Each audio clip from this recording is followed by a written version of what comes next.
About 2 weeks into my time at BHM, I got to the second stage of a recruitment process that I had begun with a helicopter cadets program. Now there was a helicopter helicopter servicing company called Atlantic Aviation. For those of you who may be familiar with the Nigerian oil space and oil servicing industry, the two main operators in Nigeria's oil space in terms of helicopter services are Bristol and Caverton. Aero Contractors has a minor operation too. So as at 2014, there was a fourth operator coming into the space called Atlantic Aviation, which was allied with the global helicopter servicing company CHC. And Atlantic Aviation was owned by a Nigerian company called Jagal Group. So I got to the next round of recruitment with Atlantic Aviation. So there was an online stage. I passed that. Then there was a like a group stage, an in-person group assessment. I passed that. Then there was what they called a semi-final stage, which involved a sort of there was something called a wombat test. Wombat is an acronym that means wondrous original method of basic airmanship testing. So it's like basically a flight simulator. I passed that, which was a very, very difficult test. Then there was a panel interview. I passed that. Then finally there was an interview with the MD himself, which I passed. And then finally, when the 12 that were selected, because they wanted a cohort of 12 to send to the Bristol Academy in Titusville, Florida, in 2014. So 12 of us were selected. We were sent to Cooper Medical Center. Those of you who are in the aviation space will know Cooper Medical Center. Anyone who has to do an NCAA medical, whether you're a pilot or an air hostess, has to do it at Cooper Medical Center in Isola. So we were sent there. We did our medicals. We did our psychometric evaluations.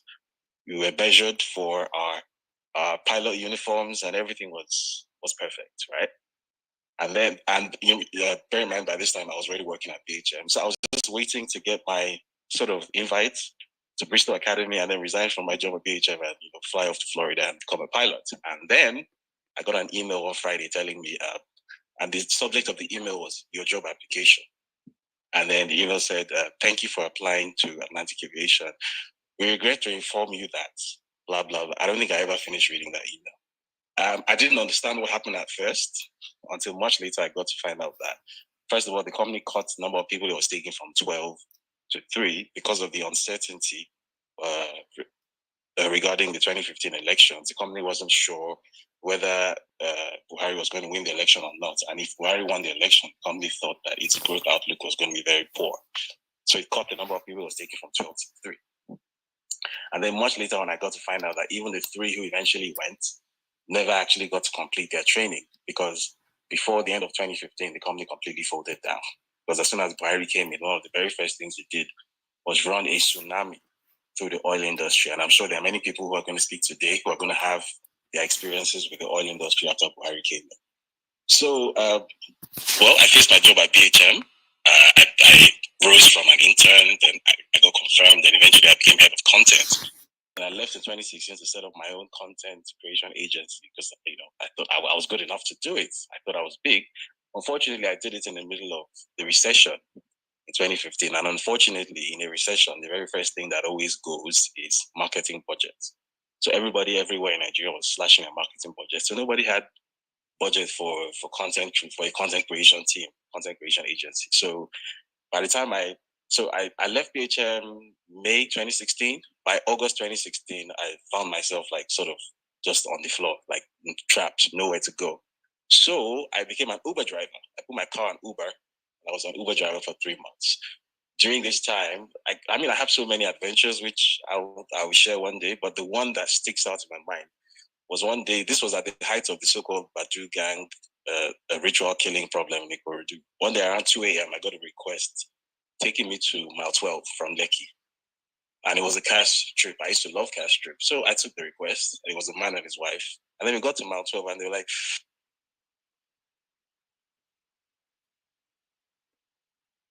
"We didn't want to tell you because we thought you wouldn't take the trip." Now, at that point, I should have said, "No, come down here, please. I like my life." But I needed the money because that's how desperate things were at the time. So I kept going. And then we got to a Greek bus stop at the corridor. And they were like, "Yeah, actually, we're actually going to a place called Igbogo." And long story short, I ended up driving to Igbobo that night. I drove there back, which was a hell of a risk to take at that time, but I did it because I needed money. And then finally, at the end of 2016, I started freelancing. Then started 2017. I went back to full-time employment. Then I got into Channels TV, and everything was looking great. And then the weekend before I was supposed to collect my contract, the Channels TV, my dad died. And why did he die? He died because the mega city, Lagos State, didn't apparently have an ambulance that could reach Okudu GRA inside 2 hours. It took the best part of 2 hours for the ambulance to get there. He had a stroke, and by the time the ambulance got there, he was already dead. I watched him die in front of me. And then the ambulance, by the way, when he showed up, said that they don't carry dead bodies. So they basically checked his body, and then go back into the vehicle and drove off. So I had to then Google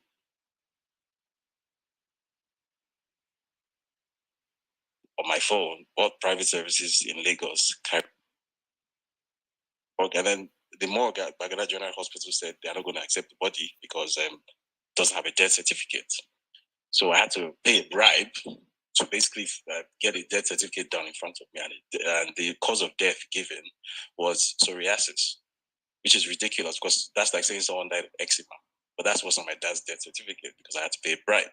Otherwise, they wouldn't have taken his body, and I'd have had to drive around Lagos searching for a morgue to deposit my dad's corpse in. So, long story short, came out of Channels, became a sort of frontline journalist eventually, and then NSAS happened, and I find myself in exile. And everything I built, I basically lost. So that's my what I've lost since 2015 story. So at this point, I'll hand over to Bishop and Pearl to kickstart the session. Thank you, David. Thank you for this great opportunity to co-host the space with you. It's a great privilege on my part. You are someone I look up to, and being on the same table with a mentor is it's a dream come true. Thank you for making one of my dream come true, and I'm grateful. I'm just gonna let us know that we have a hashtag.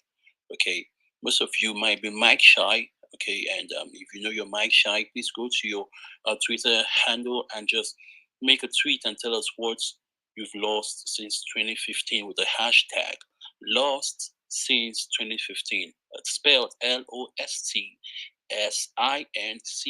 then 2015. Please make a tweet with the hashtag and let's know what you've lost. Okay. Also share the space. That's what I do anytime I co-host a space. I tell people share the space. Yeah, we need more people to come and share their what they've lost, and we can't just get enough. Okay, guys. To share a space, you look beneath the space. There's a blue round button with a white cross sign. Just click and share. Thank you very much. Well, for what I have lost since 2015. In 2011, I left Nigeria.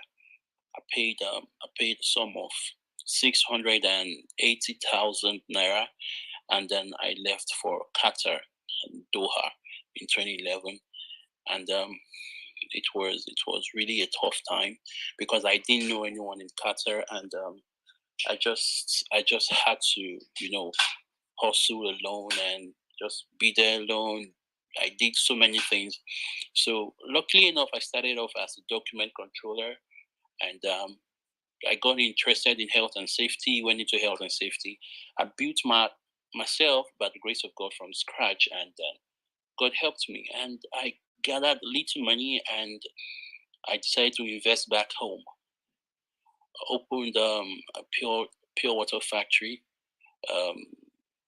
in 2016. Got the land, did everything, did all the survey, what's the topographical, whatever survey was done, we did everything, paid the money, we paid everything.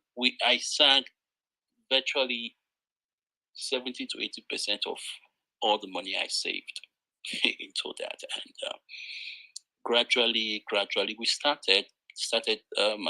good because I invested everything, both time, resource, everything I invested into that company. And gradually, we reached the heights. And then all the factors around the bad governance in Nigeria started affecting that business. Bad road begin to spoil my vehicles. I used to supply water. Then the materials for purifying the water went up. A lot of things. I don't want to bore you guys with the details, but I ended up closing that business, and it wasn't a good thing. I lost a lot of money. The cars were sold as scrap. It was nothing because the roads were bad. Whenever the rain fell, it was a whole disaster. So I lost a huge part of, do I say better part of my life savings on that project? And except for divine intervention, I don't know. But I'm not someone to give up on life. I keep pushing and pushing and pushing. So, guys, that's my story. I'm going to hand over the mic to Pearl now. Pearl, Uncle Yusuf, you're welcome. I see you. Thank you for being here. Pearl, the mic is yours. Thank you very much, Bishop, and thank you so much, David. It's very good to be here today. Thank you for sharing your experiences, albeit very sad. We're going to make this space as interesting, engaging, and as fair as possible. Therefore, everyone will have to speak for just 3 to 4 minutes so as to give room for others to speak. Please do everything possible to summarize your submission in just 3 minutes. And like my co-host has said, share the space with the hashtag Lost Since 2015. Invite more people to join us, and let's discuss our experiences and talk about the way forward. I'm not going to hog the mic too much. I'm just going to start from the first speaker here, FS Yusuf. You want to share your experience with us?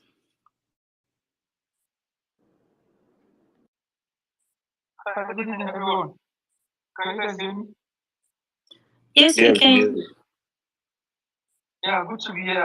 Actually, David brought me up here to co-host together with you guys. But since I'm here, since I'm Nigerian, I've been here since 2015. Definitely, I've lost a lot, and I'm grateful to David for setting up the space because it's time for people to hear human story, because it's only the human story that can truly open the human heart. I'm glad that we're having this kind of opportunity to speak here, because when people see us taking certain action, when people see us speaking in certain ways, they think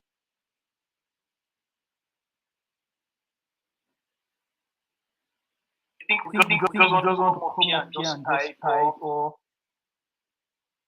pressure. We are here from the place of trying to survive what is remaining.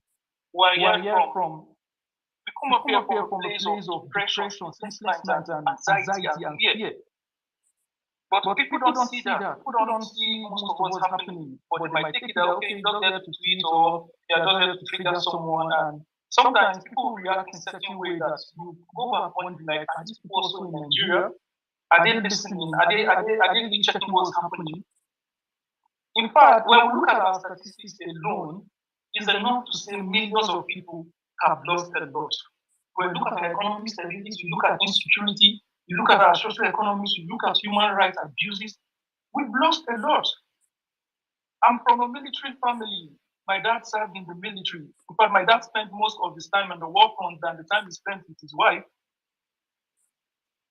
I've got siblings, but we're also there fighting and trying to ensure that we live peacefully here. And despite all this, I believe they're not getting the reward they should get.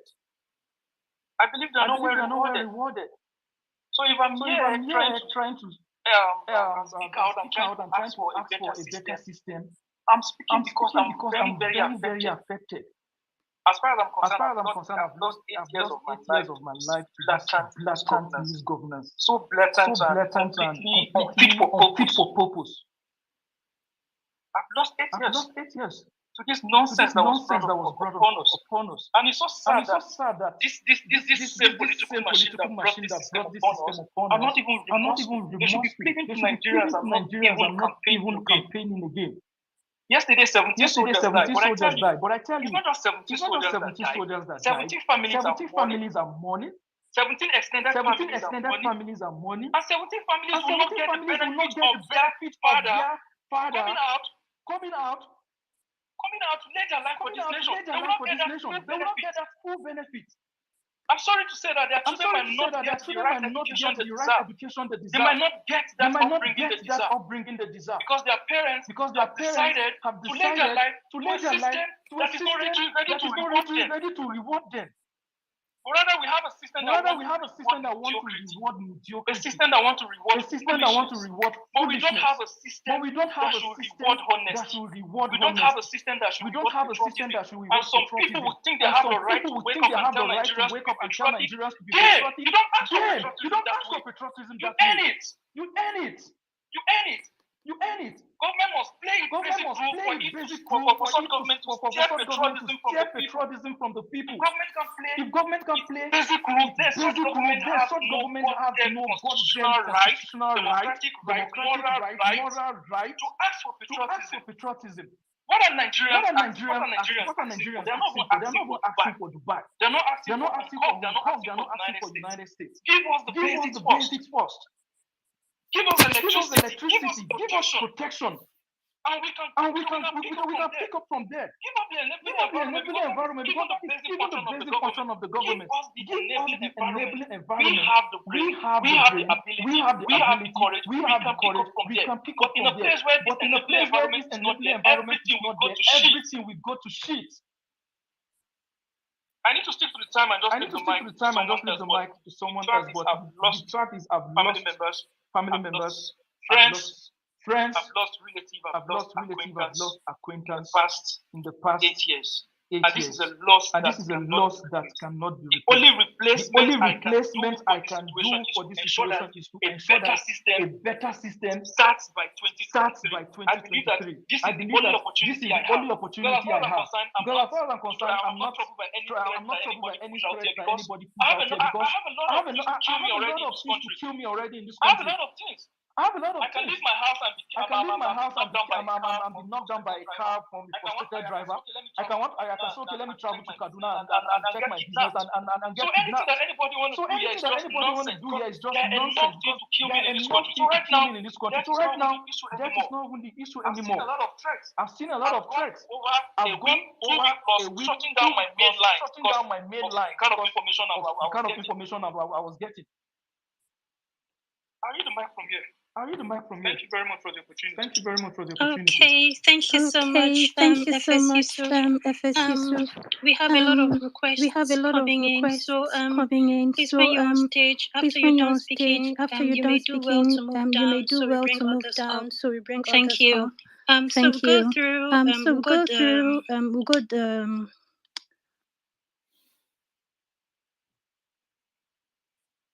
Okay, the screen is shifting. Okay, so the screen is shifting. So we just. Okay, the screen is shifting. Okay, the screen is shifting. So we just. Nigerian Jason and Kayode. So we're gonna start with Opemikwo. Good evening, everyone. Thank you for the space. I want to say well done to David and everyone for putting up this wonderful space. Tonight, I'm not going to talk about a personal loss, but I want to talk about the general loss that we're experiencing as Nigerians.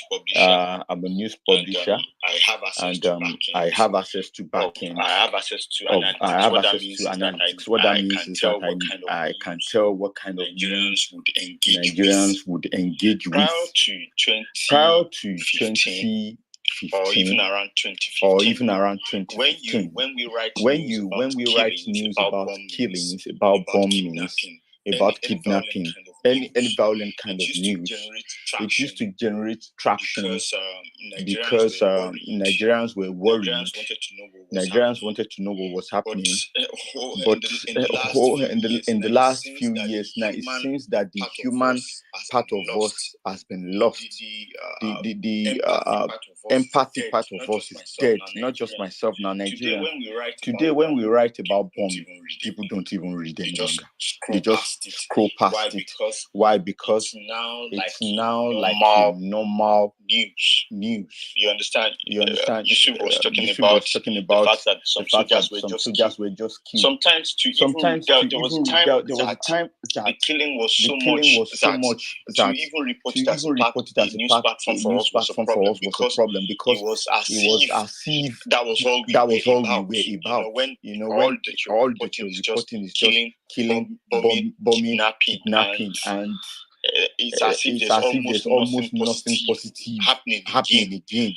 But in the midst of all of that, what I have observed is that Nigerians no longer really care whether some people, when we say the only time we now pay attention to killings is when maybe like 50 and above people are involved. So I think the empathy, the part of us that used to care about the fact that people are killed has been lost. I think I'll yield the mic now. Thank you so much, Okemi, for sharing your experience. We pass the mic now to Christopher. Okay, thank you so much, Pearl. And thank you so much, David, for hosting this space. And thank you as well to co-host Bishop. My name is Christopher Ogbonna, and I want to start this discussion by first of all craving to spread a legal blanket. I'm a lawyer by training, so I want to first of all start by spreading a legal blanket that I hope will protect us. And the reason why I'm doing this is because there are wolves whenever sheep, so to speak, are gathered. You find wolves nearby. There was some space that was hosted some time back about horrible bosses, and there was this very enthusiastic young man who participated, and he went ahead to actually start compiling something. Because of confidentiality, I can't give more details. But guess what happened? Some of those entities that knew they were horrible bosses actually ganged up together and sued that young man. As I speak to you, he doesn't have much income, but he labored to be able to defend those lawsuits, and he's not doing so well. So when you come up to speak, you need to know yourself and know your surroundings. David was very brief. If I tell you the number of lawsuits that have been filed against him, you will not believe. But they are meaningless because he is out of jurisdiction. So if you're within Nigeria and you're reachable and you want to speak, I just advise do so with caution, because there are persons who come here with no other intention than to weaponize what we are saying. Having said that, who am I? As I speak to you, I'm currently facing a 270 million naira defamation lawsuit at the High Court of Lagos State. My wife is currently charged by the Nigerian government on a 2-count charge of attempting to hijack an aircraft belonging to Air Peace. We have at least 6 lawsuits pending in various courts in Nigeria. And as I speak to you, my wife had to smuggle herself out of Nigeria by road to Ghana to escape to the US because local Interpol was being used to hunt her. I'm not telling you something that you can't verify. Just go on my pin tweet, go on my page, it's viral. How did all of this thing start? Very simple hand luggage. Give me your hand luggage. Oh, let me take it in. I've flown in this aircraft before and I'm confident that it can go in. No, you will not take it in. And a pilot comes on board, orders that is either my wife surrenders the hand luggage or she will not board the aircraft. My wife surrenders the hand luggage, goes back, and there's an altercation with the pilot because, according to her, he keeps abusing her, using foul language, and she retorts and says, I'm respecting you because you are older, but I'm not going to take this from you, blah, blah, blah. And she goes to her seat and sits down. I'm not going to bore you all with the details. It's all on my pin tweet. But my perspective is This is an issue that could have been resolved amicably. We wrote to the airline requesting for an amicable resolution. We took steps to ensure that this issue does not escalate. But because certain persons felt that they have the means, they have the resources in Nigeria to hurt those whom they feel are less privileged than they are and get away with it. That is why we are here today. If I did not have the means, the support of somebody, because when this issue started blowing up, we reached out to Nigerian newspapers. I don't want to name names because my intention is not to defame anybody. They did not respond. It was only David Hundein. It was only David who looked at the evidence, reviewed it, and wrote a story objectively about what had happened. That story forms part of the basis for my wife's asylum application in the US. My family is safe now, but the question I have is, what if I was not a competent lawyer?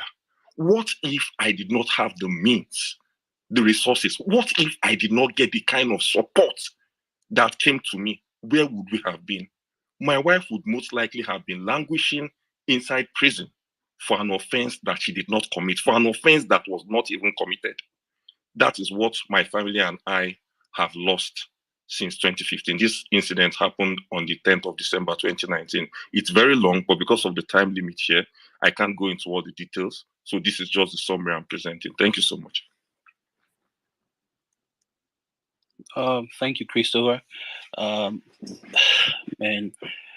your story brought tears to my eyes, and I don't know. We're gonna give I think Appel. Who is that? Is that Ibukun? No, the next person is it's Ibukun, then Obiloka. Yeah, good evening, everyone. It's sad that we have all come together to talk about our experience, which is definitely not a good one. I'm a sport journalist. I'm someone who is very close to a lot of people.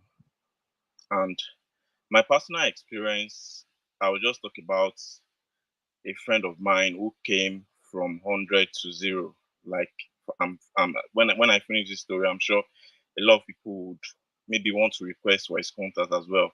So this was someone when we were in school in Unilag together, this guy could practically afford everything. He was into I think it was shipping stuff to one of these big supermarkets, African giants. You guys know who I'm talking about. So all of a sudden, this government came in. They didn't even provide solutions. They just brought in problems for people. So this was someone who had a lot of cars. This was someone who was practically could get everything he wants. And this government just said that they want to stop, how what brings food to his table and also to his family. So this guy is a young guy who is married, well-to-do, and when he lost his job, he practically couldn't do anything. He was just at home, just asking a lot of us to help out. We tried helping. We were asking questions why the government had to stop, that sort of process, but we didn't get any answers. So as days go by, years and all, his wife, started acting somehow. She started, bringing in attitude. This was someone who, before, when he comes into the house, he's always, when a man has money, you guys know now, you always have this confidence at home to be the head of the family. And also, this is someone who couldn't even provide for, one square meal, if there's anything like that to the family again. And, the wife started giving attitude. So this person will wake up in the morning, he himself will go to the kitchen to cook. The wife will just, we just sit in bed and press phone and, so there was this consistent attitude and all. And before you know it, she said he's too lazy, that he should go out and start working and all. So this guy almost killed himself. He almost killed himself. When you have everything and you lost everything at the same, had it been, it was a gradual process, would have said, okay, maybe he was prepared for it, but he just came from 100 to 0. So his own story from my own end is that he lost his job and also lost his family. I am not joking. This person I'm saying now doesn't even have a house of his own. This person I'm talking to you now sold his car, sold every property he has. So you guys can understand why people will tell you that you making a choice for 2023 has to be personal, because you are affecting other people's life, not your own life. I was seeing David Street talk about, people were bashing him that allow people make their opinions. No, this my guy now. Where the guy did now? Some crazy people made some fucking decisions in 2015. Where is the guy now? He has nothing. Why won't we take it personal? I've always said that we have to take the 2023 election personal, just like we did with the NSAS. It is the part we have to get it right in 2023. If we don't get it right, people would even lose more than what this my guy lost. It's very, very unfair. You cannot tell me that you want to vote for this person, that it is your choice. No, it is not your choice. It is not your choice, for crying out loud. You evaluate these candidates and you know for yourself that this person is not the right choice for Nigeria. So why would you say it is your choice? I don't want to get pissed. I don't want to get angry. I'm just saying that if we are making any choice, let us remember those who cannot afford to travel out of the country. Let us remember those who are already in it, who are enjoying their lives. That don't forget that the wrong choice we make today can make someone go from 100 to 0. Thank you very much. God bless you. God bless Nigeria. Thank you so much, Ibuku. Absolutely, we are not leaving our future in the hands of charlatans anymore. We are ready to take the bulls by the horn this time around. Thank you so much, Ibuku. So we'll pass the mic now to Obiloka.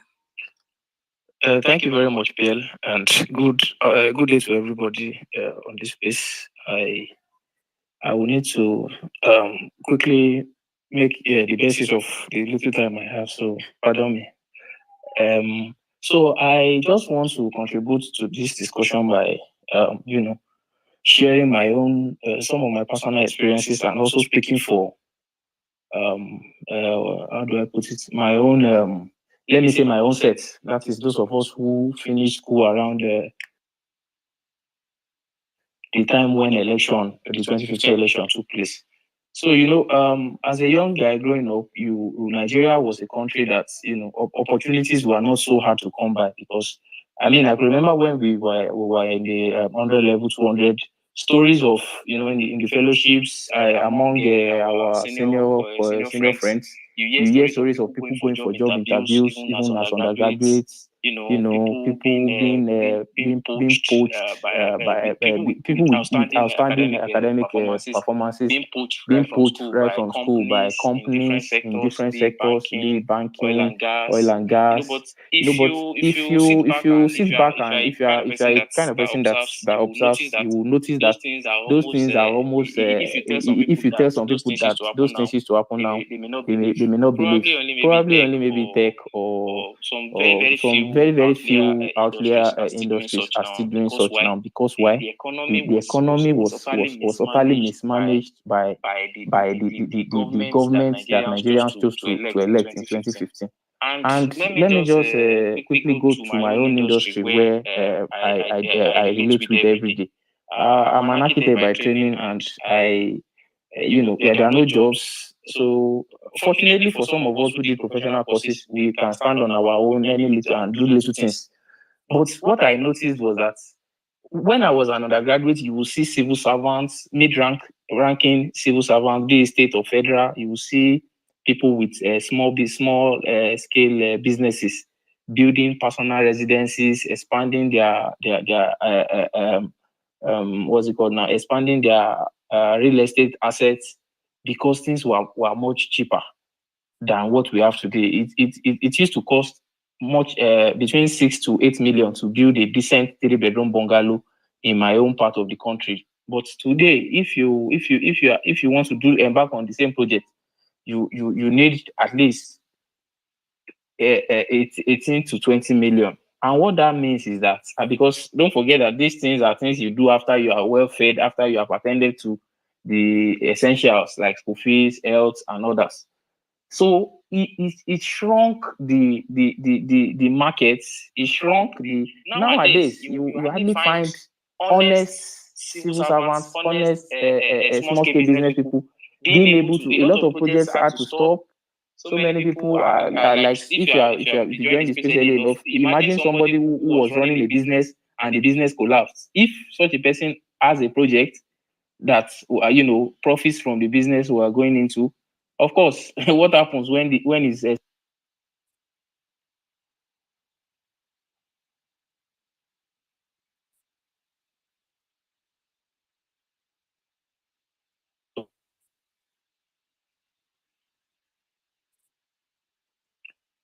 I don't know if I'm still audible. Yeah, we lost you there. Okay, yeah.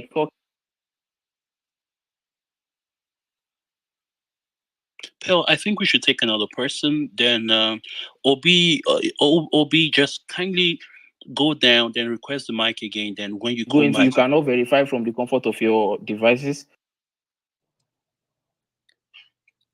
Yes, please. I agree. We take another person. I think next on queue is Emmanuel. Emmanuel, you have the floor. Yeah, thank you very much. I was actually inspired to come and talk after listening to David Udeni talk, and because I have just 3 minutes, I'm just going to mention just 2 things that I would say they make me bitter a lot of time when I think about them. The first one actually is it's about my dad. I left Nigeria in January 2018, traveled, and hoping one day I will come back to see him. And he just traveled for the burial of his sister, and just a very minor accident, he fell down, and he needed attention. He was rushed to the hospital. No phone in the ambulance to transfer him to they did not have oxygen in the hospital because I think he eventually got into coma. And there was no phone in the ambulance to take him to another hospital that is close by. And those kind of very minor stuff. And that was why he lost his life. This is someone that he has, I think for the past more than 20 years, I can't recall a time that he has been sick. He does not fall sick. He's very strong. He's good and he's going strong. But it's just what Nigeria can do to you. When you think, okay, maybe at least I'm able to hide somewhere and I'm not going to be affected, I think something can just happen out of nowhere and Nigeria will take what is very important to you. Nigeria will just take it away. So that's something that I'm still very bitter about, and I get very personal when I see people trying to support these very nonsense kind of leaders that we have. Then the second one that I'm just going to mention before I drop off is about my elder brother. Although I don't really feel too much for him because he was one of the people that thought Buhari was the Messiah in 2015, even though he retraced his step. There was a time Buhari banned more than 25 items from being shipped to Nigeria. We don't know his intention, but probably because of those kind of people he surrounded himself with. But he banned one very important item, which is steel and all those things. And this is a country where you are not producing steel. Ajaokuta is there, you are not doing anything about it, and you are banning some of the most important items that can keep manufacturing companies going. So, but to cut the long story short, my brother was working in an automobile assembling company then, and I think they make some of those things themselves as well to I don't know how they do the stuff actually. But eventually the company could not import stuff again. Most of the goods they have on ground, they have to just export them and sell them away and all those things. And more than 80 people that were working there, even though it's a small company, but at least more than 80 families were feeding from that. More than 80 people that were working there they sacked all of them. And since then, he just has to go into some kind of business and all those things. So now, when you look at someone with that kind of years of experience, with that kind of skill, knows how to do that kind of thing, those are the top talents in the countries that we are running to. Those are the most desired people in the countries we are running to. But what are they doing? the brain is dwelling and they are just left with going around and doing things that has nothing to do with contributing to the economy of the country. So I will just stop there, but I just want to say that the decision in 2023 is not personal to you. If you are saying it is personal to you, it is not personal to you. And if you think that you are just going to like maybe shut us up when we talk, you are not going to be able to do that because it is personal to every one of us and it can affect anybody at any time. Thank you very much.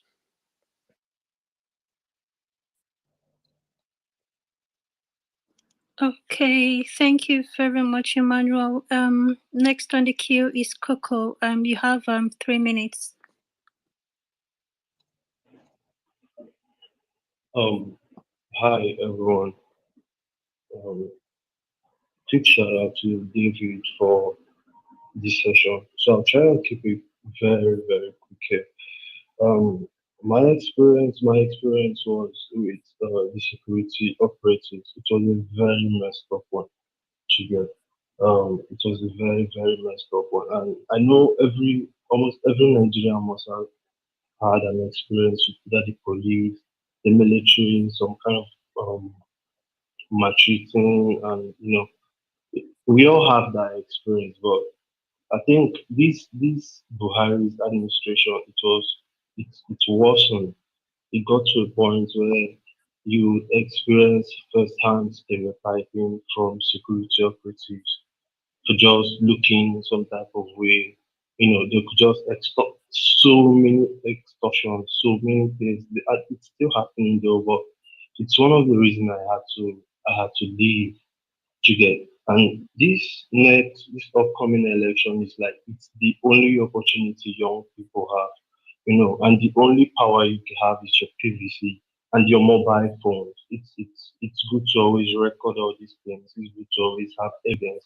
If you don't have your phone, if there was no mobile phone, they will tell you has never happened. So I think your PVC and your mobile phones everything, record everything. That's just different. I had a very messed up experience. I won't share everything here, but there is a lot of stereotyping going on in the Nigerian police force, EFCC, DSS. They are just more. I'll just leave it here, man. This is just it. Please, that's all.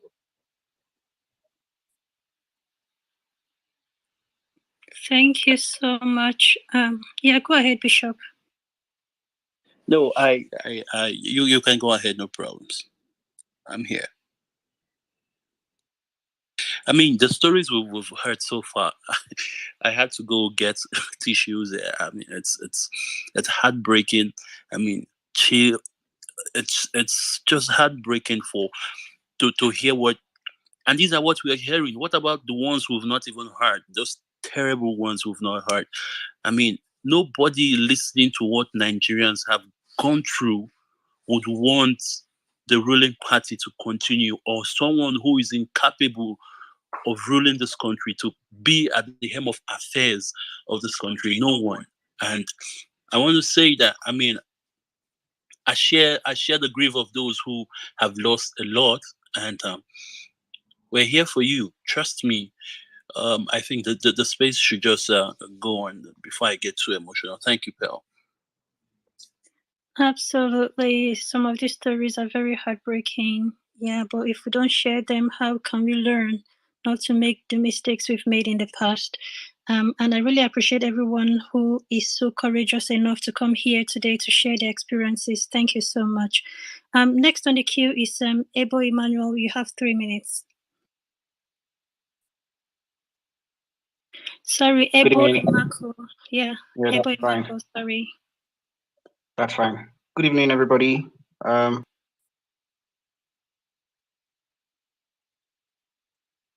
So before I start, before I say what I've lost since 2015, even though it's actually been before 2015, let me just say this, right? There's absolutely not going to be room to tolerate any form of stupidity in the race to 2023, and that's just a fact.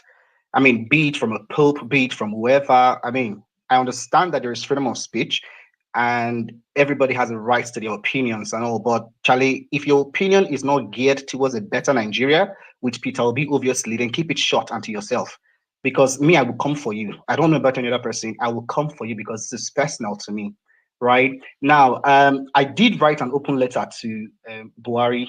This was before he got in the seat, and this is last administration, right? And I said a lot of things in that letter. I don't. If you want to go reference, check it. Go reference and check that and see what exactly I said in that letter. But this is the truth.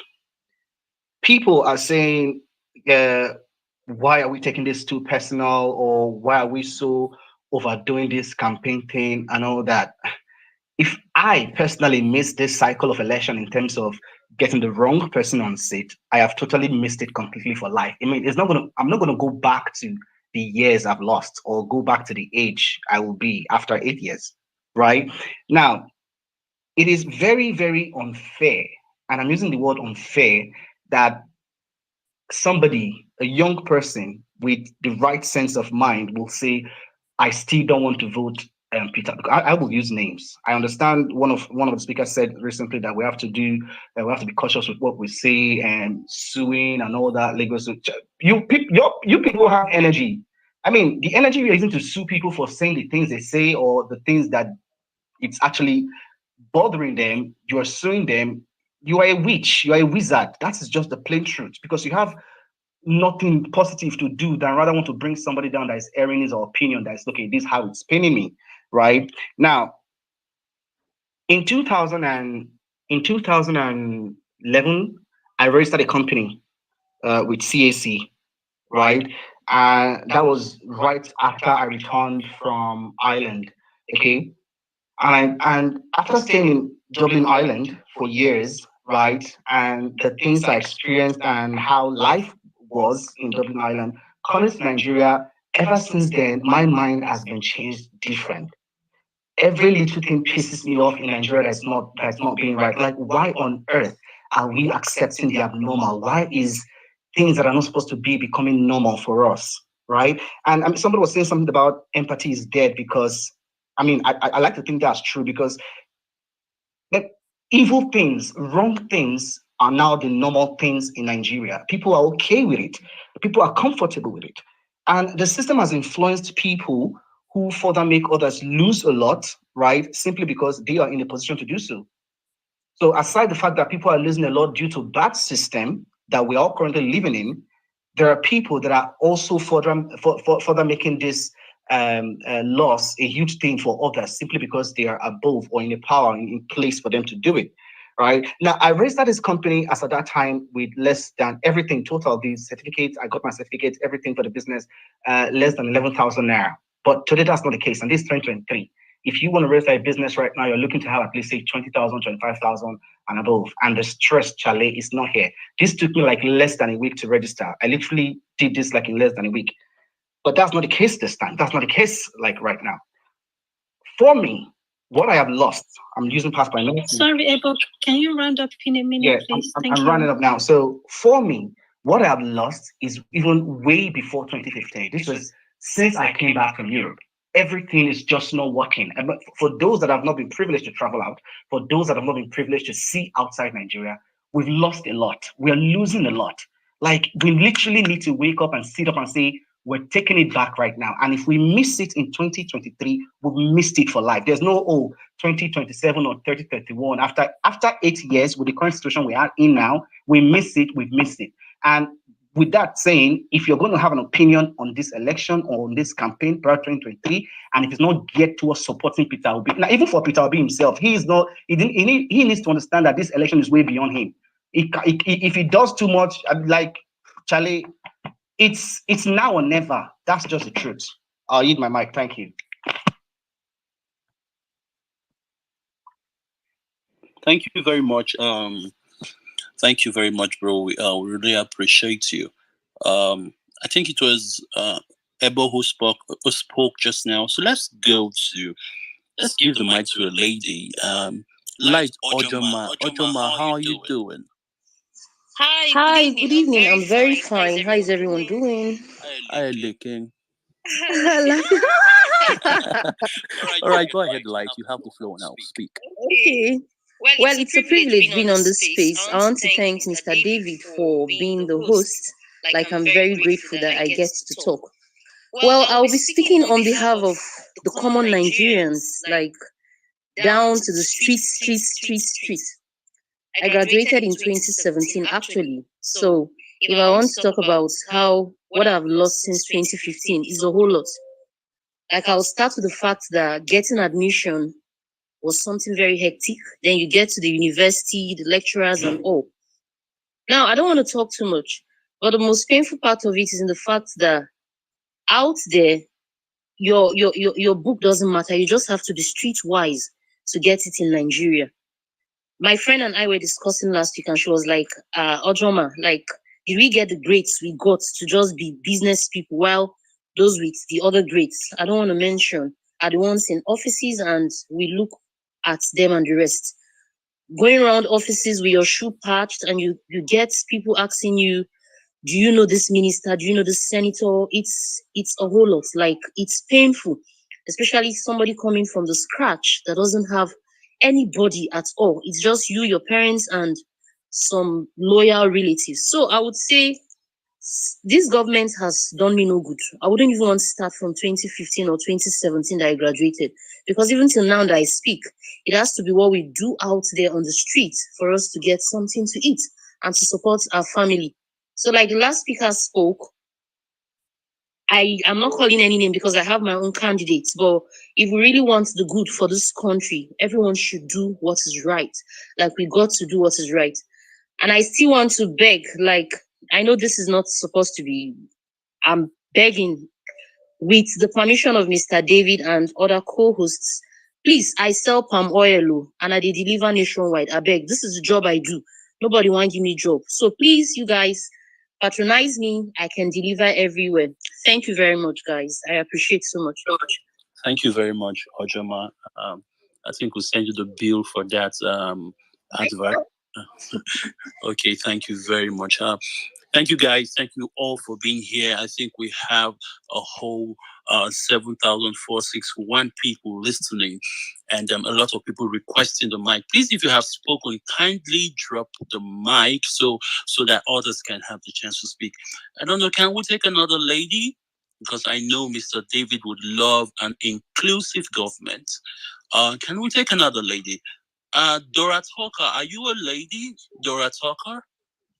Yes. Good evening, Bishop. Good evening. How are you? You have 3 minutes to make your submission.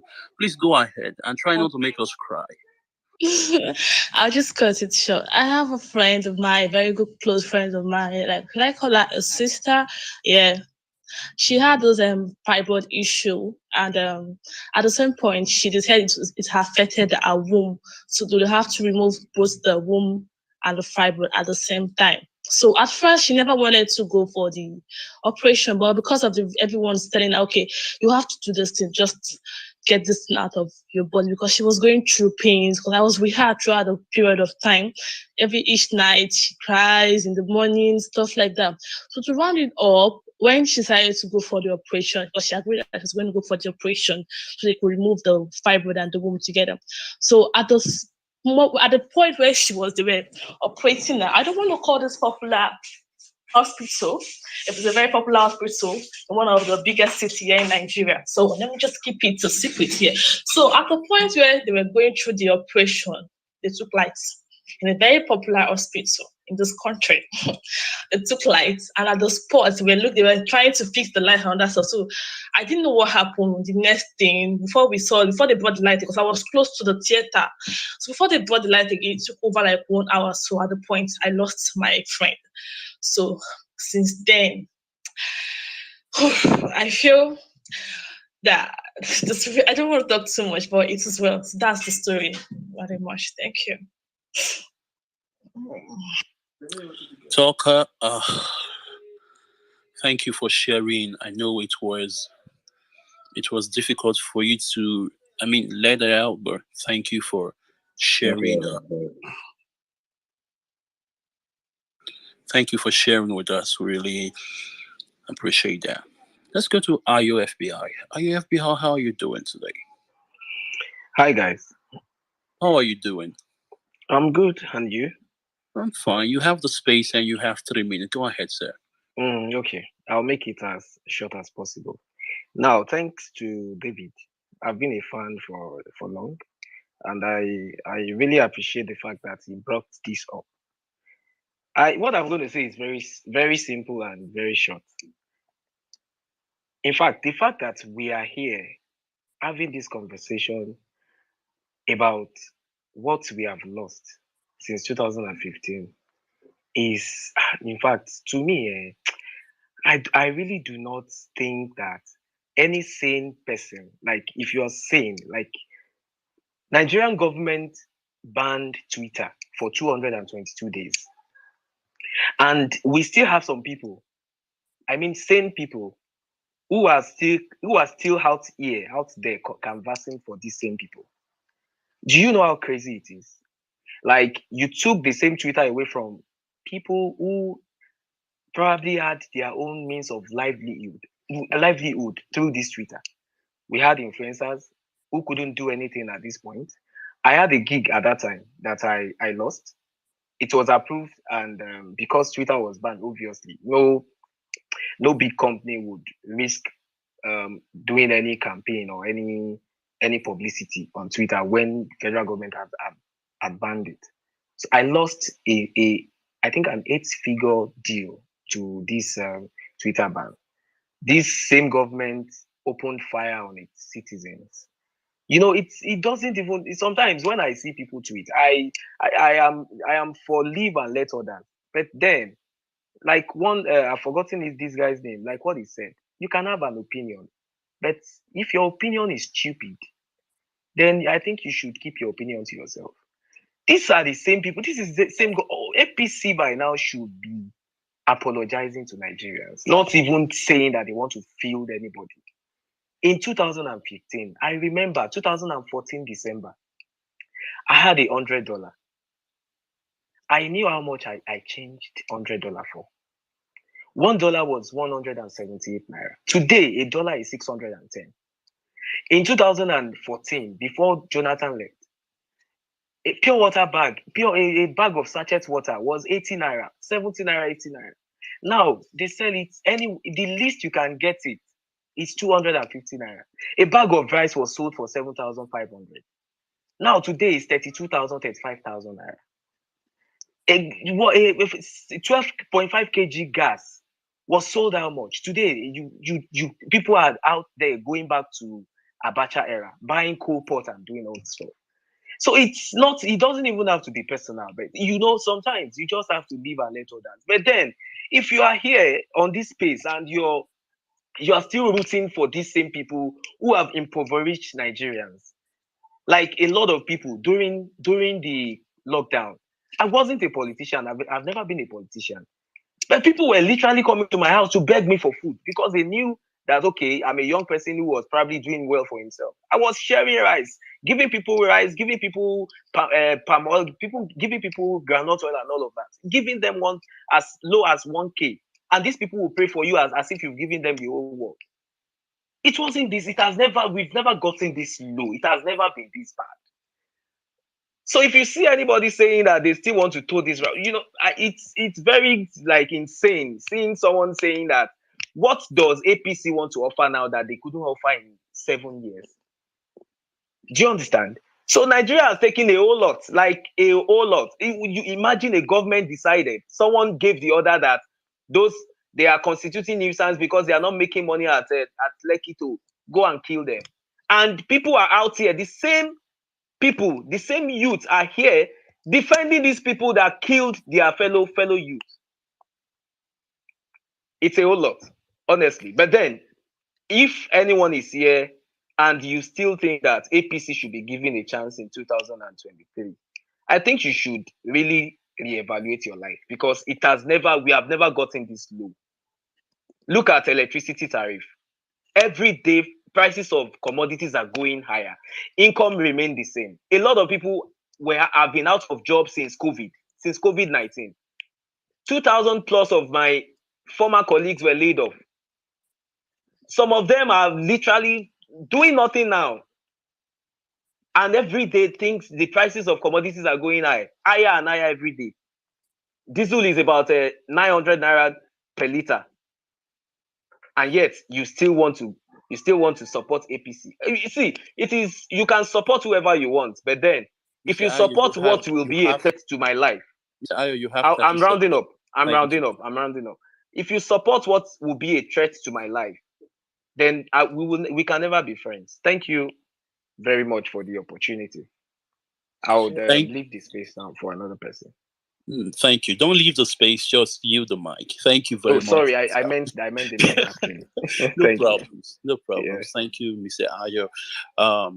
I took some valid points from what you said, and thank you for coming.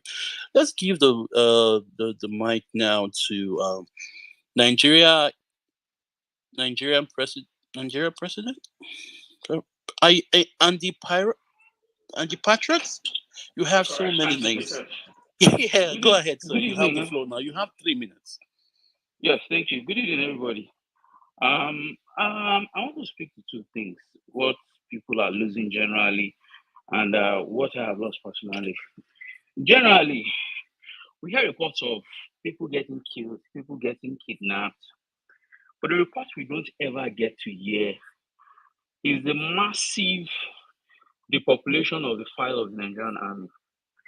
I'll use a personal experience recounted by my friend who is an officer. 2 weeks ago on June 15, they went out to set up base. Against all advice, they went with just half a platoon. None of the officers were armed. They ran into an ambush. Before them, the guys in the hillocks in front, they killed all of them. As they were trying to figure out what was going on, the coastal bus they were riding came under heavy fire. Everybody in that bus collected bullets, including this person who told me this thing. All the officers collected bullets. In the process of trying to leave, they left about 6 soldiers there. They killed all of them. And that is what has been going on. They recruit soldiers who are barely prepared, send them to go and die, as it were. And Nigerians are not talking about it. If you know how many people are dying, and eventually, when they reported it 2 days later, I think Premier Times caught on the story. They just mentioned the officer that died. The 12 soldiers who held on for all the officers to drive out of that ambush couldn't even step in and say it is honorable to honor these guys who have widows now. Many young Nigerians are dying in the army, unsung, unacknowledged, unheralded. 12 of them died. They couldn't even go back and carry their corpse till like 2 days later. That's how bad it was. But nobody's talking about it. They mentioned just the officer that died. It's as if some lives are more equal than the others. Personally, what I've lost from 2015, my father retired in 1999. In 2020, my father asked me for money. I was surprised because he had things he was doing to get money, and he would never ask me for money if I don't give him. But I was surprised my dad was asking me for money. And to show you that it is very critical, I don't like to open my WhatsApp. I come to Nigeria fairly often. I relocated to the US in 2014. I come to Nigeria at least in a year, I come like 3-4 times. I'm avoiding people now. Before, when I come, anybody can know I'm around. But now I avoid people because the next thing you start hearing is this or that. I'm a civil servant. And I can't afford everybody having difficult financial problems. People I never expect.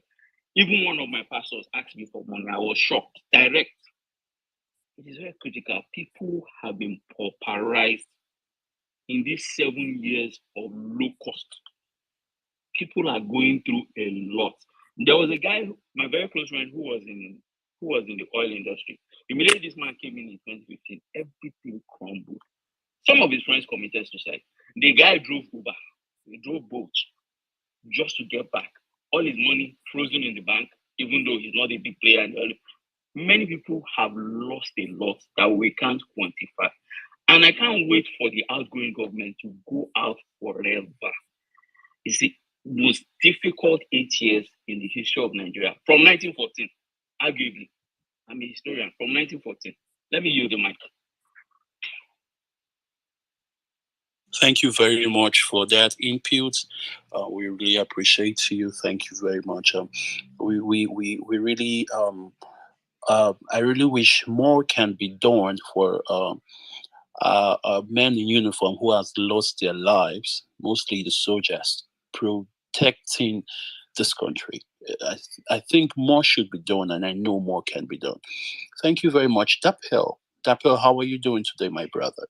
I'm fine, thanks. How are you two? Fine, thank you very much, Dapel. You have 3 minutes. Go ahead and tell us what you've lost personally. Thank you. Yeah, so what I will share, I may be speaking on behalf of a number of people on this forum. Pre-2015, if you had some balance in your local Nigerian bank account and you attempt to move the money out of Nigeria to abroad, after 2015, you have lost the foreign value of that money by threefold. On top of that, if you are attempting to do a master's pre-2015 or say 1 year postgraduate program in the UK, with 5 million naira roughly, you would pay for your tuition and living expenses. But now with 14 million naira, you cannot. So this is one common losses that is not just associated with me, but a number of people on the horizon. But it would sound somehow for me to, place emphasis on losing money when people are talking about lives of those that are so dear to them lost. So the losses are unquantifiable. On a general level, like between 2010 and 2014, Nigeria's average living standard in terms of GDP per capita was growing by roughly 5% a year. And from 2015 and upward, it was shrinking by 1.6%, such that the overall average within the decade was less than 1%. That means the gain recorded pre-2015 was eroded by the economic events that started with the new regime.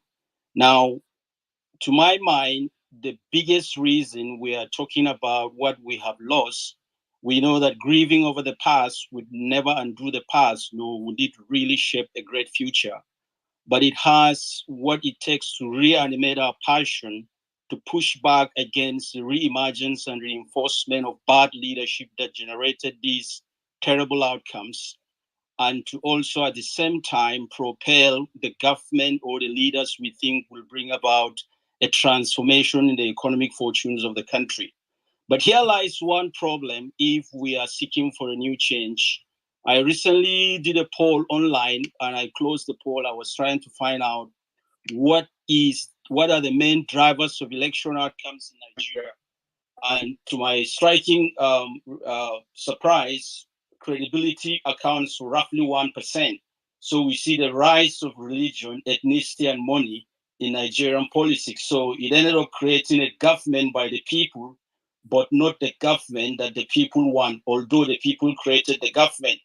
So one way that we have to do is to see that all these parameters that determine outcomes are no longer the parameters.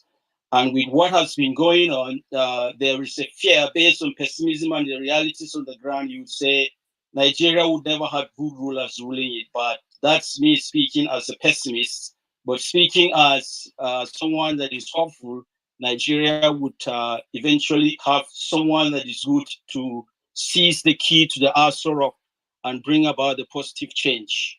Now, in closing, I want to pass a message to David. Now, I salute your courage for stepping out and bringing out these truths. And something that is unique with what you put out is that your whatever you write, they are fact filled, and you hardly find people that refute them. And because you trample on falsehood, you constantly have backlash to discourage you. Now, when you feel discouraged by these voices, you should know that there are thousands and thousands of people on the other side who are cheering you up full of the truth. And a lie is a lie, even if everyone is for it. And the truth is a truth, even if no one is for it. And I wish Nigeria well. Thank you. Thank you very much, Dapel. Thank you for that input. Thank you for speaking on behalf of others. Pell, you want to say something? No, I just wanted to appreciate Dapel for his submission and then pass the mic over to the next speaker. Okay, I'd like to take a lady now with taking Suman. Olachi, how are you doing this evening, or wherever you don't know? Oh, it's afternoon. I'm doing well. How are you? Fine, thank you. Olachi, you have the mic now. You have 3 minutes. Shoot. Okay, well, hi David, Bishop, Pearl, Hi. or Pearls. I left Nigeria in 2014, so I guess you could say that I missed, I sort of dodged that bullet, but at the end of the day, my life is not made up of just myself. So realistically, I did not. In that 2015, I lost my granddad. Let's try not to cry. I lost my granddad. He wasn't even that sick. I mean, he was 90, but he wasn't that sick. Just, I don't know if, I believe it's called FMC or pretty good hospital from before that era. Very good hospital. Treated so many people so well. But just to go there and receive simple medical treatment, a man that went there healthy, a day and a half later was dead. Same thing as my uncle last year. He went there. Peradventure, he had a leg amputated, but unrelated to that, but somewhat related to that, he had respiratory issues. Funny thing, he didn't even die of the amputated, like he had respiratory issues. And it was COVID time. They didn't even check this man for COVID. My mom asked the doctor, did you people test him for COVID? They didn't test him for COVID. All the doctors coming in and out, nobody wearing PPE, nothing. Anyways, I don't, I feel like there's been a lot of sadness on here. So I was gonna share a poem that I wrote, realistically about COVID, but it's really about being distance from the people that you care about, and it's just and a glimmer of hope at the end of it. I'll read it to you, pieces of it to you. Secluded and apart from pieces of your heart, distant makes the heart fonder, but I can't take it any longer. I need my fair share of a dose of fresh air, to dance in the rain, to wash away the pain. With no end in sight, it's causing a fright. We must fight the fear. We have to persevere, strengthen our resolve until all is resolved. Come hell or high water, we will again have laughter. Until then, look up to heaven, where we'll find our safe haven. Hold on to your loved ones, for we shall overcome, and we will win the war. Rise up again with honor. Celebrate the courage and pay homage to those who led the charge and endured the barrage, yet of endless opposition, yet held their position. Truly valiant warriors, truly brilliant carers. We will reflect on the cost of those who we have lost. We must always remember they are more than a number, each with their unique stories, forever in our memories. Let us focus on their smiles that we got to share for a while. We'll learn to carry on. With time, we'll get it done. Let's take care of each other. Let's put our hearts together. Spread peace and love. We will rise above. These are my tender words. Sincerely, my heart to yours. That's my poem. I have no market to sell. Emotions and hope. That's my market to sell. I hope that some of you can find hope in that poem. Thank you very much. Thank you, Olachi. Thank you very much. I don't know who is cutting. I hope, can you hold on a bit? I don't know who is cutting onions around me, but I just keep tears keep running down my eyes. But it's fine. Thank you, guys. I'd like to appeal to Sweet Witch, Ben King, Alotobe, Chris, Ator, Neats, called and Peter Obi Evangelists. Please kindly give I'd like you to give the chance to Hopo. Hopo has a flight to catch. Not giving him any sort of preference, but I think we should just give him the mic to say what he has to say, so he can just hop off. Thank you very much, and thank you guys for waiting. Hopo, you have the mic now. You have 3 minutes. Go ahead and speak. Thank you very much. Thank you for organizing this. I'm very, very grateful. And that was very insightful when my ology. Yeah. So I'll start with 2015, December. Oh, yeah, after NYC. I finished my NYC sometime in July 2014, new graduate, applying, trying to get a job, applying for scholarship, tons of scholarships. And I got this Commonwealth nomination. When I say screening, I passed the Commonwealth scholarship screening, which the way it's done is they'll refer you back to the Nigerian Federal Scholarship Board, and the scholarship board will now nominate, the best candidates out of all the people that Commonwealth have, sent to them. And I went there with my dear friend then, my departmental mate. His name is Aminu Temitokwe. We traveled all night. We took night bus, no money, and we arrived in Abuja. Did everything, and he was the one. His name is Aminu, so alphabetically he was ahead of me and Oppo H. So he went in to meet the screening committee before me. And when he came out, he came to me on the queue and he said, in Yoruba, I said, it's a waste of woman. This is a waste of time.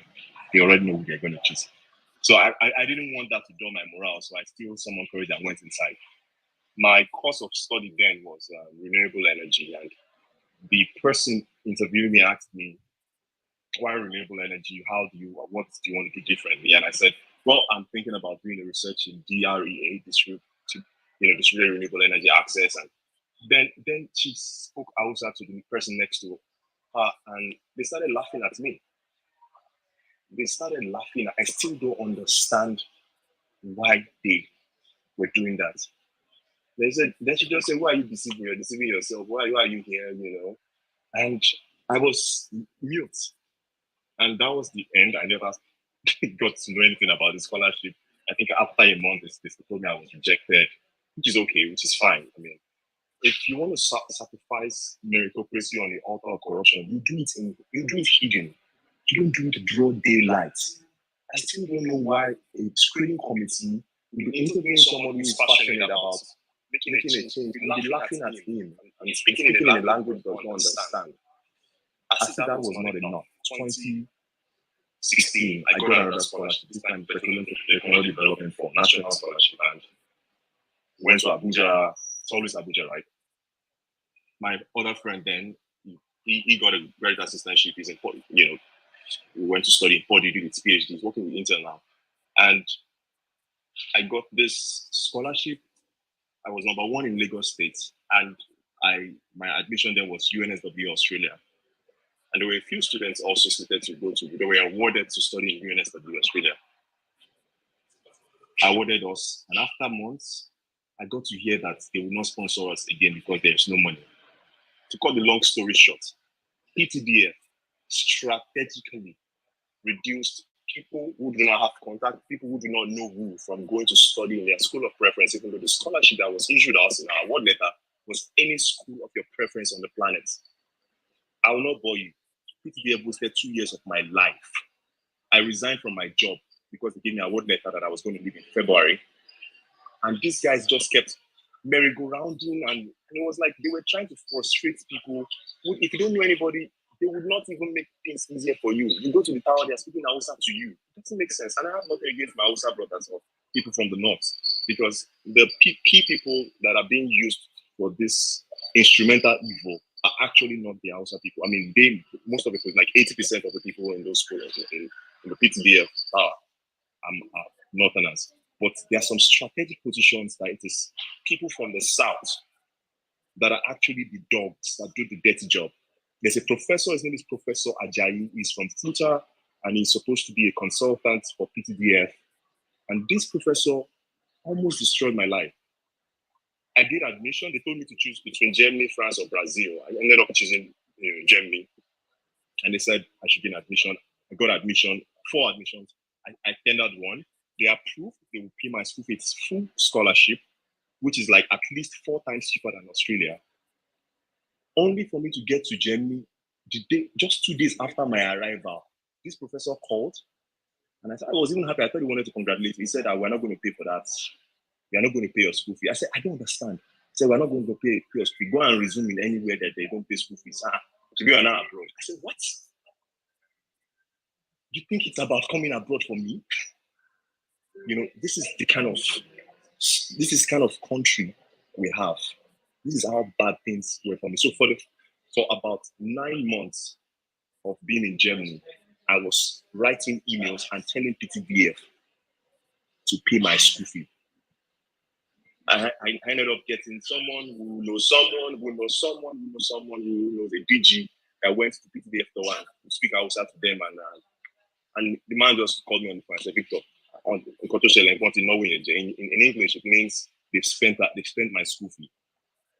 So, but they will find a way, but they said they cannot pay everything. So they said I should raise 40%, they will raise 60%. So on paper, I got full scholarship, everything paid for, but in reality, I still had to pay 40%. You know, and this is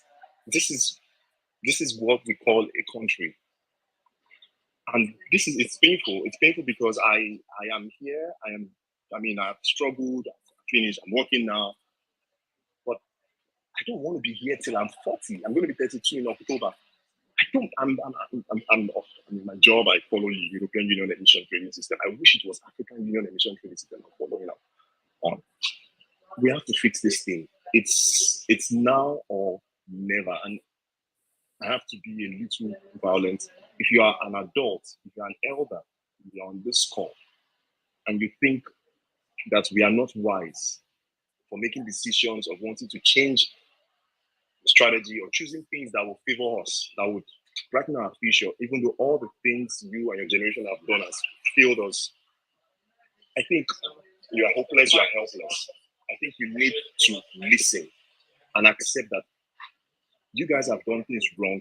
We need to do it right. Give the youth, give this generation the permission to do things right. We cannot re-elect APC or PDP. We cannot recycle. We're on a pathway to Somalia. Every indicator validates that Nigeria is doomed for destruction. Mr. Hobo, can you round up, please? Yes. Thank you very much. That's my submission. Thank you. Thank you, Mr. Hobo. What you just said reminded me of a picture I saw on Twitter. It was a quote, and the quote is a Turkish quote, a Turkish proverb, which goes, "The forest was shrinking, but the trees kept voting for the axe." The forest was shrinking, but the trees keep voting for the axe. Hashtag lost since 2015. Let's go to Mr. Chris. Mr. Chris Akko, how are you doing? I'm fine, thank you. Can you hear me? Yeah, we can hear you loud and clear. So you can go. You have 3 minutes to make your submission. Go ahead, sir. All right. I was part of the Africa Rising generation. In 2012, I went to the University of Oxford to do a master's degree, and after that, I came back hoping to come and work in Nigeria.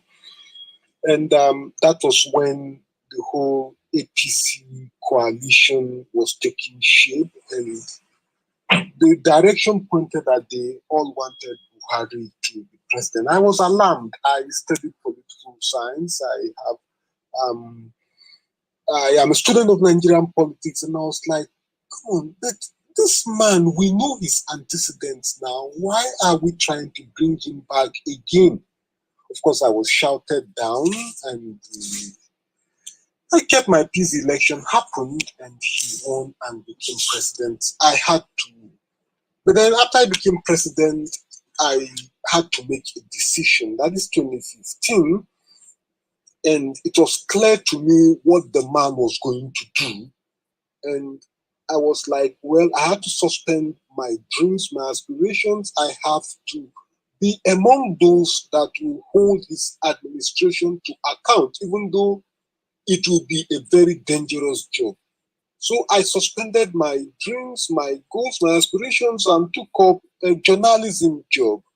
In fact, towards the end of my stay, I was David's paid editor in Business Day. But then, so I took up a job in a journalism job in 2015, and I was writing op-eds, writing editorials, very critical of the government. I soon became a target of the government, and even Buhari's spokesperson was describing my editorials and op-ed writings as satanic verses. In fact, they tried to get my employer to fire me, but he refused. Of course, but when Buhari won the second term in 2019, I knew the game has changed and it was going to be a very dangerous game from then henceforth. Journalists are not going to be safe in Nigeria, and they will now openly go out for those who criticize them. Luckily for me, my wife got a PhD admissions in the US, and I reasoned that was the best time to make my escape from Nigeria. And luckily, I left in 2019. But what I just want to tell you guys is that this is a once in a lifetime opportunity to reset this country. And if we don't do it now, these guys are really going to mess up the country for us. They will soon die out in the next 10 years. Literally all the guys you see in the political scene that disappeared, but what country are they living for us? So this is a lifetime opportunity to reset the country, reset the trajectory of the country. And I would encourage us to really grab that opportunity and to make the best use of it. Even if we don't achieve our aim, let's try, let's give it our best shot. Thank you very much. Thank you very much, Mr. Chris. Thank you very much. Thank you for opening our eyes to a lot of things and, letting us know that if we get it wrong this time, hopefully,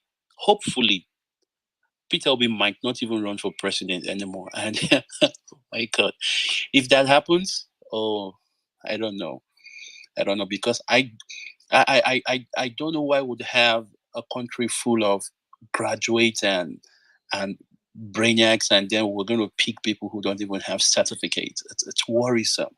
So thank you very much. We've lost a lot of things since 2015, and let's keep it going. Sweet Witch, how are you this evening, ma?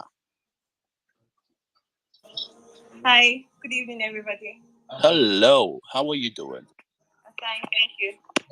Okay, before Switch Witch goes on, thank you guys for everything, and I really appreciate you. Please keep sharing the space and let more people come and share their experience. Please, you guys request the mic if you want to speak, and we'll give you the chance to speak. Thank you very much for the speakers who are here waiting. We'll give you the mic as soon as it's your turn.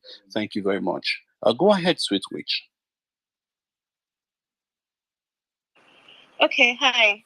So I have a lot of my mind that I would like to share, but I'll try to make it very brief. So I would have to say that I think majority of us are not aware that we are being held hostage. Probably is the biggest hostage or kidnap situation we ever witnessed in our country. We keep saying bandits have kidnapped people and they're asking for like 100 million naira ransom or whatever. But what if we are actually being held hostage?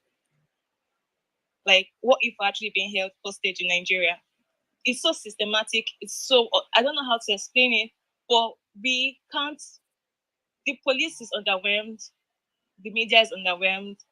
There's nobody to practically run to. I mean, if we all remember what happened with NSAS, there's literally nobody we could run to for help. We had to start tagging one international court law. And then even at that, they're all laughing at us like, who do you think is going to listen to you? Who do you think is going to answer you? So when people come out and be like, why are the youths angry, or why are people angry, or why are people bitter? A whole lot of people have gone through hell. Most people don't remember. I mean, I think, yeah, most Nigerians think we tend to have this long, short span memory or short span memory where we don't remember things. Like, I don't know if it's a coping mechanism, but we really do not remember. If something should happen to me today, probably everybody around me will cry. The next day, they moved on. They are now probably thinking about their own lives. Nigeria has held us to that. We do not have any form of, should I say, mental health to care about other people, because we're also being flogged. So, I mean, if you look at the country, there is practically nothing that is working. We have nothing working. Look at schools on strike. NYC is supposed to be like a time of joy for people that are graduates. It's now like people do not even want to go serve which country. Like, nobody wants to even do the NYC anymore. No state allowances, forget that one. Now, even villages that are supposed to even take care of probably with fruits, oil, and whatever, they are probably the ones begging to help them fix boreholes, help them fix one thing or the other, do like a community service. Like, it's not almost mandatory. So when you look at Nigeria, Nigeria in like 4 years or so, it is terribly bad. It is so bad. Is it the street robbers or those traffic robbers? A whole lot has really gone bad. So it's so annoying when you come online, and I mean, I'm like almost a troll now, because I cannot believe people are still coming to field these same people that are legitimately the problem. That's the reasons why we're suffering, the reasons why we're like in this situation, the reason why you cannot use your card to pay for iTunes on your iPhone. So to pay for anything, your Apple Music or whatever, like, it's really so bad. I don't know why. Yeah, like what Bishop said, the forest keeps voting for the axe because it looks like one of them, probably because the hand is made of wood or whatever. But I feel people are probably overwhelmed. People are in pain. People even believe that there's probably a candidate out there that will revive Nigeria. So they just want to let us continue the suffering with APC. I really do not understand it. So when I hear people, in fact, I know what I went through in Lutz. Yeah, it was a family member. I knew what I went through. I know a friend of mine whose mom died. So when you actually, and will you blame the doctors and the nurses? No, because they don't even have anything, like no equipment, no oxygen tank. They literally not. I'm talking about general hospitals. I'm talking about federal hospitals. And then you see these politicians going to France, going to Germany, going to wherever to get themselves checked, to get themselves treated, and you're like, why are you still building? Why are you people still supporting these people? What exactly is your problem? Are you not tired? So I actually feel this is a hostage situation. We're being held hostage or whatever, and we have to actually do something to break free of this. It's not a one man's fight. It's not obvious. It's not something that we can do now and then we win. Rome probably wasn't built in a day, yeah. But we have to do something to really break free from these people. This is a hostage situation, like, and it's very, very hostile. That's why they keep trying to make sure that you don't have any means of survival or livelihood to actually break free from this situation. Do you understand? They keep breaking down whatever means it is you feel you can use to make money, online, offline, crypto, whatever it is, because they know that if you are able to break free and probably pay their ransom or do something or whatever, and APC, sorry for actually mentioning your party, but really, this is a hostage situation. We have to do something to break free. That's all I have to say. Thank you. Thank you very much, Sweet Witch. It's okay. It's okay. I wouldn't say nothing. Guys, I want to thank you guys for being here with us. We have massive people on here who are listening, who are speaking. Thank you, guys. Most of us, I'd like to urge us to follow the host. Please click on David's handle and follow Mr. David. He has a body of work coming very soon. I think in a few weeks' time, he's going to drop that body of work. It's going to be shocking. It's going to shake the nation, Nigeria. Trust me. Okay. Let me just leave it at that. Follow Mr. David. So that please carry on. Sir, what did you say? It's not me that said that. Please carry on. Don't worry. Anything I tell you, don't worry, guys. There'll be something is just follow Mr. David. Trust me, something is about to drop. Something is about to drop. Give it time. But when it drops, you guys are going to know about it. Okay. I'm sorry for giving that away, but expect it. Okay. Also follow my host. Follow Mr. FS Yusuf. Mr. Yusuf is someone who really does a great work on the movement, the Peter Obi movement, and not just the Peter Obi movement, but for a better Nigeria. If it was another person, Mr. Yusuf would still be doing that work. And thank you, guys. Those who follow me, I see you. I'm going to follow you after the space. Thank you very much. I'm going to hand over the co-hosting to my dear host, Pearl. She should take over from me. Then I'll just be on the background. Then I might come on later. Thank you guys for hearing my voice, and thank you very much. Let the space continue. Pearl, are you there? Yes, I'm here. Thank you so much, Bishop, and thank you once again, David. Go ahead. Thank you, Sweet Witch, for your submission. I really don't understand how anyone will so vehemently defend this government who can't even breathe to defend you. It makes me wonder if some people have Stockholm syndrome. But we leave it at there for now. We hand over the mic to Kayode. Kayode, are you there? Hello, Kayode. Yeah, good evening. Thank you for the opportunity. You're welcome. Yes, we can hear you loud and clear. You have 3 minutes. Can you hear me now? Yes, we can hear you, Kayode. Please go ahead. Opportunity to share my fears and what I've lost over the administration of this useless government. I work with an international tobacco company from 2014 to 2016 when we were laid off. And when we were laid off, I have a little savings that I believe that I can start my life over with. I don't need to start running off to find a job. So I started packaging egusi. For those that know egusi very well, I started packaging egusi and elubo, which is cassava, yam flour, and pepper. So I started the business, and the business was doing well. To my knowledge, I was happy that I was doing something very, very good, and people were calling for demand and all that. I was very satisfied and happy. In fact, I was thinking, why didn't I go start earlier than when I started? So what now struck me most is in 2017 February, the egusi paint over that I used to buy at the rate of 450, it increased from 450 to 650 naira. It was unmanageable. We're cutting down the expenses and that. The pepper that I used to buy at the bag of 11,000 naira increased to 15,000 naira. I'm talking about February 2017. We're still trying to manage, but due to the small amount of money I started with, I couldn't buy I couldn't stock my raw materials. So by July 2017, the price of egusi increased to 1,500 naira, and the price of pepper increased to 22,000 naira.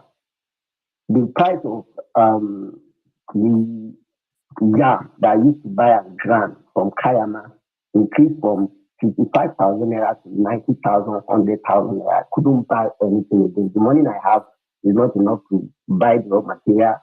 I lost a lot of customers. I lost everything. I couldn't continue again. So I just have to close down the business because I don't have enough money to start the business. So I started thinking what I can do again to keep my life going. So I decided to start collecting daily contribution, which is they usually call a job. So I started doing that, and people were coming in. So I discovered that the people I was dealing with, they need money to do their business and all that. So I run to a friend who knows someone that can give me money to start it. So the man borrowed me 2 million naira. So I started giving out small loans to all those market women I was dealing with. But to my surprise, I don't know what was happening to me, was happening to those market women as well. So the money they were borrowing, the price of product they were buying was increasing, and they could not make more profit. They could not pay back. I was stuck with the money that I borrowed from someone. They were stuck with the money they borrowed from me, and it became a case. It became a case on my neck. I'm telling you, last year, December to January, I almost committed suicide. I couldn't do anything. Police was on my neck. I was running after people with police also.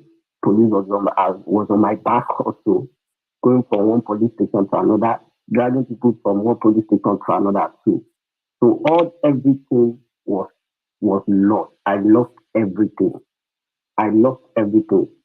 My dad couldn't even help because he's a farmer. Him too, in our village, in our community, they couldn't go to farm. They have to make sure that everybody in the village take away their goat, because Fulani headmen were in the bush. They couldn't go to farm. If you go to farm with your wife, they will kill the husband and rape the wife. It happens twice. And the instruction given to our king in our hometown was that nobody will touch anybody in the bush. I'm telling you that from Kogi State, I'm bold enough to mention the state, and I'm bold enough to mention the governor. There's not anybody. He just not die. Now die. Any die, now he die. Nothing will happen. I make sure that I engage in politics vigorously in my state, so that I won't have to fight again, or my children will have to fight again. If I fight and die, I die. I will know that I won't bring any child into this country. I'm telling you now, so I'm begging everybody. I'm doing this in Kogi. I'm investing all my effort. In my area now, I have people. I make sure that I have boys in my police. If it is gone, I will provide. If it is anything, because election in my state is heavy. I'm telling you, it's ta. And my area, we are ready for anything. I'm making sure I'm going to all local governments. If you are online and you are saying here we need change, forget change. The principalities of power we are fighting is higher than what it is. I have been declared wanted in my state twice. My father is a deputy man. He was removed from position he was heading. I have been declared wanted during 2018 Kogi State election twice. So to die, no they fear me. But this thing must change. I'm an educated person and I'm of the street. So I won't give any fucking body room to mess my life again. I was in fact I was doing well in ITC, International Tobacco Company, in a popular company. I was doing well as a sales rep. I was doing well. So I'm telling you this, the Lord have not finished paying it. I'm still paying, but I don't even want to know how it's going to be. But with this government, if Peter Obi lose, I will know that I contribute my quota. I did my best. I will know that. So anything that is going to take us, most of us are online, that we are not doing anything. Every day I go out there, every day I talk to people. Wherever I find myself, I talk to people. I make sure that I must take on, because everybody is experiencing it in one way or the other. Everybody is going through the fire. So those that are still supporting this government, probably they have what they are doing, or they have what they are doing. I have met one who I have met. Maybe I will share it on my post or on my Twitter. I have met with governor one-on-one. I'm not a person that anybody will just push aside in this game anymore. I have gone to a level that if you have to kill me, people kill me, let me die. I know what I'm standing for. So I'm begging everybody, it is beyond Twitter or beyond. Let's go down to the street. Let's start talking to people. Let people we know talking to another people. Let's start sharing the message. It has to be done. If we fail this time around, I'm telling you, we are not going to go through again, because they already know what is going on and they know what can happen. They are prepared for it. So we too we must prepare. And if we fail this time around, I'm telling you, it will be hard for us to take back. It will be very, very hard for us to take back, because they will enforce it again. They will do more than what they have done, because they want to keep everybody in their circle. So please, I'm begging everyone online. I'm begging everybody. Please, let's do our best. Let's forget about the noise anybody is making. Yesterday, I was threatened by certain political talks in my community because I have to use my money to bring an INEC officer to come and begin to register people. I was threatening directly like this. But thank God that I'm not just ordinary person on the street. My boss speaks for me. It's not going to be easy. I'm telling you for a fact. So please, let's go down to the street, everybody. Thank you very much. Thank you, Kayode, for your submission. It's very unfortunate you had that experience, and it's very unfortunate the amount of damage the current government has done to the economy. That is why we need to open our eyes and pick the right candidates this time around. We pass the mic to Constance Domo. Constance Domo, are you there? Yeah, hi. Yes, I'm here. Can you hear me? Yes, we can. You have 3 minutes. Okay, all right then. I'm so happy today. Having to be part of this space with David. I've always been looking up to hearing David's voice because I'm on this place to say thank you to David. Myself and my family, every time we listen to David, we read David's post, we get a little reassurance and hope again on this country, Nigeria. I listen to David, I follow Renew, I follow Aki, then FS Yusuf. I listen to him again here. So I don't know how you people are made, how you are wired, whatever strengthens you. We owe you so much. We can't thank you enough.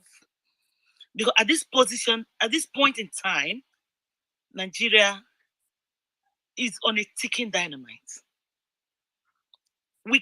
I don't know how people that live in Nigeria, I don't know how they survive. I listened to one lady that said Nigeria is on a hostage. That is the real truth. We're on a hostage. A hostage is where they will hold people down. People is on escape route. You just look for a way to get out. Whatever we are doing, whatever people are doing in Nigeria, I don't know how they are surviving. But I want to say thank you to everybody on this space. David, I cannot thank you enough. I don't know. Anytime, I'll keep sending you messages into your DM. But whoever is doing anything to change the narrative, I'm so happy it's no longer business as usual. Nigerians, we don't even know what primary election was before. But now, with the great awakening by people like David, Renew, Aki, FS Yusuf, so many people, I'm getting it. We can at least be hopeful a little bit. For Peter Obi to come up, Nigeria should be paying Peter Obi for at least for saying yes to come and carry this mess this government have put us into. And for this government to have the audacity to still come up to campaign, to ask for votes. This is the government that have turned Nigeria to an abattoir, killing every day. Nobody cares. Somebody spoke here that says killing is the order of the day. No feelings. Nigerian life has no value anymore. I know how many jobs I do here to send money back home. It's very pathetic. To be a Nigerian here, you have to struggle. You have to do a lot of things. Put in 5 times the effort in an office where you know you're good. And they know we are good. So I'm really, really very happy seeing people that can still give me hope. I look at these people and at least there's a little hope about this country, Nigeria. Whatever this government is doing is endless. Nobody, we can't, what do we, even to start with, Nigeria Defense Academy, Kaduna, was attacked. By who? If Defense Academy cannot defend themselves, who will defend Nigeria? See, today, nobody is on trial. They didn't hold anyone. And if this thing had happened in Yoruba land, so-called military people will erase all that local government. If it happened in Igbo land, they will erase all the local government and bring people and say these are the people that are doing it. Killing people every day. The military men are dying every day. What is happening? Is this government in a blood ritual? I don't know. We can't continue like this. I have that hope that something is going to change. How Peter Obi is going to do it, I don't even know. Anybody coming to say I want to be president of Nigeria has a lot. I can't even do it. Give it to me for all the teacups in China. No. Where will you start from? Please, I'm just so happy. I've heard David's voice, other people speaking. I now have a little hope that people are thinking, and I pray that we'll get it right this time around, because we can't afford to miss it. We can't. This government and their cabal, all of them and their gang, they're not ready. They're not ready to leave the space. And whatever, waiting. If you see a bed, they dance for Johnson. Waiting they beat drum for an in the corner. For APC and all this terrorist government, from the PDP down to all of them that have held us hostage, for them to be having audacity to come and say they want to. If not that INEC rigging, now they assure them, you get waiting there behind them when you get the assurance that they get. On what ground are they campaigning on? On what now? On the killing? They want to turn Nigeria to mortuary. Atiku lives in Dubai. And coming back to Nigeria every 8 years. Please, I can continue on and on, but please, I want to just thank you to everyone once more. I'm so happy, and I pray we'll get it right this time. Thank you. Thank you, Constance. Yeah, we all hope we get it right this time, and that is why we're carrying out spaces like this to create awareness for people. As we're sharing our experiences like this, it makes us wonder why anyone would want to support the current government and their candidates. So, thanks for your submission, Constance. We pass the mic now to Temidayo. Temidayo, are you there? Yes, I'm here. Okay, you have 3 minutes. Okay, thank you. Thank you so much. Now, before I start, I want to say that I lost hope in this government, I think, early enough in 2015, where, President Buhari, chose ministers maybe after 6 months. And the list of the ministers he chose weren't, encouraging. And I also want to talk about, ASU strike. Like so many of us, so many students, maybe after writing JAMB and all that, you are so happy that they gave you admission finally. You calculated your stay, maybe 4 years. Okay, like me now, I believed I was supposed to finish around maybe August 2021, and because of this, ASU strike for 8 months, another one 4 months. Now I will finish maybe 2023. I don't know when this thing is going to stop. Nobody is talking about it. Before we left school, I told my friends that this ASU strike isn't going to last for long, because we're in the election period. And every government in the world, they want to settle their grief sets in the society just because we are in the election period. that my prediction did not come to pass. I also told them that okay, before APC have their nonsense convention, the federal government is going to call off the strike just because they want to please us. That didn't happen. Like, we have a government that don't care. Like, they don't even care if maybe students will vote for them or not. They are so confident about spending their embezzled money in the election. They don't care. They don't this kind of eye service that all the politicians do, whereby they just settle everybody in the society just because they need your vote. Like, APC is not doing it. They don't care. They are very, very, very sure that they are going to bribe their way into 2023. And I want to talk about answers too. I protested in Surulere, and you know what happened in Surulere, where they killed, I think, 2 people or so, and so many people were injured, the case of Ojabi, Oxlade, and all of that. You know, anytime I pass through Ojo Elegba, I'm so, how will I put it? Is it trauma or something? I remember it, and I begin to fear for my life because we ran that day. We actually ran.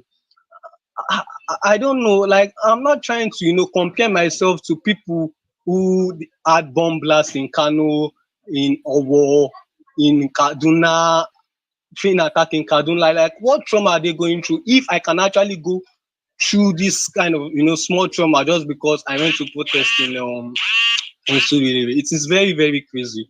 Thank you so much. Thank you so much for allowing me to speak. Thank you, Temidayo, and I agree with you. The government of the day doesn't care, and I wonder if anyone they will try to impose on us will care as well. Unfortunately, we know the answers to that. Dr. Amina, are you there? Yes, I'm here. Thank you very much. You're welcome. You have 3 minutes. Okay. Thank you for letting me speak. I've listened patiently for about 2 hours and I've been moved by contributions. I'm going to predicate my own contributions on basically 2 things: the economic section and the economic situation and family situation. Firstly, as many of you know, I'm a teacher. I'm a university lecturer and I have been this is my 12th year now as a university lecturer. In 2015, I was a lower level lecturer and I was earning about 132,000 then. Because the official rate of the dollar was about 198 naira at that time per dollar, I was earning $660 a month. But if you go to the black market, because we know we have 2 markets or even 3 or 4, it was about $450 I was earning in 2015. Between 2015 and 2022, I have got a professional diploma in education because I love to teach. It's my passion. I have obtained a PhD in industrial microbiology from a world-class university. I've written 20 research papers. I've written uncountable book chapters. I've held dozens of administrative positions. I have mentored hundreds of students, supervised at master's and undergraduate level, everything a teacher is supposed to do. So you would agree with me that between 2015 and now, I have improved, I have added value to myself. So you would expect me to earn more. In 2022, I now earn, after 2 promotions, I now earn $536 on the official rate or $366 on the black market rate. I was earning $450 in 2015. I now earn $366 in the black market. That is less than cleaners, shoe shiners, any menial job you can think about earns in many developed countries. If you become a lecturer today in Egypt, you will earn more than me, who has been a lecturer for a dozen years and is a senior lecturer in Nigeria. So we keep saying, maybe we should put our money where our mouth is. Maybe we should ask for better pay because inflation is is galloping. So lecturers went to their employers and said, look, your drivers, everybody around you is earning more. People in national identity management, whatever, are earning 3-4 times those of us that taught them. And we don't even have single national cards, ID cards. Nothing is being done. NNPC has not been, refineries have not been working for decades and they are earning 5 times what we are earning. Do you think you should increase our salary? So over a decade ago, the 2009 agreement that universities, ASU, university lecturers ASU signed with the government was that they would increase our salary. Now, over a decade, almost a decade and a half later, they have not implemented it. When ASU got tired of being a gentleman kind of organization, they went on a strike. Government promised them heaven and earth, gave us a few pennies. We went back to work. We got poorer and poorer. We decided to go on another strike. As I'm talking to you now, it's been 4 months since lecturers have been paid. My colleagues, some of the brightest minds I know that I'm privileged and honored to work with and call colleagues, today are farming. They are Uber drivers. They are begging for money. You know why? Because we chose to teach people. I would have been a beggar I would have been probably Uber driving or something, if not because, well, I am lucky enough to have fallback options. And it should not be this way. Why are we opening our eyes and seeing terrorists, bandits, and political jobbers and thugs carrying around bags of money? We see it with our eyes, being paid, stealing, collecting, and ransom and all that, while the best people who could literally change the trajectory of Nigeria are earning $360. I'm in the US. People earn $360 a day in this US. People less qualified, less dedicated than academics in Nigeria are. This is the same academics that people are looking at and saying, senior, there's senior in her name. What is the senior lecturer? Hajiak Anche Kinzama senior lecturer, I don't like it. And name they are begging you for money because they think you are now earning well. You will contribute to your family and friends to pay ransom when their relatives are kidnapped. You contribute to the younger ones when they want to japa.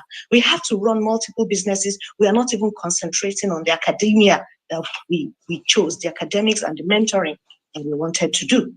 Hello? You see, the second section I Can would you hear now me? talk about. Why? Hello, can I continue speaking, please? Yes, The second Bangis, I'll drop you from the speaker. When it's time, just request the mic again because you're interfering, or I'll mute you, okay? Go ahead, man. The second situation I'd like to talk about is more personal. Because of what we have gone through, I was a banker earning so much, but I loved to teach, I loved to mentor. I resigned banking. One of my managers called me and said, why are you leaving banking for academia? What's your problem? I said, see, you won't understand. It's like a curse for me. It's a passion. I want to teach. So when I went to teach, I decided that, okay, I would focus on teaching and grooming the younger ones. Then when my eyes saw fire in 2015 to date, I now decided never again. My husband's nephew came to me and said, I finished with the first class and my university wants me to teach. I said, God forbid. Affliction has struck enough in this family. We are not going to let you be a lecturer. Go and apply for scholarships abroad. I guided him and all of that. This young man, very young, bright young man, got scholarships in at least 3 universities that I'm aware of. When he got the first one, he said he was feeling ill. Next thing, he went to the hospital. They said, it's just headache. Drugs did not work. He went to the teaching hospital. He was admitted. And I went to see him when I saw that he was really deteriorating. I took one look at him and I started crying. I wasn't crying. I could not say what I was crying for because I couldn't put it to words. I called all my friends. I said, okay, the doctors are saying we need a CT scan. Everybody, the doctors in the teaching hospital, everybody was saying, it's a Sunday, we don't do CT scan. It's only in Nigeria that hospitals expect you to tell your body, okay, don't fall sick today, it's Sunday. CT will not open, MRI will not open, so you can fall sick on Monday. This young, brilliant man with a bright future was hanging on to life by a thread, and a nurse came in and gave him glucose saline. I looked at it and I saw, this is sugar and salt they're putting in this guy's body. He's probably suffering from an aneurysm. I shouted, I called, I begged, I was begging, grabbing doctors by the lab coat. Everybody said there's nothing they could do. I watched him slip away. This guy died a few hours later. This man, 2 weeks after his death, another scholarship, fully paid, came into his email account. When his brother came to tell me, we sat together in my office and we were crying. So if my generation is suffering, the younger generation is suffering, how is this country going to improve? The current government between 2015 and 2022 has stolen my past. All my dividends that are unclaimed, that I hope I will claim someday, they have collected them. They stole our past. They are stealing our present. They are not paying us our allowances running into several years. They are not paying us good salaries. They are stealing our future because they are borrowing monies that they will not even live to witness us repay. My children, your children, and their children will pay these loans back. All these trains, roads you are seeing, it is the money of you and your children unborn that they are borrowing to do these things. So they've stolen our past, our present, and our future within 2015 to date. So here I am worrying about my economic situation. I'm worrying about my family situation where young people, my relatives are being kidnapped, are being killed, are dying because of poor hospitals.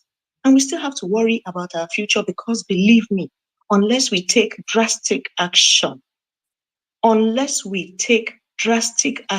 the good of the nation, we have not seen anything yet. This is Sari. The real fasting is going to come. We need to be very, very careful and think long term. It's not normal for us to think beyond today and tomorrow as Nigerians. But believe me, for the sake of your children, born and unborn, we should look beyond today and even tomorrow. This country is on its last legs. You and I are the only reason, the only people that can make a change. Anybody advising you to vote for politicians is doing that because they have been paid. Peter Obi, Buhari, Tinubu, Atiku, look at the merits of their individual arguments and make a decision you can live with. Because when the chips are down, it's only you, God, and your conscience that will remain in the night. And let me assure you, it is easier to build than to destroy. And we have been destroying, it is more difficult to build than to destroy. And we have been destroying Nigeria for 40 years of my life, and especially in the past few years. One thing I know for sure is, if you ask me, what have I lost since 2015? I have lost my innocence. I have lost the spring in my step and the spark in my eyes. Everybody told me, oh, study, work hard, be a person of integrity. I did all of that and I can barely feed myself and my children. I have become disillusioned. I have become cynical. I have lost my passion and I'm now even losing hope. But then again, what are we if we have no hope? I yield the mic. Thank you.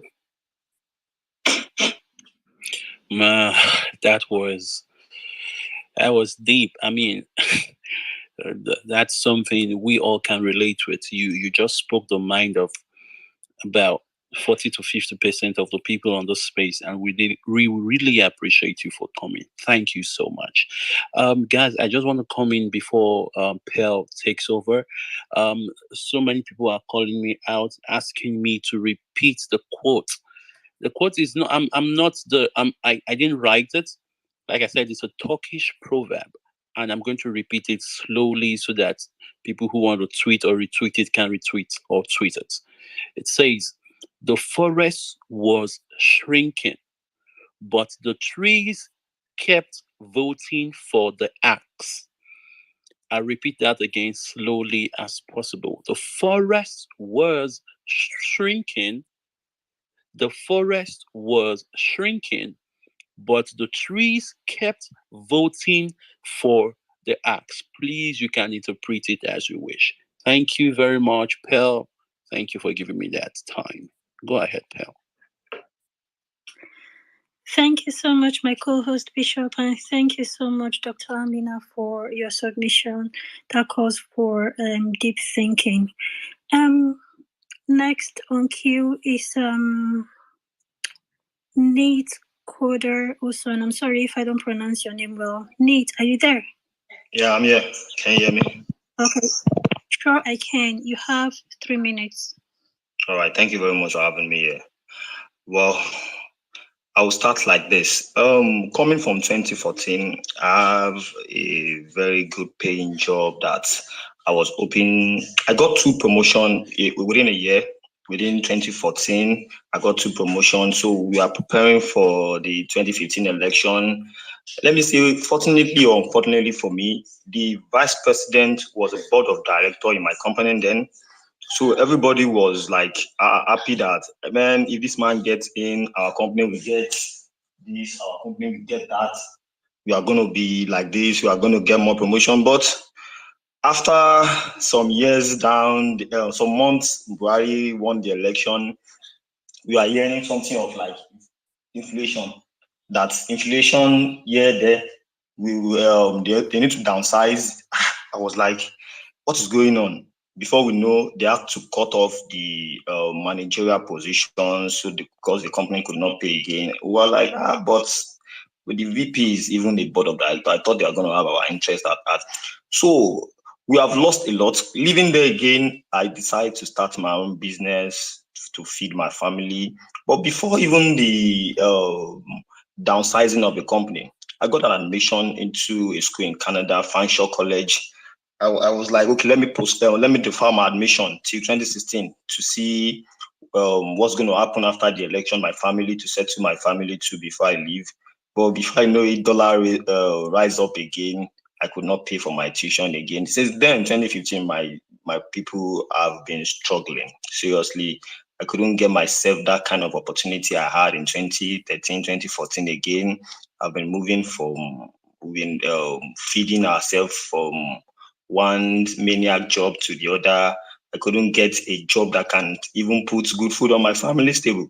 So this election 2023 is kind of very personal for me, and I believe it's personal for a lot of Nigerians as well, because we have suffered a lot. I remember in 2020 at Alausa during the NSAS protest, I conversed with a lot of youths that are so angry, but it's so unfortunate that most of them now are campaigning for the same bad government you are talking about. But still, we will not give up. The Aluta continue. It's our country. Even if I'm going to run out of this country, if you have the opportunity to run out of the country, can 200 million Nigerians move out of this country? Japa? No. The answer is no. So I believe 2023 is the time for us all to get it right. Unless we are going to, Nigeria is going to go into the kind of chaos we are not expecting.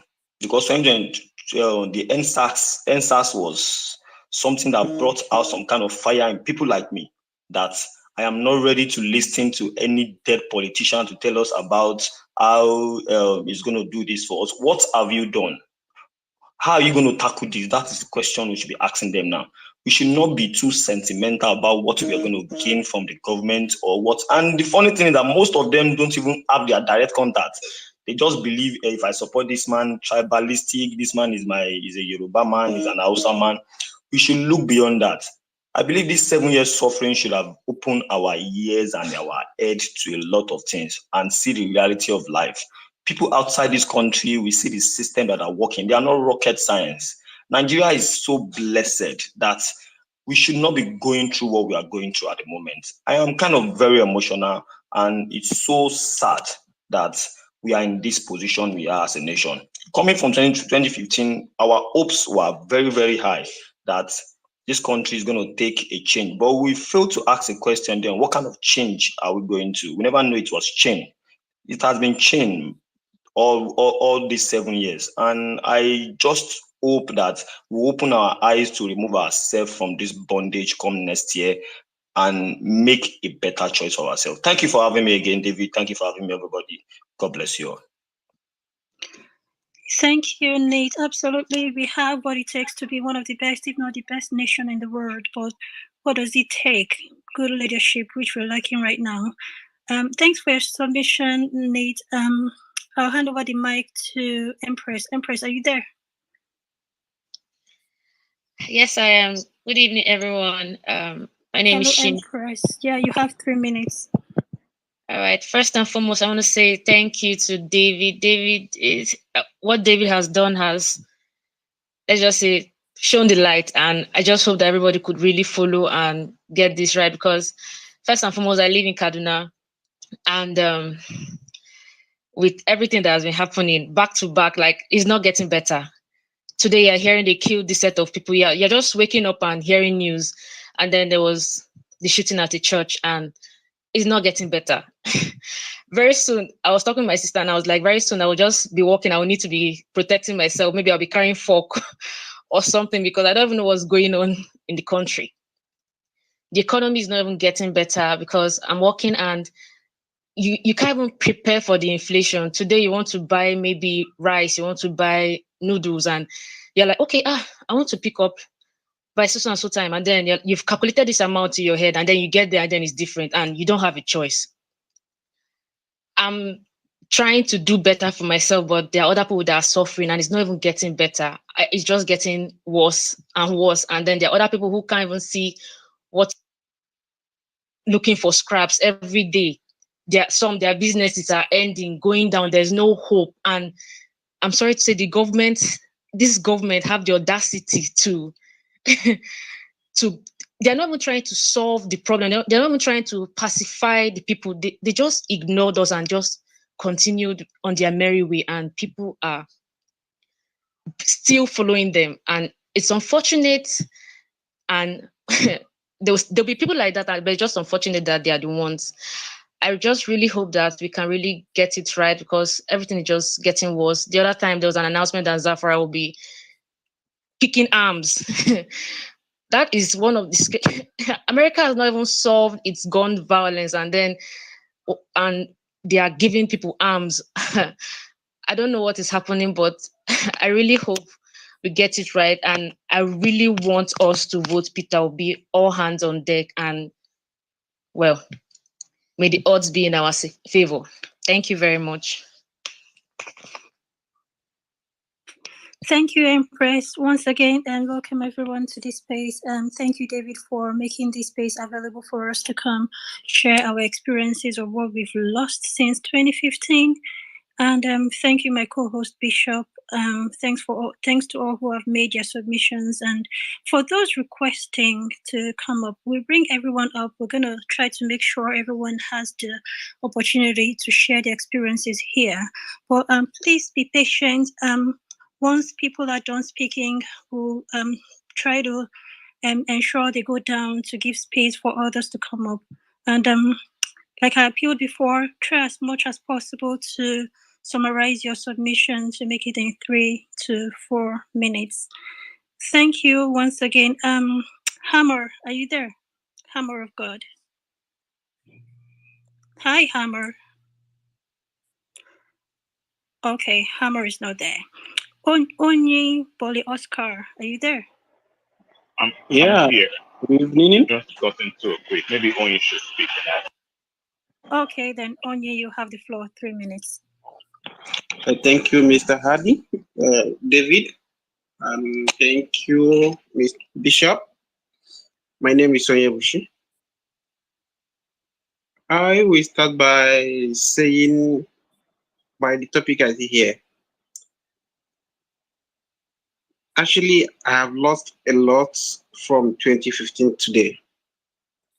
First was my uncle. I think he was the only hope we have then. Suddenly, around 2016, we got a call like this man was shot dead. And after that, this 2022, my cousin wife was killed by the police. After which we have tried to pick up the matter, but the police in question which mount the roadblock at that very spot all denied being there at that moment. To no avail, we had no news. Actually, I'm not in Nigeria now, so I couldn't follow up the case. Then, as of yesterday, my uncle was kidnapped and we had to pay a lot. Then, after then, he was released. So, this Buhari government has cost my family a lot. I will start by saying those who lost their job and other things which we have lost, but these are the three main things that bothers me a lot about Nigeria. Now nobody is safe in Nigeria. Walking on the streets, you might be a victim of kidnap or straight bullet killing you. Which a safe country shouldn't be that way. Last time I think I see some of my friends who were posting like talking about APC government. At this time around, we didn't supposed to be talking anything about APC and PDP, despite being any tribe or religion. I don't buy the idea of some people talking about PDP and APC. We need to find new people and put them in those positions where we already see some of the exploit those people have achieved in life. So that's all I have to say, and I really want to share my bitterness about Nigeria. And thank you everyone for letting me in on this space. Then I leave the mic for now. Okay, thank you, Onyi, for keeping to time, and thanks for your submission.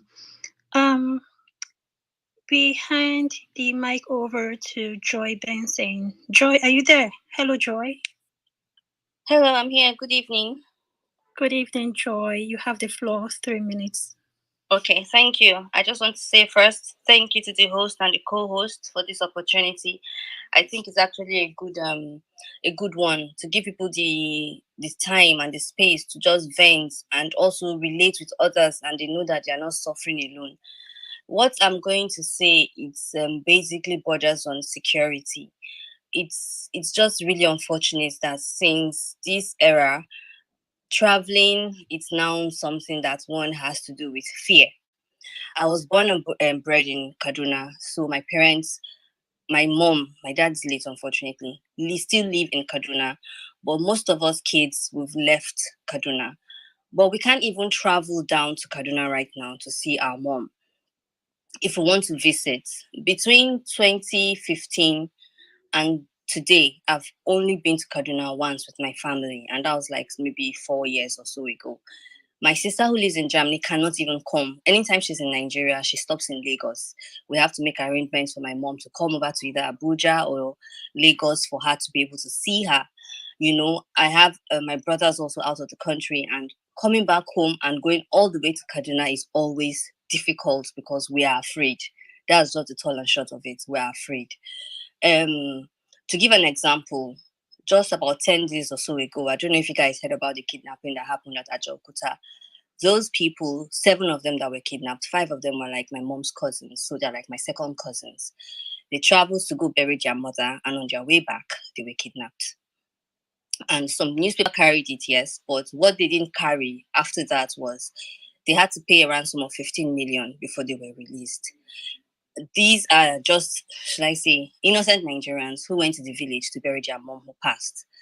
And for some reason, people saw them spending money in the village and they felt, oh, these ones had money. And they just had to cash in and they had to kidnap them.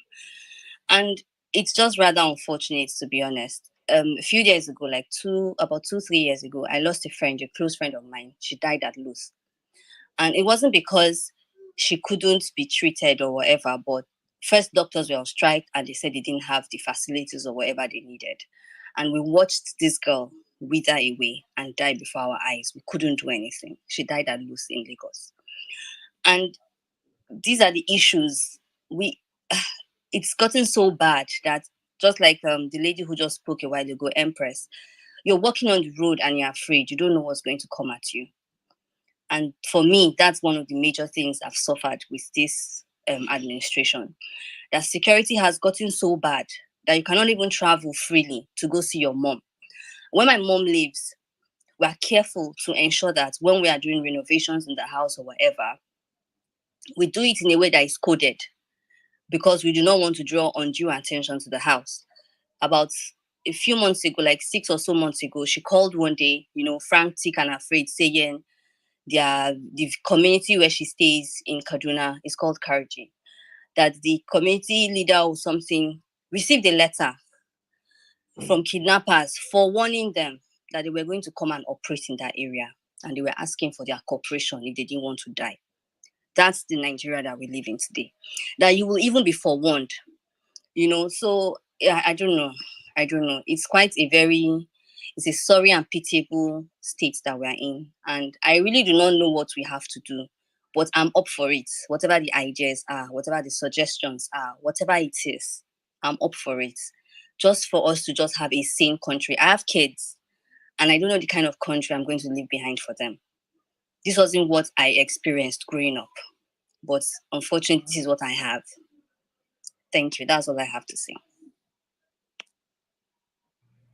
Yeah, thanks for your submission, Joy. Unfortunately, insecurity has become the order of the day in our country, and we have to do something about that. And what can we do if not by electing a very good candidate to take us to a more secure nation?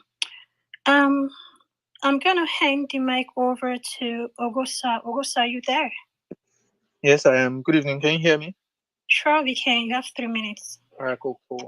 So my community is exactly Ogbia Northeast local government of Benin City is an agrarian community. Basically, farming is the only thing they do, right? So a couple of years ago, my uncle was on his way back from the farm. I mean, this is something I grew up seeing that this was the structure they had on ground. Everybody just goes to the farm, even if we didn't live there, but you have extended families and all that good stuff. So on a random day, I'd already moved away from there. Work brought me to southeastern part of Nigeria, and my cousin calls me to say her dad was it was the end of the planting season, so they would just go back, do regular maintenance, weed, and so on one of those days he went alone, and then when he got there, he saw like cattle just all over the farm, feasting on it. So if you have ever gone through like the process of farming, it's a very difficult process. So he fled up in anger, and then he was trying to have a conversation with them. They started speaking their northern language. He didn't understand, so he became sort of heated. Mind you, he was the only person. Now, when he came, he did not have one arm. This is somebody that went to the farm whole. He didn't have one arm. Apparently, they were going to cut him on his head, and then he blocked it with one of his hands, and then he ran. So he went back to the community. Everybody started complaining. I was actively tweeting. I think it was 2017 or 2016. I can't remember clearly. We went to all the media houses in the city. It was like word went out, right? But nothing was happening. Police was not arresting anybody. The military was not doing anything. So youth in my community got fed up. They all went around, got weapons, and it became very intense. A lot of people died, right?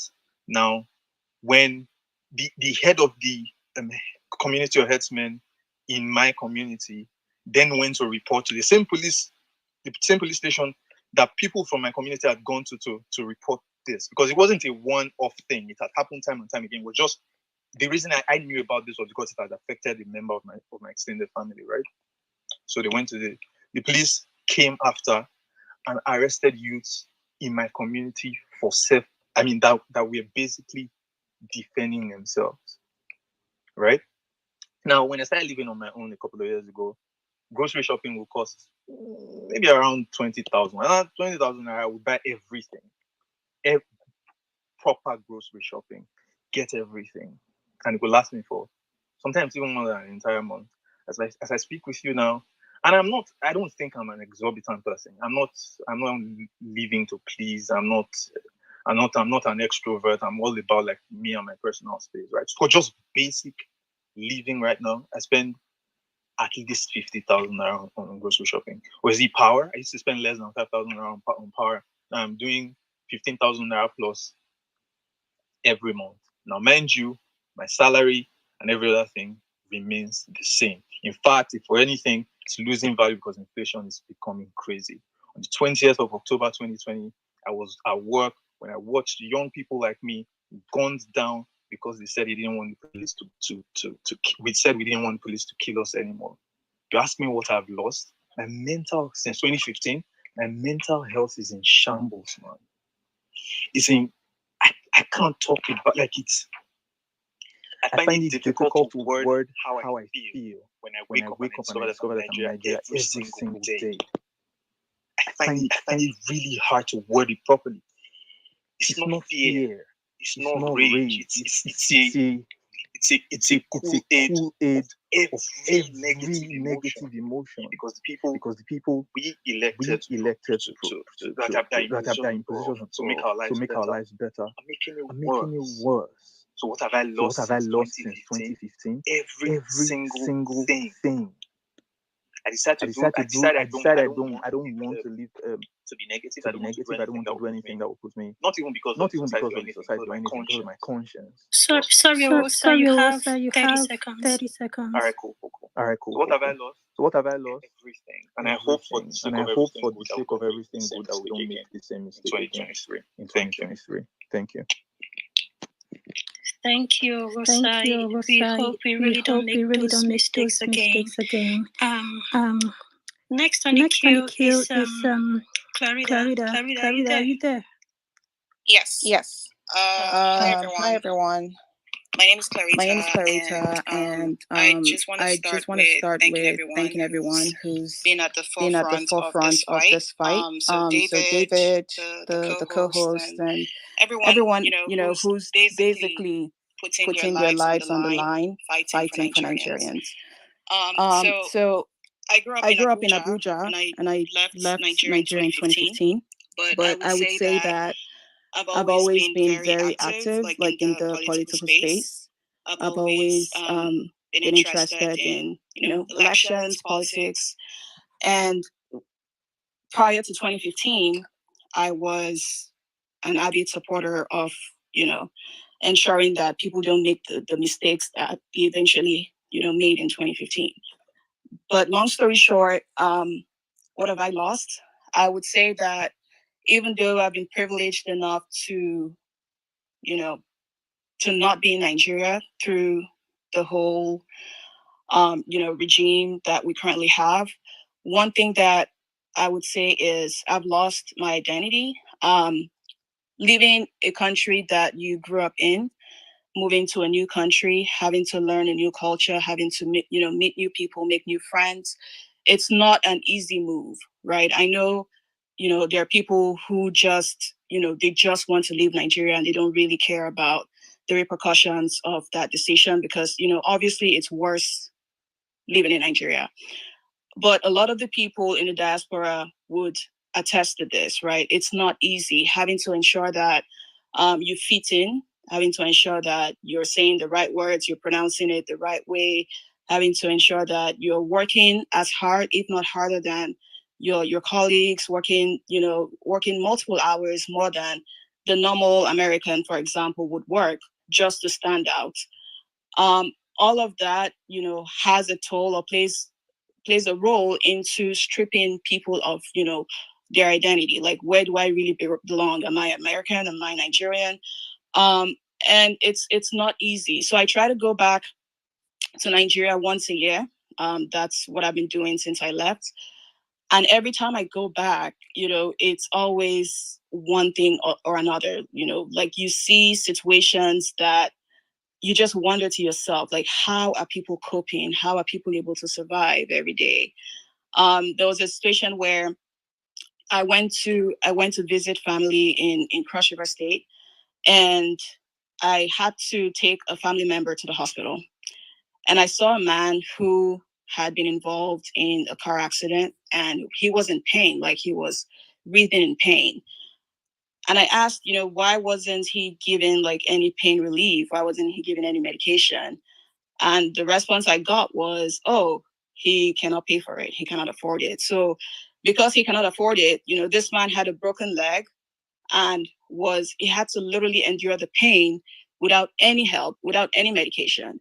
So I ended up having to pay for it. But then it just got me thinking, you cannot possibly, you cannot crowdfund things like healthcare. You cannot crowdfund things like, just basic human amenities. That's not something that you can say, oh, let's all donate. Let's donate for this person who needs a new kidney. Let's donate for this person who needs pain medication, right? So it's very heartbreaking now that we have an opportunity to, voting a president or, voting people who would actually be able to do the job. And we're seeing different sides. We're not even able to agree on one thing, which is that this current administration has failed. We're not even able to, come together and agree that, okay, we need change. We need someone who would actually stand for the common man. There is nothing happening in Nigeria that is normal, like absolutely nothing. There is nothing that is working. There is nothing that, you can point at and say, okay, at least this works. We can actually try to manage everything else. Nothing works. Nigeria is practically a failed state as it is. The only thing holding Nigeria together is the fact that, we're still able to call ourselves a nation. We're still able to get loans. We're still able to, just basically just run the country using loans that we're getting from other countries. Now we have a chance to change all of that. So I just want to round off by saying, if you have not gotten your PVC, try and do that. Even if you've applied but have not picked it up, try and do that, because they are banking on voter apathy. They're banking on people not caring enough, to make their voices heard. They're banking on people who are, just waiting for their own person to go into power so that they can enjoy what other people have been enjoying. They're banking on people who benefit from corruption, pushing for candidates who would keep on enabling that, that practice, that corrupt practice. So I just want to say that for everyone who has told their story today, I really empathize with you. But on the other hand, I also want to encourage you to go out there, empower other people, talk to them, tell them, that their votes count. Because if your vote did not count, these politicians would not be, spending so much money, trying to buy votes. So obviously it matters to them. It counts, right? So I know we have become very desensitized, to the whole political system. But I just want to say that we cannot give up. Like, we need to keep trying. And if we fail, I don't think we will fail, but if we do fail, we try again. So that's all I have to say. And yeah, thank you. Thank you, Clarida. I like that. If we fail, we have to try again. We can't just stay in the failure. Nobody's above mistakes. We've made mistakes in the past. It's time for us to correct those mistakes. Thank you once again. Hammer, are you there? Yes, I'm here. Good day, everybody. Thank you. I apologize for earlier. So my opening statement is going to be predicated on the last tweet by David Hyande, which says, "Those of us who have who should have become tomorrow's job creators in Nigeria have been forced to leave. All our skills and ideas are helping Americans, European countries, and Arab, become wealthier, while our people at home are doing affiliate marketing and drop shipping and Yahoo. Simply put, I just want to say here that I'm still an employee of labor. 2015, so many things happened. It was very disastrous, for the community of, most especially my community of media practitioners. I was one of the youngest people who started the first sportainment show in Nigeria. One of the first people who started a sportainment show in Nigeria. I had some of the best sports journalists reporting on my TV show. Subsequently, on the radio show. 2015, when this administration came into power, they stopped practically everything. I relied basically on advertisements and sponsorships. There is no advertising agency. I'm just going to be as discreet as possible. Maybe if I want to feed John Hyundai, my credentials, for him to look that up. I lost some of the best talents, in the creative industry. Many of them zoomed out of the country, because of the hardship. I mean, we went on recession more than 3 times in 2015, or maybe about 3 times from 2015 up until 2019. The entire economy collapsed. So I'm just here to reemphasize on what have you lost since 2015.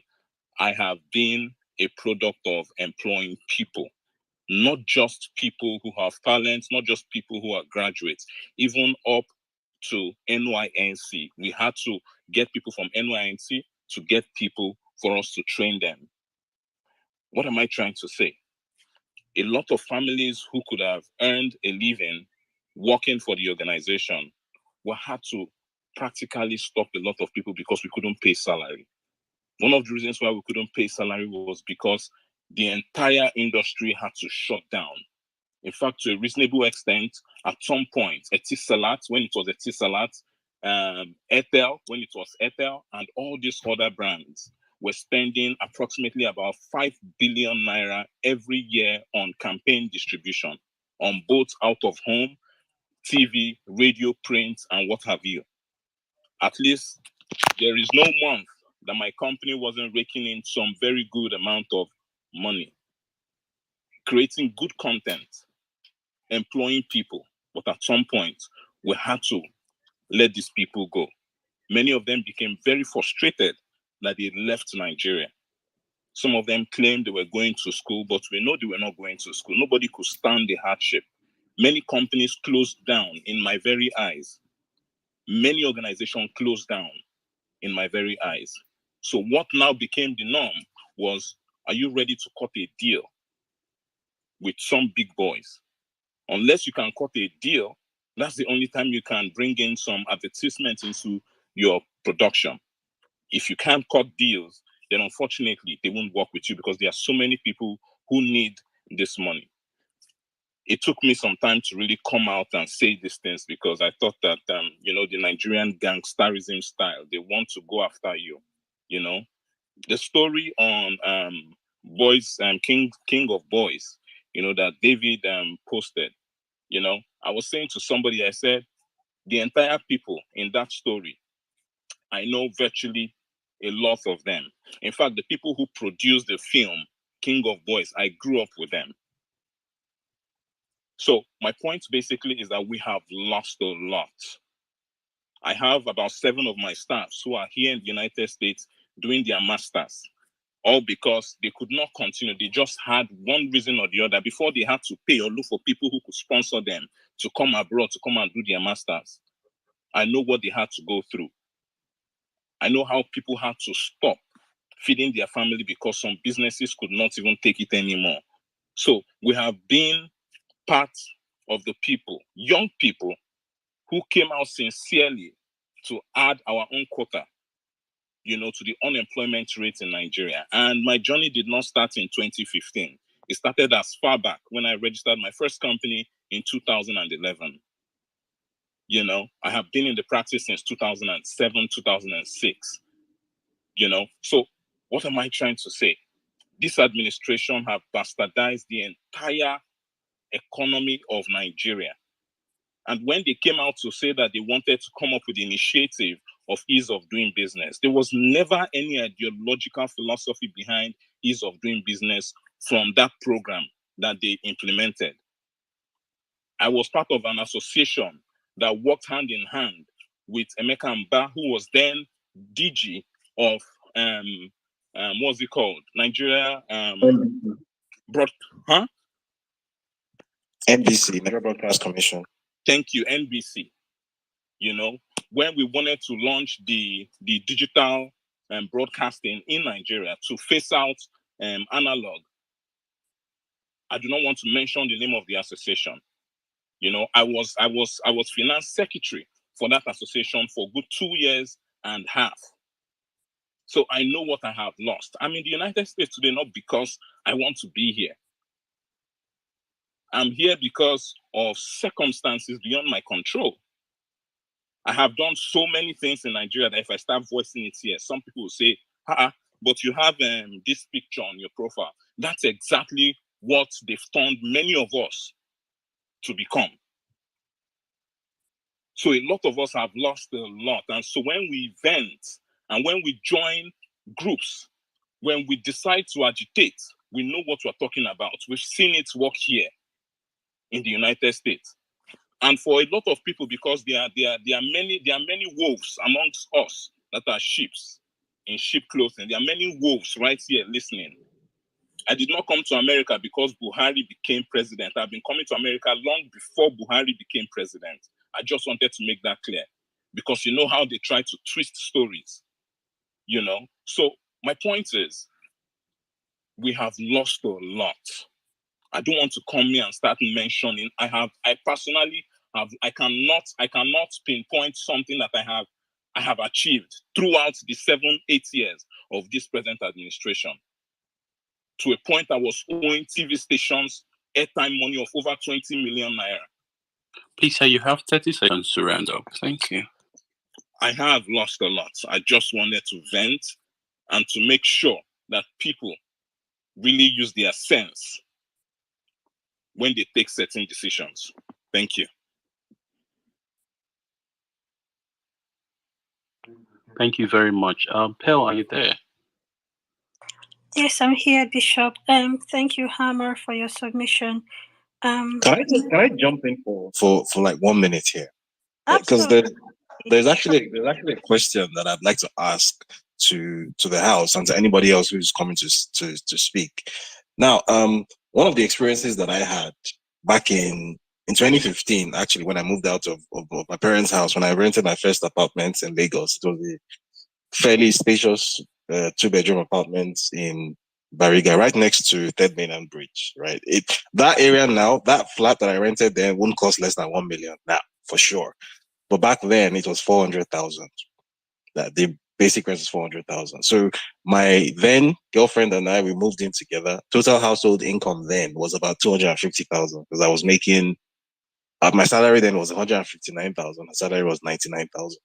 So let's say 250,000 in total. And with that salary, we had a pretty standard middle class life.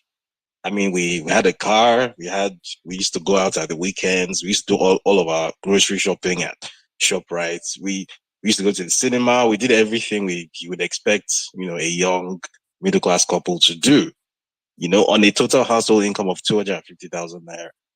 But that only lasted for less than a year because from 2016, as soon as the first recession hit, and then the inflation shock started hitting as well, all of a sudden, everything that we could do before, we couldn't do anymore, right? Because, our salaries remained stagnant, and it wasn't until like 2017 when I went into TV and there was like a significant bump in my income that some of the things we used to do in 2015, we could even start doing them again. Because between 2015 and 2017, our standard of living just eroded steadily. It was actually really bad. So I'm curious, does anyone else have the same experience over that period, especially people who were just starting out in life as I was then?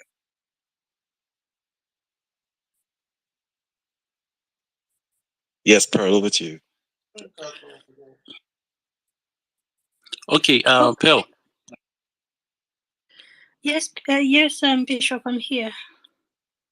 Okay, I think we have another a new question from Dave. Those coming up, if you have such experience like Dave has said, you can share. Go ahead, Pearl. Yes, thank you, Bishop. Whoever the next couple of speakers will be, you could do well, please, by addressing the question Mr. David has asked. Mr. Banks, are you there? Yeah, I'm here. Okay, you have 3 minutes. Thank you. All right. Good morning, everyone. Thank you for the opportunity to speak on this subject, and I'll just brief my experience since 2015. It wasn't easy, to be honest, because prior to this present administration, before they came in, I was working with my-time consulting firm. We are consulting for NEMASA then, so I basically knew some of the things that was going on in there. So before Buhari won the election, one of the directors called. We are having a conversation. It was like, Tony, you know what? If this man gets to win this election, you better start looking for another job or you get something doing for yourself, because we're not going to continue with NEMASA from the look of things, because we know how the man, how everything's gonna turn out. And apparently the whole thing happened the way he said it. It wasn't easy because things changed. It was like things turned upside down for me in particular and some other of my colleagues at work. So it's more like, if not for that, I had a bit of savings for myself. I don't know what would have been my situation. So I tried as much as I could, then go into a relationship and try moving to Canada before Australia came into picture. Then I left Nigeria. I've lost a whole lot. I can't come back home. I made a vow not to come back home till this man gets to leave office, because it's not there's nothing to come home to come and enjoy. There's nothing, absolutely nothing. I do rather give money and then for them to do whatever they want to do. And then I take care of myself out here. This administration is messed up everything. It's messed up every bit of everybody's life. Anybody that can comfortably come out and tell you now that, oh, I'm enjoying my best of life, the person is lying to you, because there's nothing to enjoy about Nigeria. There's no good story that you share about Nigeria. Even those of us here in the diaspora, yeah, you just try to do your best for yourself. You don't bring Nigeria into the picture, because Nigeria is just, sorry to use this word, Nigeria is full of shit. The present leaders, they are full of shit. They can't offer you anything. This is the last chance we have to redeem Nigeria. If not, there's nothing we can do about Nigeria again. Just write it off. Just write Nigeria off if we don't get it right 2023. Just write Nigeria off, because they can't offer you anything. If they can be giving out this money to delegates, what do you think they are coming back there to do? To work for you after spending heaps? No, they're not coming to do anything for you. So it's just forget about Nigeria after 2020 if we don't get it right. Coming to what David said, life then, yes, you can afford before 2015, you can afford to do certain things like going to cinema, doing, more like things that you can enjoy for yourself. But how many people can do it now? How many people can afford to doing it now? You can't. Most people are now living by, getting handouts from other people. You can't do it. There's nothing like basic salary anymore. There's nothing like that. For me, there's nothing like basic salary back home in Nigeria. Nothing. Things are tough. Things are hard. People are gnashing their teeth. You can imagine a country where people are living by, what they hustle on a daily basis, not like living by their salary. How many people are living by their salary in Nigeria? So it's not easy. We have to get it right 2023. No matter anything anybody is saying, it's not about party anymore. We've had enough of parties. We are looking at the person that will, channel the right course. It's not about the party anymore. We've had enough. We have to do something now. If I were to be in Nigeria, I would vote. But from here, I'll do anything I know I can. Both funding and campaigning by any social media that I'm using, I will do it for my candidate. And I know the candidate I'm going for. Thank you very much. I yield my mic. Thank you very much. Before Pearl comes in, what David said reminded me of what a friend of mine told me. He said, "Hey, Bishop, okay, let me use Pigeon." He said, "Oh boy, this one where the way Nigeria they go now, 1 million don't they behave like 100,000? I mean, the life you can get when David was talking about with a million naira. Now you can't even afford that kind of life with 100,000 naira. So that's how demeaning Nigeria has turned its citizens into. I mean, if the stories we are hearing here doesn't make you angry, then I don't know the kind of person you are. I mean, we should be angry. We should go after those people. We should be on the offensive, like David always say. Be on the offensive. Be unapologetic. Okay, let's be on the offensive. They should be the one defending. Okay, let's be on the offensive. Thank you very much. Pearl, you have the mic now. Thank you, Bishop. And I agree with you. With all the series of political, security, and economic crises we're facing, Nigeria is currently in its worst state of instability of many decades. And it's really clear that the government of the day is struggling to govern. And are we going to fold our hands and watch this continue? It's high time, like Mr. Banks said, for us to do something, or watch our country fall into abyss, which is what we don't want.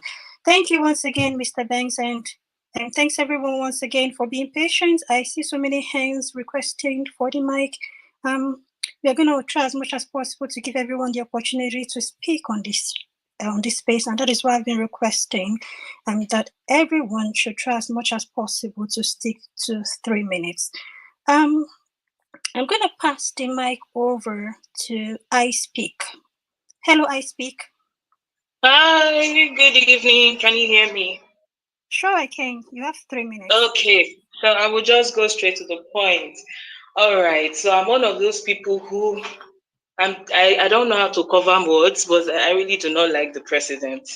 2015, I was given the opportunity to travel to study in the UK. Now, I started in January.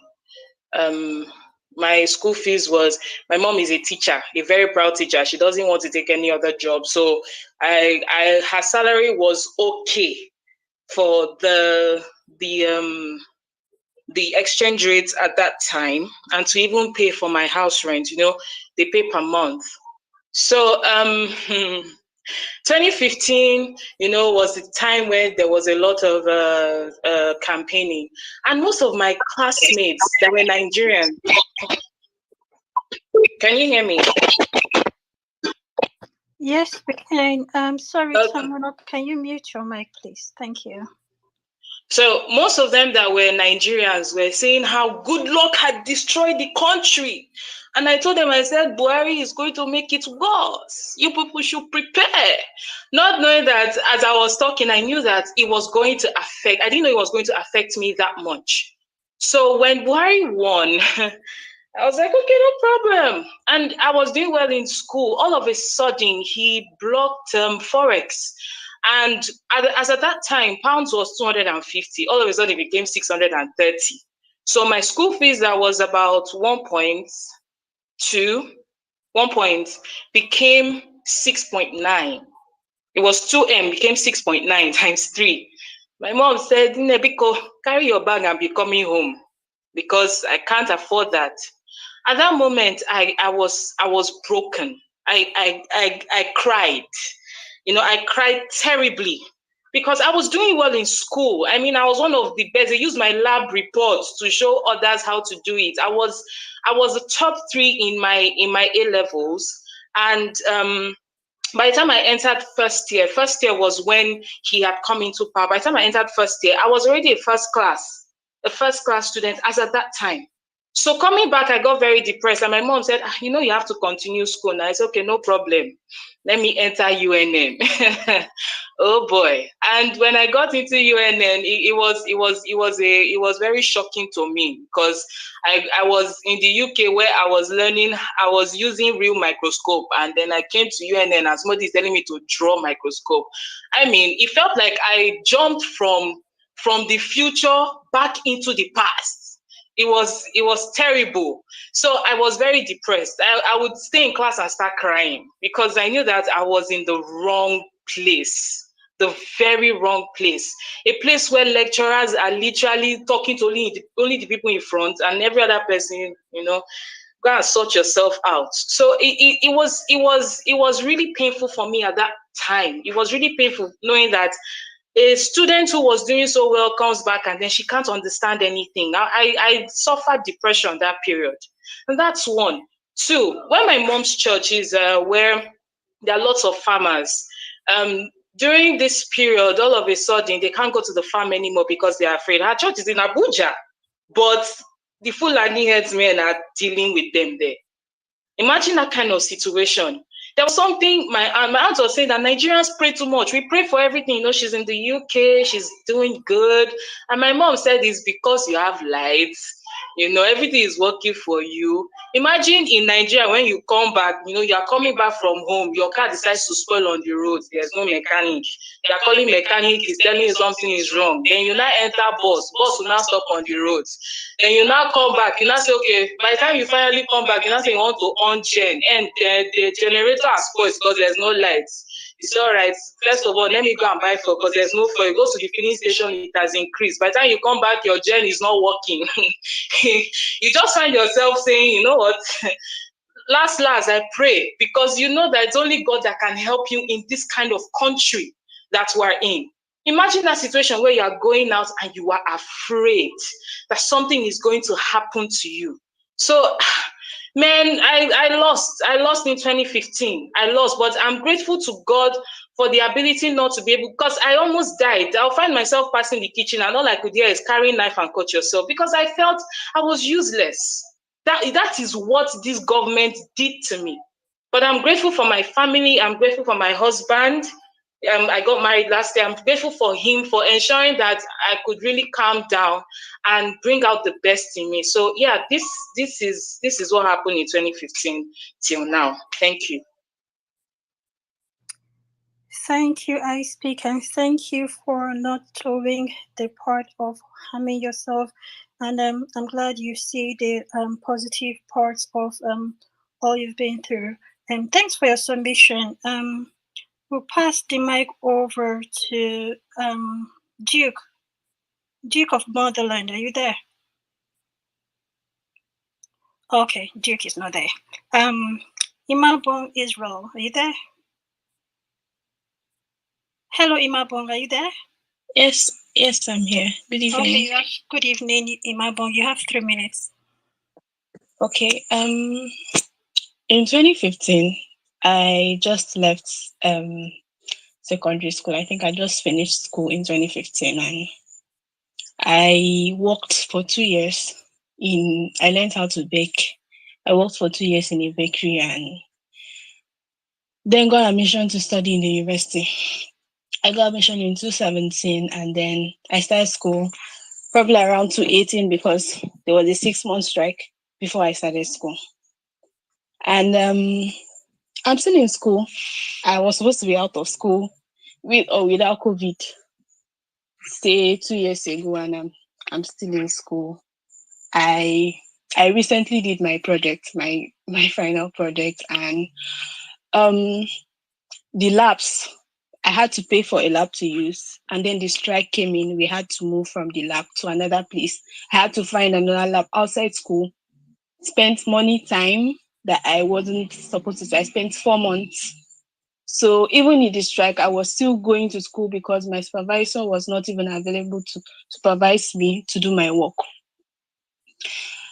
I think it's 2020. That was when I realized that I might not be able to do anything with my degree, and I called my brother and I spoke to him, and I told him that I would love to change it to a course that I could probably do something with, and he was like, "Oh, continue."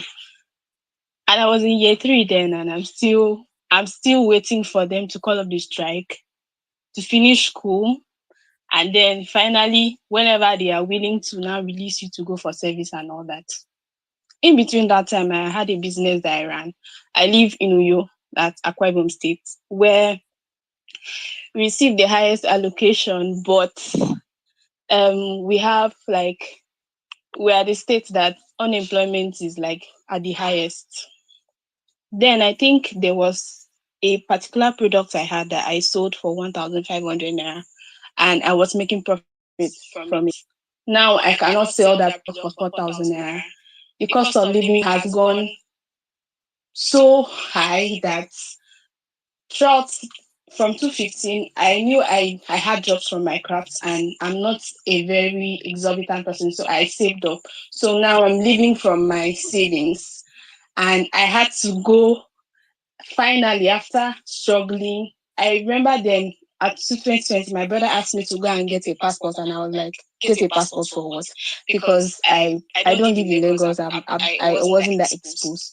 I get a passport, Nigeria will work out. But the day I saw that APC Tinubu won elections at the primaries, I was like, "Please, how much is passport?" Because I knew that at this point it had become a necessity for me. I stopped arguing with my brother because my brother was trying to get me to a point where I could see that this country is not going to work for me. Currently, I had to pause my business because you can't be doing business where you're just working and working and working, and then you don't have anything to show for it. And I had to go and learn tech, something that I never thought. Like my brother was trying to push me into tech, and I was like, this is not my field. But now I'm doing it just as a necessity to be able to survive, just because I want to add it to my degree and be like, okay, what are the next options for living in Nigeria? And I wonder why Nigerians forget so fast. In 2020, the same people that were in government hit palliatives that wasn't their money, palliatives that private individuals came together to contribute money to give out to people. They put them in warehouses to use to. I really wonder why I forget so fast. So for me, this is the first time that I have told myself, and even my dad is elderly. My dad is almost 70. My dad has almost never had a PVC before. But for my dad to come and tell us, go and get PVC, you know that it has gotten to a point where the basic, we can no longer survive. Like today, I was just telling my sister that I fear for my parents that are on pension and they refuse to get something else to do, that it will come to a point where they can no longer be paid.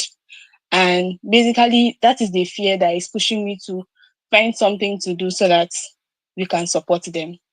So I really, to everybody on this space, I really, for someone my age, I feel I'm supposed to be doing something better for myself, but I'm still stuck and in school. Why? Because my parents couldn't even afford, or my dad never, he never foresaw this kind of thing happening. Maybe they would have gathered the money and probably sent me to a private school and all that.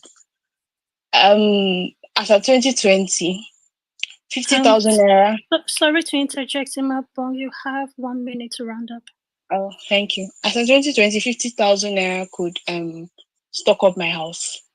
But now, even if my brother gives me, whoever gives me, even 150, 200K, we are just basically just living for today. And it has gotten to a point where I've virtually lost hope. So leaving Nigeria for people now is it's a necessity for everybody.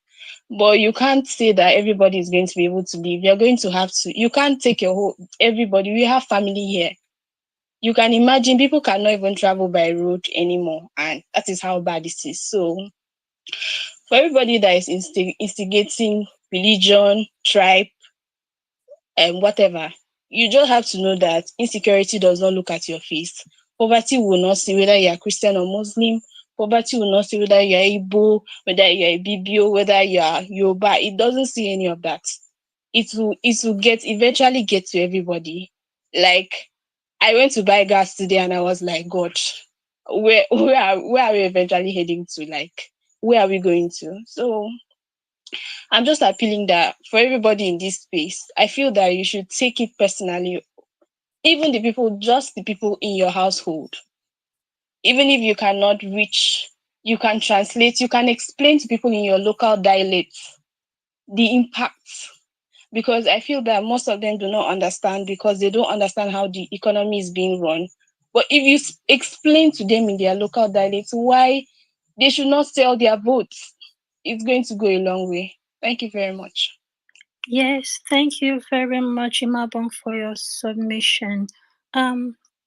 Osoforo, are you there? I'm sorry if I mispronounce your name. Okay, you've murdered the name already, but it's fine. I'm sorry. Good evening, everyone. Yeah, so for me, I'm going to speak for most young people. In 2015, I was 19 years old or thereabouts, and I lost my job then as an accountant. And just because the company had to downsize, so I lost my job and everything. And that moment, everything changed for me. My parents are civil servants, and I never had anybody in my business. I mean, in my family at all, that is into business. But just because I lost my job then, I decided I am not going to allow this thing to happen again. And from being a chartered accountant, I had to start studying digital marketing. And, since 2015 till now, it's been a very, very tough journey. Because, growing up, we used to look forward to growing up and becoming an adult. But now that we are an adult, the adulthood of this is not what it used to be. It's not what we are even expecting, And it's now to a point where we are spending more than our parents spent to pay us back then, even just on ourselves alone. And yet, we are still looking like failures, because when you look at young people these days, young people deserve to be so angry.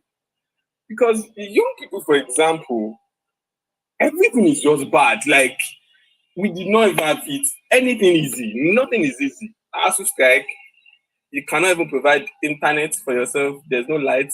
You have to provide your own internet. Even the internet is not stable. You have to buy almost all the network providers. You provide your own electricity. And then you have to now learn things that you may not even be passionate about just because they are like the high-paying skills of these days. And then you now become an adult. Becoming an adult, then if peradventure you live in a place like Lagos where your landlord can just decide just anytime like that to just increase your rent and you don't have any right to even negotiate. At the end of the day, young people are spending almost all their money, spending it just to survive. And then we are looking like failures. Like our whole generation is looking more like what exactly is going on. Because things are just so bad. And looking at all of those things, all of us, at least there are about 5,000 people listening to this space. And all of us, we are able to tell this story just because we are alive. There are a lot of people that have died since 2015 till now. Like, we cannot even account for them. It is scary that as a young person, you are not even certain of anything because even going out, you can end up running into a police officer, and instead of you to be secured, you are all tensed up because you never can tell what you want to expect, like what's going to happen next. And everything is just so bad that even now that, okay, yes, now I'm into digital marketing, running a digital marketing agency, employing people, it is difficult. Because when you see master's degree holder telling you that, don't worry, I will come and intern with you, master's degree holder saying, I'll come and intern with you, everything is for like, it's nothing to write home about. And listening to this space since, Jesus, I've been so angry. And I don't know what exactly is going on that some older people still think that what they've done in the past to ruin everything is still what we should do in 2023. Currently, I'm currently 26. My life is fast going, guys. Like, I have some friends that they had the opportunity of traveling sometimes ago. And when you look at the things that they've achieved, the way they spend their energy, the things that they focus on, it's not the same thing that you are focusing on in Nigeria. The fact that you are even born inside this Nigeria, life is already leading you like 7-0. You're already losing already. And so I'll just round up all of those things by saying, please, let's try as much as possible to get to like this 2023, because if we miss this, maybe we'll just become refugees. And I don't know. Thank you, everybody. Thank you, Shofowora. And yeah, of course, nobody wants to be a refugee in their own country. Thanks for your submission. I think we should take a lady this time. IJ, are you there? Yes, I'm here. Okay. Hi, everyone. It's very nice to be on this space. I think I recently discovered David, and I kind of started following you. I've been quite impressed with what you've been doing. There's a lot of people here that I'm not following, so I'll do very kind to follow a bunch of you. I mean, I can't really speak to when I think of what I've lost since 2015. I have been out of Nigeria since 2015. So on a personal note, I can't really speak to what I have lost living in Nigeria, but I do have a family that live in Nigeria. I'm constantly paranoid about their safety. I will say more than anything, I've lost my sanity and a little bit of innocence that I have. And what I have acquired is constant anger and pain when I think about Nigeria. So, I mean, some of us grew up in Nigeria in the sometime in the 90s and 2000s. I mean, there was a time in the eastern part of Nigeria that I did not know anything called fear of, safety. Like that was non-existent because you could be outside at any time of the day. You could go anywhere with your parents to the villages and you were just safe. It was not an issue of is the gate locked? Like everybody is just constantly looking over their shoulder for all your family members. So it's mind blowing how much we have fallen. I mean, again, you think about the dilapidating nature of virtually every section or sector of Nigeria. Like, I can go on and on about that. My dad was misdiagnosed and he eventually passed away. I mean, even just very recently, we almost had the same situation with my mom in the East. And I vehemently told my brothers, I'm not going to take one person's opinion of my mom. I need you guys to have her go to a specialist hospital. And there are some of them in Nigeria scattered all across, but they are quite expensive. Like, not every Nigerian can afford 20,000 naira or above just to get a card to even be seen. And by the time you get out of those specialist hospitals, you're spending way over 2 million naira. Not every Nigerian, so many people can't even see that in a whole year. And that's how much you have to pay just to get healthcare. So that was most of the time. So I mean, this is one of the governments where we see people. Bandits are being treated better than citizens.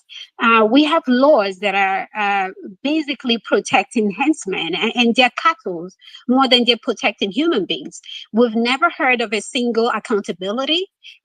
We hear situations where bandits are being, if ever they're even being captured, the next thing we're hearing is, some authorities, some information is coming through to the police authorities in that area and they're being released. Like, these people have arms and ammunitions that have no reason to be in the hands of civilians, and they have it.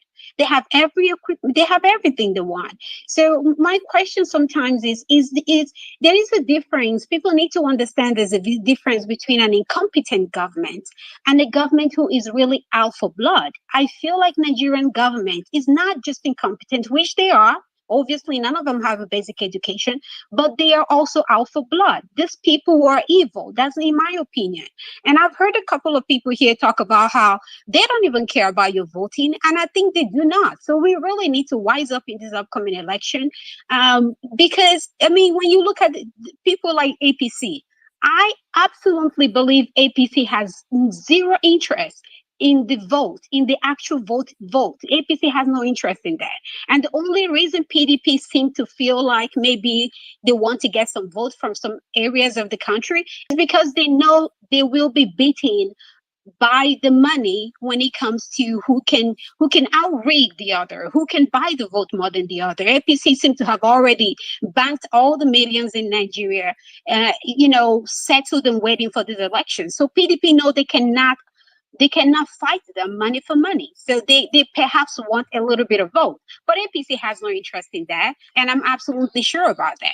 Tinubu is not interested in who is going to vote for him because he already knows what he's going to do. And that's rig the election. So that is my fear. What is going to happen? I mean, I'm glad that we're waking up. I'm glad that everybody is interested in this election. But more than just being interested, we also need to know how to protect the vote. Because if it's not going to be counted, then we're back to square one. I've been following some laws to allow people living in the diaspora to cast their vote electronically, but I know several times when that is tabled by the government, the Senate or the House, whatever, they knock it down because they don't want that to happen. So unfortunately, somebody like myself cannot cast a vote, but I can continue to talk. Anybody that comes to me, my friends, family, if you don't have a PVC, don't tell me anything. Don't ask me for anything. I know things are hard, but I'm not going to help you if you're above 18, you're capable of voting and you don't have a PVC, don't come to me about anything. So that's my own little contribution. I mean, very recently, a lot of people here can even attest to when we could ride the regular buses, the Chiscos, the ABCs, from the east to Lagos or Abuja, or even to the north, to Jos, Plateau, all those places. We can't even do that. People can't even get on the bus because you could literally be killed. I can't let any of my direct family go anywhere on the bus. Everybody flies and it's not expensive. How many people can afford to be flying? But anyway, they go to Lagos, Abuja, they're flying. It doesn't matter where you're going to. I'm going to have you fly because that for me is the safest way they can travel. And that's not, this is just where are we going? Nigeria is really falling off the cliff. And these political leaders are not ready to listen to us. Very recently, my kid brother is in Abuja for something. And he's been living in a hotel. Again, because I'm scared. I'm just paranoid about his safety. And somebody was like, you can't keep paying for a hotel every day. Get a sublet. Now, I have gone through more than 20 sublet. I'm talking to everybody. I'm trying to figure out how safe is this place? Who lives around here? Who are the community? Is yet like you ask all these questions that you don't even need to ask. Just because I don't want to wake up any day and receive a message that my brother is missing. But those are possibilities because they happen all the day, all the time. So what all I can say is we have a chance right now. I listen to the lady who has all the education in the world, and she doesn't even make my 1 day salary here in the United States. And that's pitiful because I know she is vastly more qualified than I am. And so many other people that have spoken here. It's just, I mean, I understand we cannot become America, but we can be better. There are so many countries that Nigeria can be better. We have what it takes. We have the manpower, we have the brains, we have the ability. We just need to be able to choose the right leaders. It's not going to happen overnight. Peter is only a step in the right direction, but please let us do everything we can to get it right. That's all I have to say. Thank you, guys.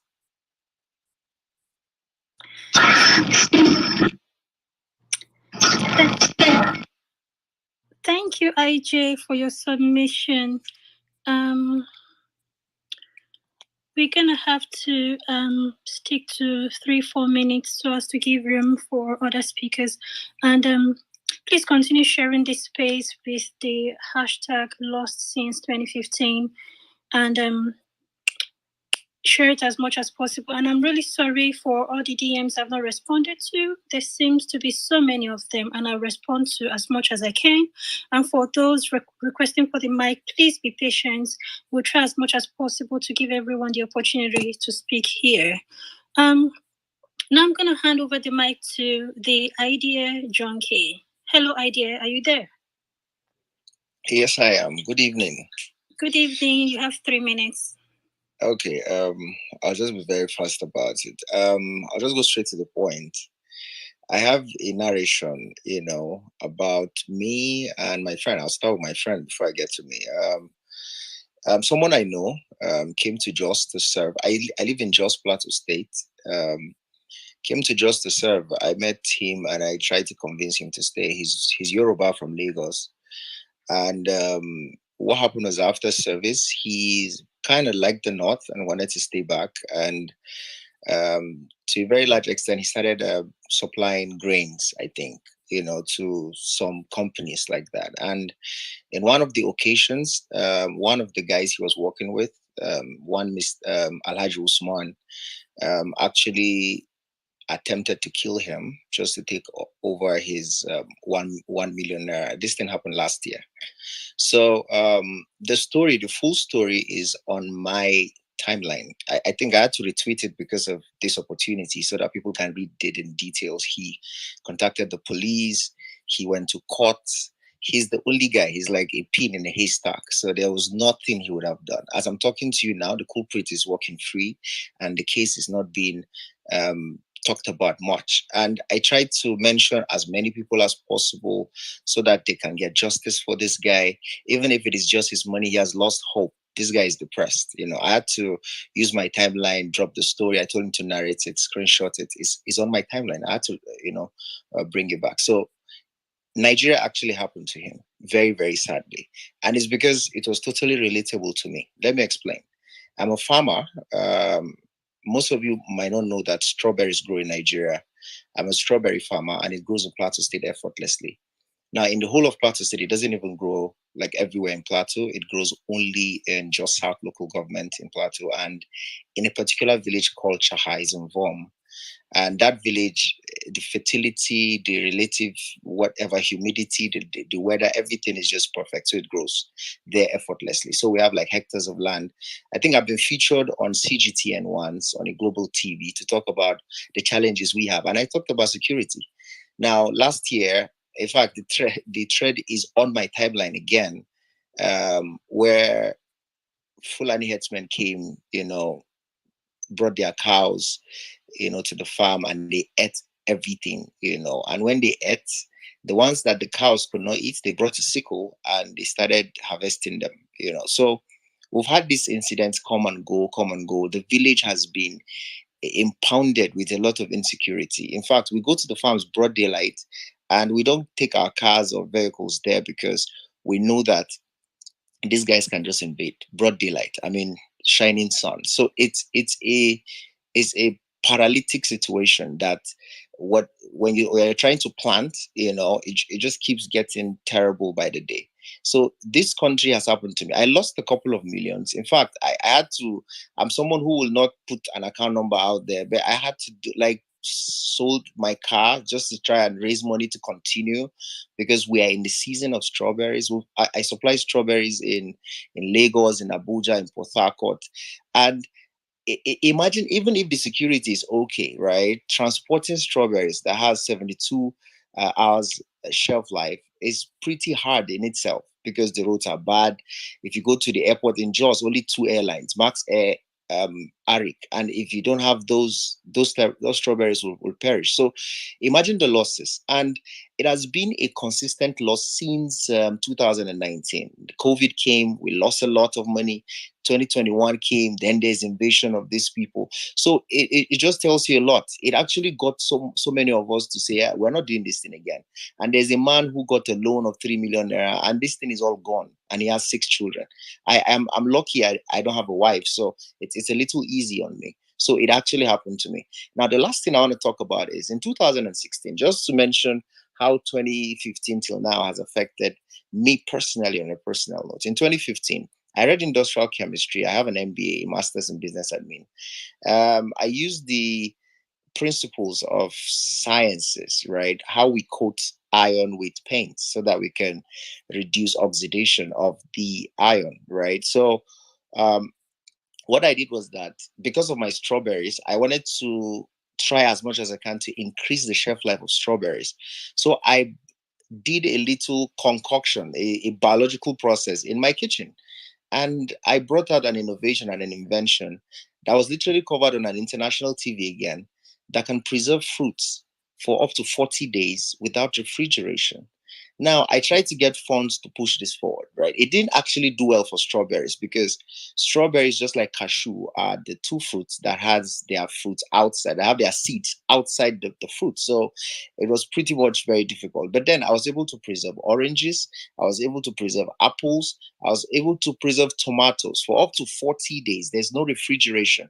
Now, this will revolutionize the agricultural sector in the whole of Africa or Nigeria as a whole. I mean, there are farmers, okay, you go to a typical market and then you get a basket of tomatoes. Like in Jos, you can have a basket of tomatoes for 1,000 naira or 2,000 naira. But in the evening, these things become 700 or 400, because this guy cannot literally take these tomatoes back home.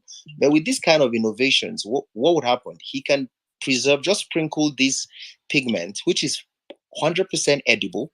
These are pigments that you can consume because they are made from plant extract that we eat on a daily basis. So I was able to isolate this antimicrobial component to preserve them. Now, why I'm bringing this up is because Nigeria still happened to me, because the idea is in a shelf. If they say apply to that, get that, nobody's talking about funding it. Nobody's talking about, okay, there's that. I even heard that Nigeria has like how many percent for research and development. That doesn't work at all. So it's like a circle of heartbreaks, right? It's like it feels like there's a roof, that you can't pass through. You keep making effort for this country. You keep representing this country. I have an attempt to do a Guinness World Record in September of this year. This is still me again, the same person that was jabbed 1,000 times, but then I still have a way of standing up to see, okay, what can we do?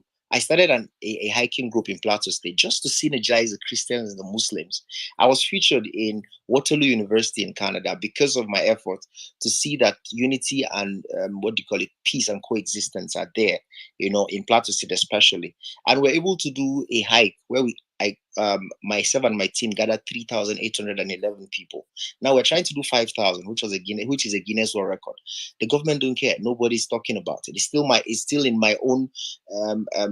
It's a burden on me to see how this thing can come to life in September. So my point is, just to summarize, see, it has happened to my friend. If you go on my timeline, you'll see the story. Please read it and try to. I don't know how possibly Mr. David will come through to to amplify the whole thing, or if somebody has a better advice of how to go about it to get justice for this guy, I think it will go a long way. His name is Isaac.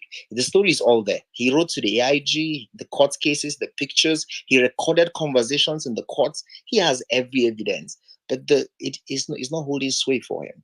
So Nigeria happened to me too. My farm has been eroded by these guys. So it's like a continuous thing. So this thing is in our hands. I wrote that it is in our own hands to decide the fate and the direction of Nigeria, right? I love this country so much. I love it. And if I can put my life on it, right? Because at any time I can be gone down or dead, then it just says a lot. I lost a friend, best in physics at the time I was in school. He died in Jaws, right? Because he cannot speak, Hausa language here. So it just tells you a whole lot that, see, no matter who you are, this thing can just happen to you. I really appreciate this opportunity, and I just hope that we can find peace from now to 2023, where we're going to decide where the next direction comes. Thank you. Thank you very much. Thank you, guys. I'm back again now. Let's give the mic now to Mr. Okoli. You've been here for a while. Okoli, are you there? Okoli Evis.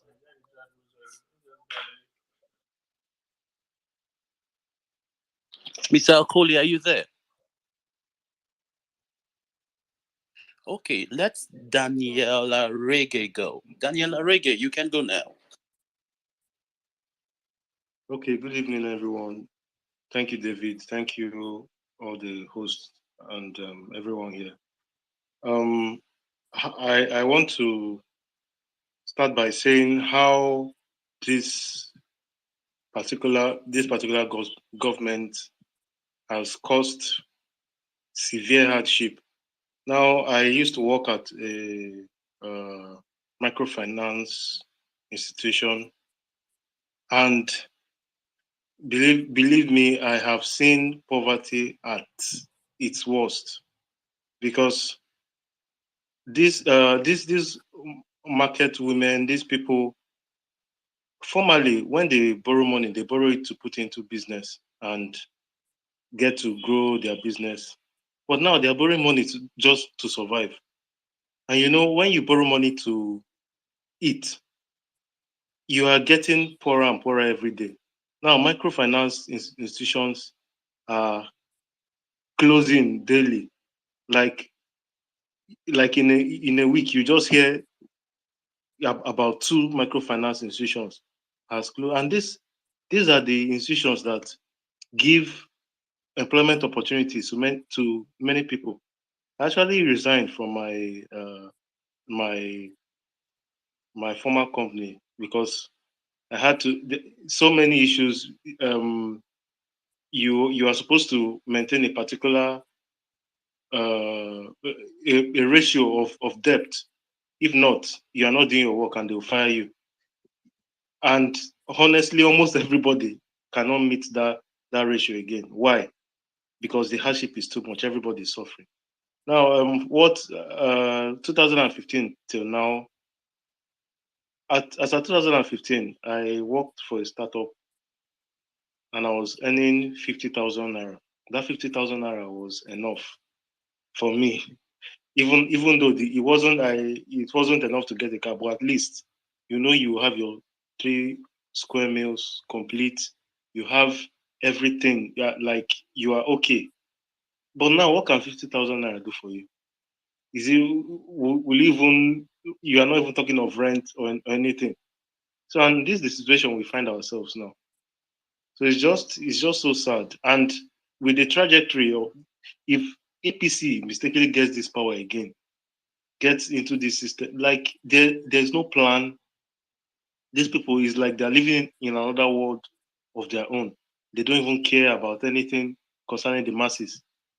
Now we have an option in P2B that at least has plans and wants to bring everybody out together. It would be a grave mistake for us to allow APC again into power. So thank you. I wanted to stick to my 3 minutes. Thank you very much, everybody. Thank you. You deceived me, but I forgive you. You deceived me into thinking that you were a lady. Okay, don't allow the regular to catch you, brother. Okay, thank you. Thank you very much for that submission. Thank you for keeping to time. Very important. Thank you, Ideal Junkie. Ideal Junkie, I can relate to what you're saying because I schooled in Jos. Okay, I lived in Dadinkoa and Jos South, and I can relate totally to whatever you're saying. See, guys, we've lost a lot. We've lost much more than we can ever imagine. Okay, this present government has put us through so many things. See, on a lighter note, I'd like to state that we lost also our faith in the chickens, the broilers, because when you take a egg of before you cook one egg, like two people will share one egg. Now you take egg, you cook egg not even full. The egg that the chickens in Nigeria lay now, they full again, like half egg. You will boil the egg, then the egg will now be resting on one part. I don't understand. I don't understand. Far back in 2015, you buy granite. One granite of like 50 naira, you see like maybe 80 pieces, 90 pieces of 90 seed of granite inside. Now you buy 100 naira granite, it's like 36 or 42 and half pieces. I mean, we've lost a lot, like it or not. So I don't know. Me, it bugs me. It really bugs me. Okay, so let's move on. Let's go to service culture evangelist. How are you doing today, ma'am? Service culture evangelist, can you hear me? Oh, hi. Hi, I can hear you. Apologies for coming in, not being able to join up quickly. No problem. Your red dress is lovely. You have the floor now. Please speak. All right. Thank you so much. Everyone that has spoken here have been amazing in their submissions, right? And I also want to appreciate the host of this panel for giving this opportunity. That I've been looking forward to David hosting this instead of getting invited to various panels, but it's fine. I pray this is going to be the first of the many that will come on. Now, we say lost since 2015. I would say since 2015, I lost my fear of, I love my, I lost my fear of I lost my fear and then I lost my fear of death, two of them. However, I started in 2011. Unfortunately, or rather I would say fortunately, I happened to have seen the post-election violence in Kano firsthand.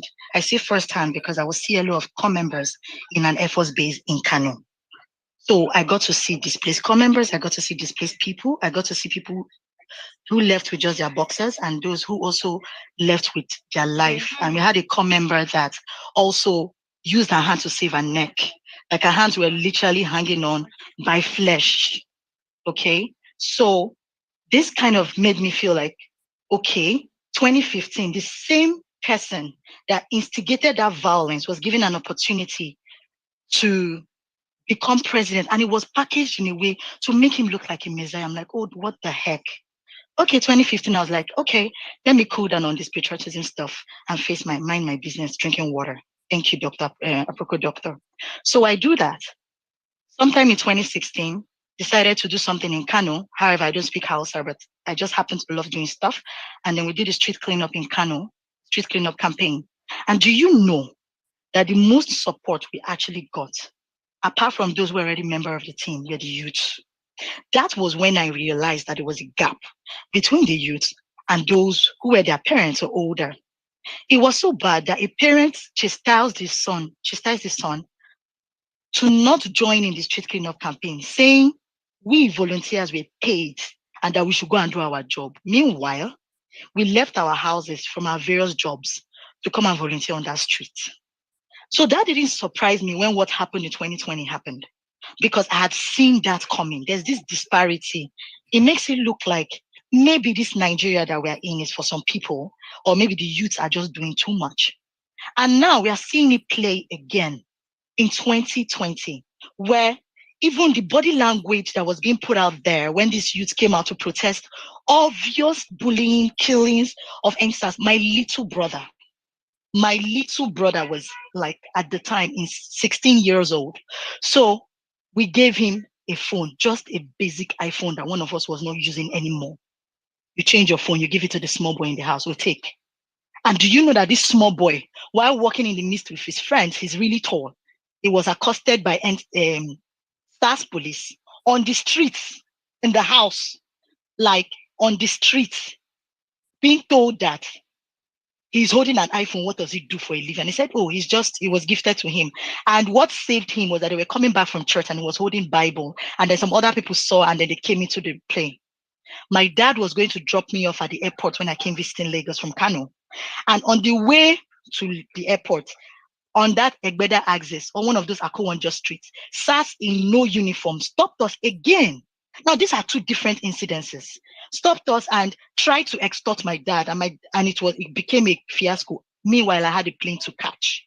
So that made that NSAS stuff a personal thing for me, because I've had my own personal experience, and then my little brother, God knows, if there was no adults there, maybe they would have caught him, maybe they would have killed him. We never knew, because they came with an unmarked bus with unmarked uniforms.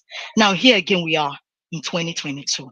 So you get to realize that this fight that we are putting on and the youths are putting out there is for a chance to strive.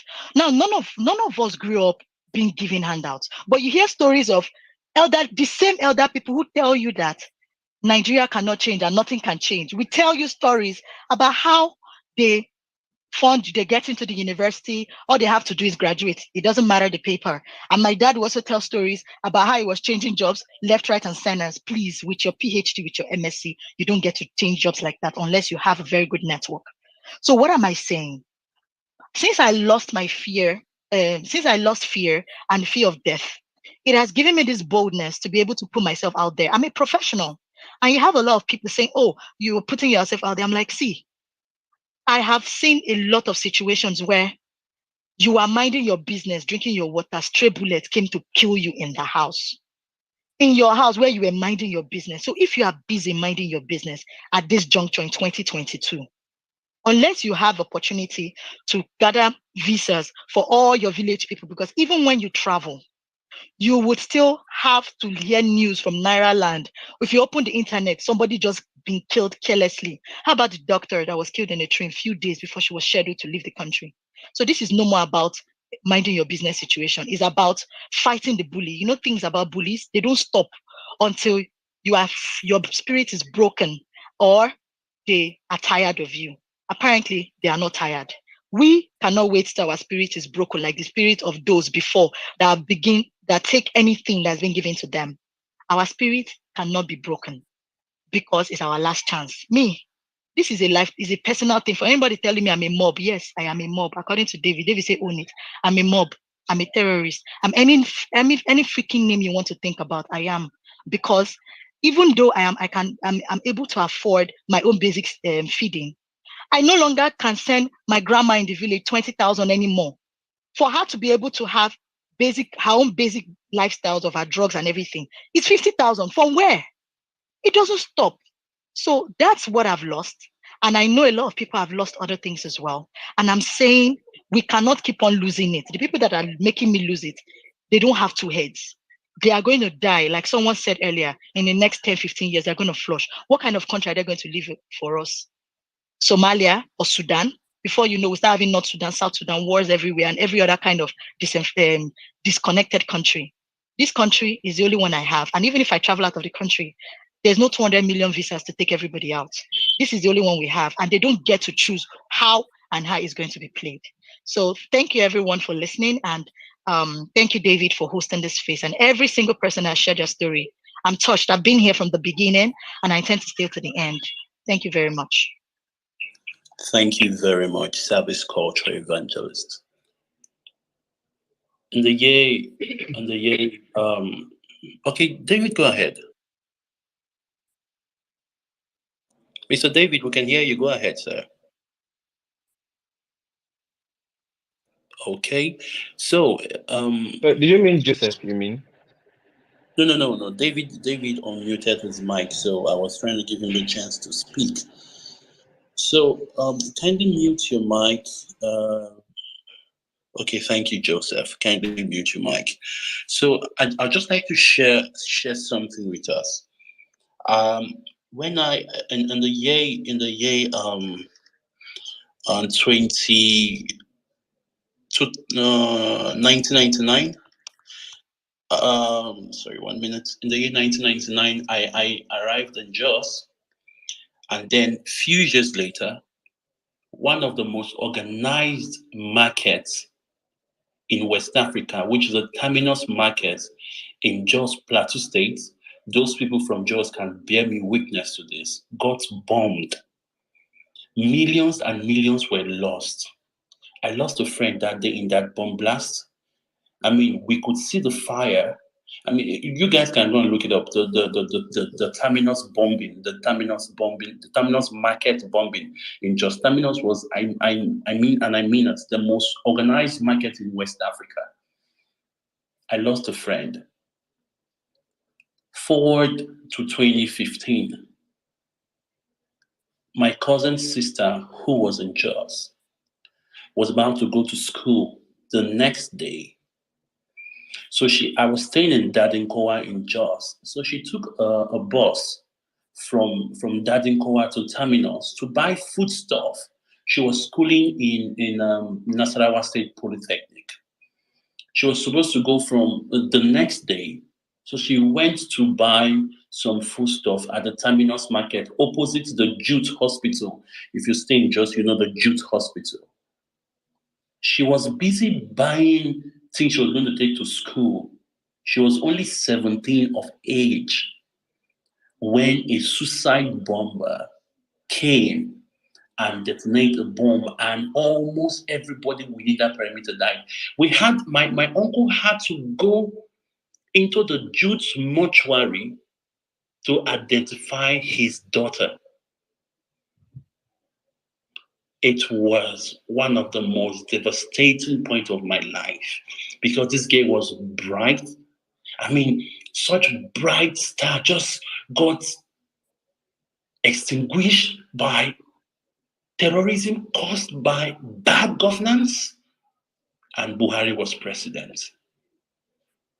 We all have lost a lot. We have really lost a lot. Thank you very much, guys. And I'm going to give the mic now to, let's give the mic now to Chidility. Chidility, are you there?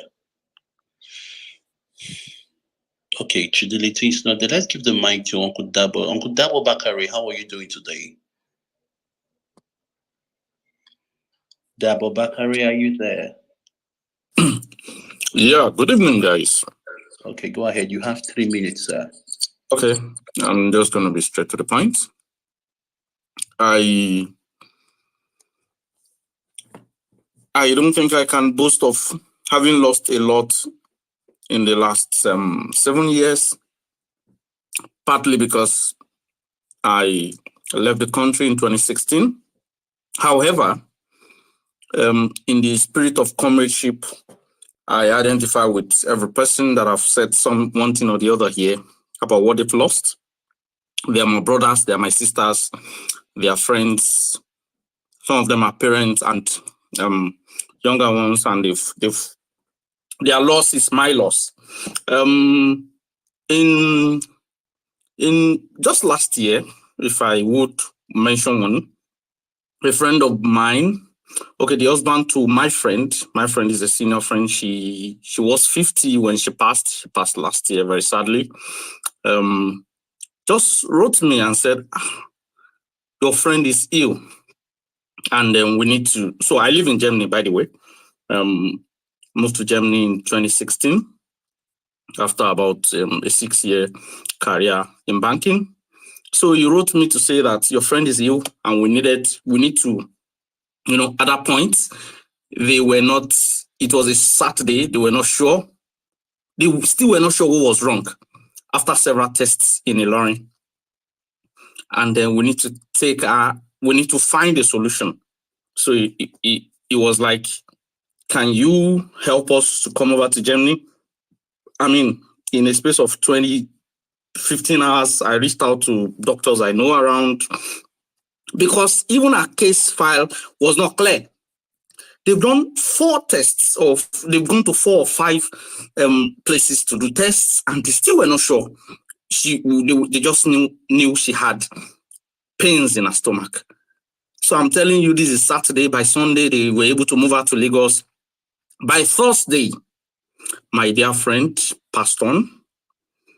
And it was Wednesday evening that they discovered that she had stage 4 colon cancer. And she just died. So I'm asking myself, what sort of tests were run wherever for so long that someone was going to die, and the person actually passed.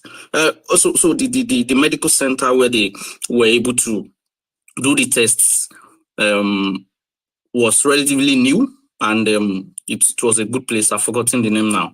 I mean, the name doesn't matter. But where I'm going is that the reports, the results they sent to me, when I sent it to two of my friends who are Nigerian doctors, but they work here, they kept telling me many things are not jiving. I mean, if this has been discovered, and then this should have been discovered, if they are saying this report here, so it tells you the state of our health situation, of our our facilities. There are not even facilities to say the least. I mean, the situation with the Ekwere Madus has brought it to the limelight. Like they say, Nigeria happened to them now. I mean, they felt firsthand what many Nigerians will feel, because that's thing they've gone to do in the UK, like many people say and many people know, could have been done had they, I mean, and alongside with their courts, done the right thing. So we lost her. She for her, money was not even the problem, in that if she was to come to Germany, she could have been able to afford it. She was a head of HR of a very, of a multinational organization that was based in Ilorin. So that's one of the things. I remember in 2019, when I was working at the German African Business Association, I worked there briefly, and then I needed to report the election. And when the election was postponed for 1 or 2 weeks, given all the rancor that accompanied the postponement of the election without any serious reason, I lost face before my colleagues and the organization as to, okay, so you are the guy working on the Nigeria or West Africa part of English-speaking West Africa part of things. Why was this election postponed? I mean, I needed to give updates. And then it was, of course, I didn't, like it was with very many people. We didn't have, you can't come and say that it was as a result of non-preparation or whatever. I mean, I've lost face between, among people that knew you, people that would know that you are passionate as a Nigerian. I don't want to begin to say, what's the money that you give parents now, or the people that are associated with your parents, that what amount of money could have been enough for them for certain things, what it is now no longer able to do. I mean, if we are to tell stories of how much we've lost, I'm sure that we won't leave this place. I just want to give this charge to every one of us here. This space is also recorded. I'm sure that people will eventually get to listen to it, perhaps much more people than are online now. A lot of people have said many things about us giving our best shot to this election, but beyond that, I also want to encourage everyone that is still dilly-dallying, or that have not defined, their ideals. I'm losing friends too now, because there are some people that I cannot imagine, I cannot stand their support for. And I'm saying this without reservation. I don't know a friend of mine, an academic, PhD holder somewhere here in Europe, and then he goes home, was in Nigeria a few weeks ago, and he was like, this election, we are going to vote for this man, And before he even said that, he called me to maybe do some financial transaction, and then I was going to say that, okay, see how hard it is for you now for us to be able to do this transaction. I imagine that you will say you want to vote for one old idiot. And exactly that was he just told me, so who else would he vote for? And I was like, I mean, it doesn't make any sense to me that you are an academic, that you are educated and you are informed and you have this kind of mindset. So my point is that despite all we've lost, we should be prepared to lose the right things that needed to be lost. And I'm not saying that we should break relationships, but if you are passionate enough for what you believe in, be prepared to understand that. Be prepared to lose people. I mean, someone like David, if I'm on David's spaces, someone like David have actually lost hundreds of relationships. I was at the spaces where Kabir was moderated. I don't want to call him a snitch, or I don't know what name to give to Kabir. I was on that spaces, and it dawned on me once again how much of opposition people like David and the people that do the kind of good things he does and is doing, how much of opposition they have on a daily basis. I'm sure he's probably numb to death threats and all those kind of things. Those are the things that come at them. And so that kind of emissary has to be put together to sway someone whose opinion they assume doesn't matter. But in any case, someone that writes things that touches them where it pains. So I want to thank you for the opportunity to speak on this basis. I do hope that we hold sway and we hold forth. I believe that a new Nigeria is coming if we do all that is in our power to do. Thank you. And have a good day, depending on where you are. Thank you very much, Uncle Debo Bakari. It was really nice. Guy, please, I'd like to take permission for me to just rant a little bit. I mean, I just like to pour out something a little bit. I might switch languages in between, but just take this as another person who is really agitating for good governance, okay? It's been said, I mean, our people talk, say, person where madman beating mama, if you see mechanic, you will run. That's what is happening in Nigeria. We've been beaten by a madman. Okay, I'm not sorry for using the word madman, because my principal, Mr. Peter Obi, said the situation of Nigeria is likened to an asylum that is being taken over by lunatic, by madmen. The political system of Nigeria has been taken over by madmen, lunatic, people who don't think.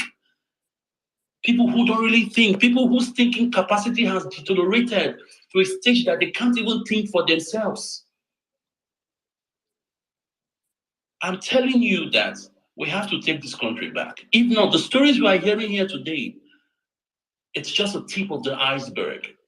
Trust me, we have to do everything within our powers. Yes, I am an extremist. Call me that. Like David said, I accept the name. Tag me. I am whatever supporter you call me. I am an insurrectionist. Whatever you can tag me, tag me. But we will do everything to take Nigeria back. We will do everything to take Nigeria back. Let me tell you something. We are this aggressive because the people who are there cannot leave power until you are more.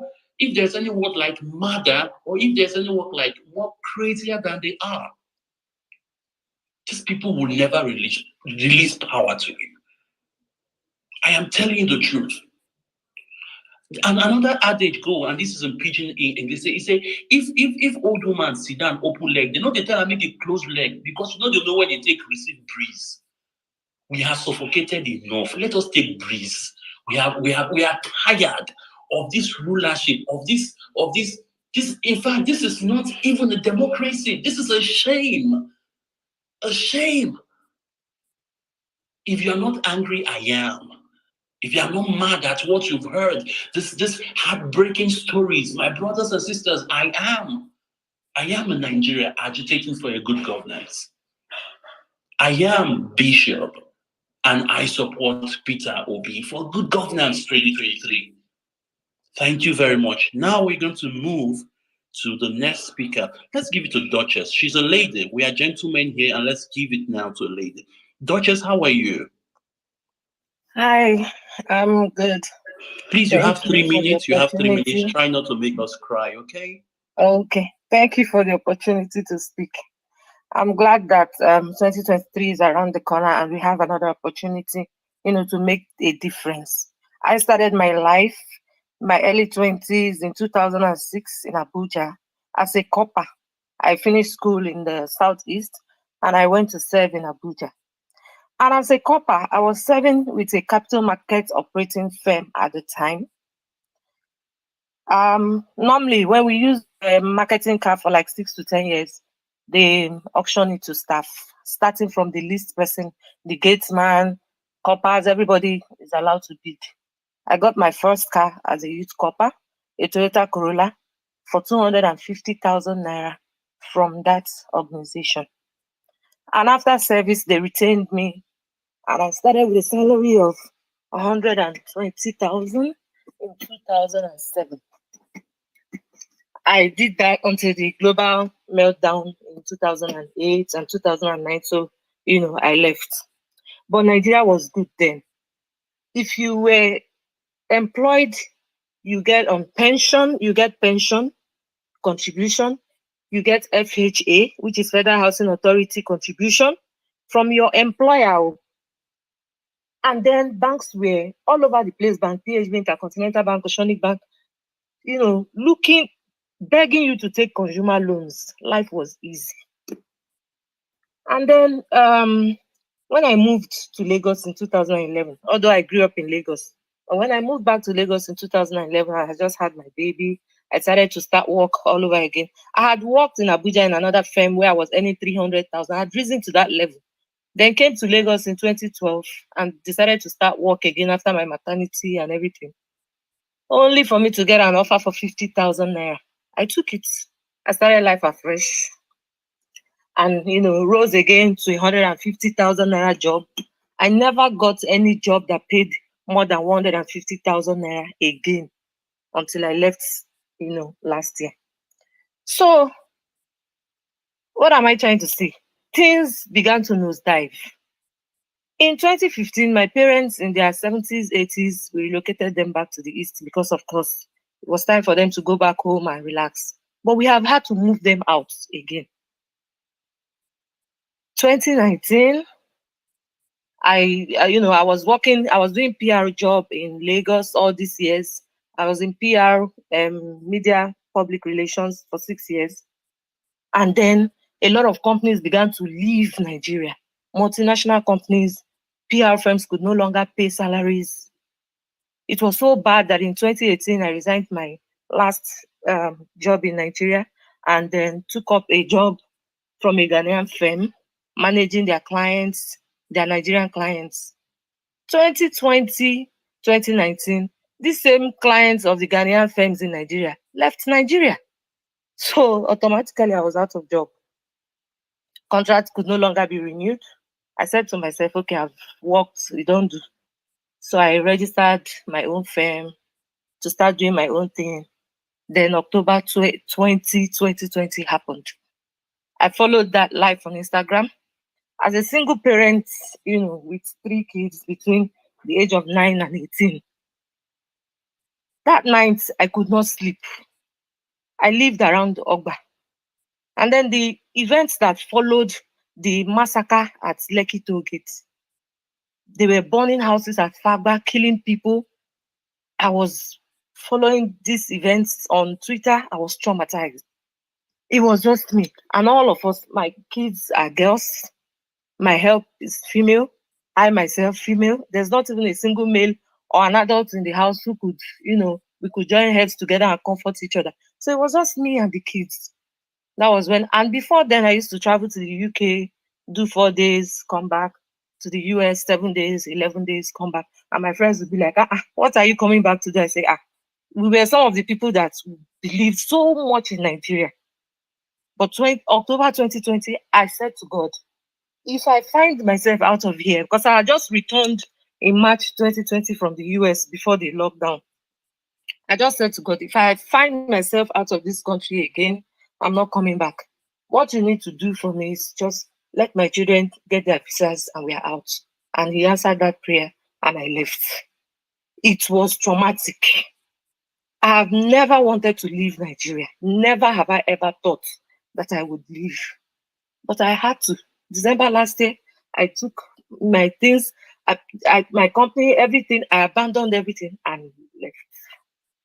I said I didn't want to be in Nigeria when the electioneering will start. I don't want to lose anybody. So it's so unfortunate that we are here where we are right now. That Nigeria has brought us, to this point. And I'm here campaigning and telling people, do this, let us get it right. And they say, you don't japa, waiting concern you. I don't want to. I have friends here who have houses in Nigeria and living on rent in the US. They are homeless here. I have people in their 50s who resign their jobs as bank managers to relocate with their families to do menial jobs here. We don't want to japa. We have to get it right. There's no other way. We just have to get it right. I just hope that, people who are on this space, who are listening, would actually, search their conscience. And of all the people who have come out to say we are contesting for election in 2023, we vote the candidate who is able. I know there's no messiah anywhere, but somebody who is able to put us on the path of achieving. Nigeria was once a giant of Africa. Nigeria was in 2006. I'm telling you, life was good. We can have that kind of country again. We can. I'm almost 40 now. How many years gone by? It's so sad. I just hope we get it right. Thank you for, giving me the opportunity to speak on this space. Thank you so much. Thank you, Duchess. Thank you for that input. It's really appreciated. Thank you for taking out your time to come on the space. Thank you very much. Man, I'm really angry. I won't lie to you guys. I'm really angry. Okay, my father used to say, if somebody promises you a new shirt, first of all, look at the shirt the person is wearing. With this kind of shirt you are wearing, can you give me a new shirt? Somebody is promising you good governance and trying to change Nigeria. The one that he has governed, has he changed it? But when I know the wine us, Joe, Pearl, please, can you do what you want to do? Okay, thank you so much, Bishop, and thank you, Duchess, for your submission. It's unfortunate, it's now cliche, nothing new that the government, Nigeria has disintegrated to a point where basic conditions and responsibilities of the government is no longer functional. Very unfortunate. Everyone is supposed to feel comfortable living in their own home country, but the way it is now, unfortunately, the way it is, nobody wants to live in Nigeria anymore. And do we want to continue like this? That question is left for us to answer. I'm really sorry. I'm getting tens upon tens of DMs. My sincere apologies for everyone whose DM I've not responded to, and for those saying they've requested and haven't gotten the mic yet. Please be patient. We're trying as much as possible to bring as much people as possible up to speak. And for some people who said they have requested and I can't find them, for some reason, there seem to be so many people in this category.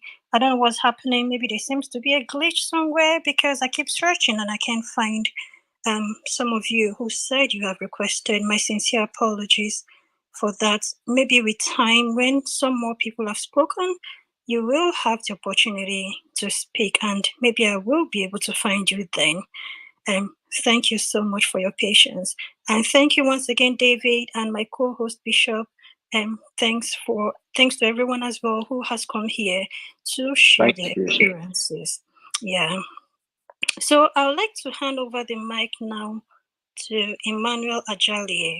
Hello, Emmanuel. How are you doing? Yeah. Hi everyone. Hi Phil.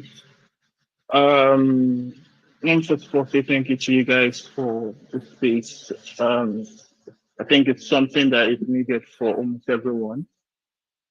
So personally, Well, I think my journey I can say my journey starts from as far back as 1999, 2000. I was born and bred up in Zaria.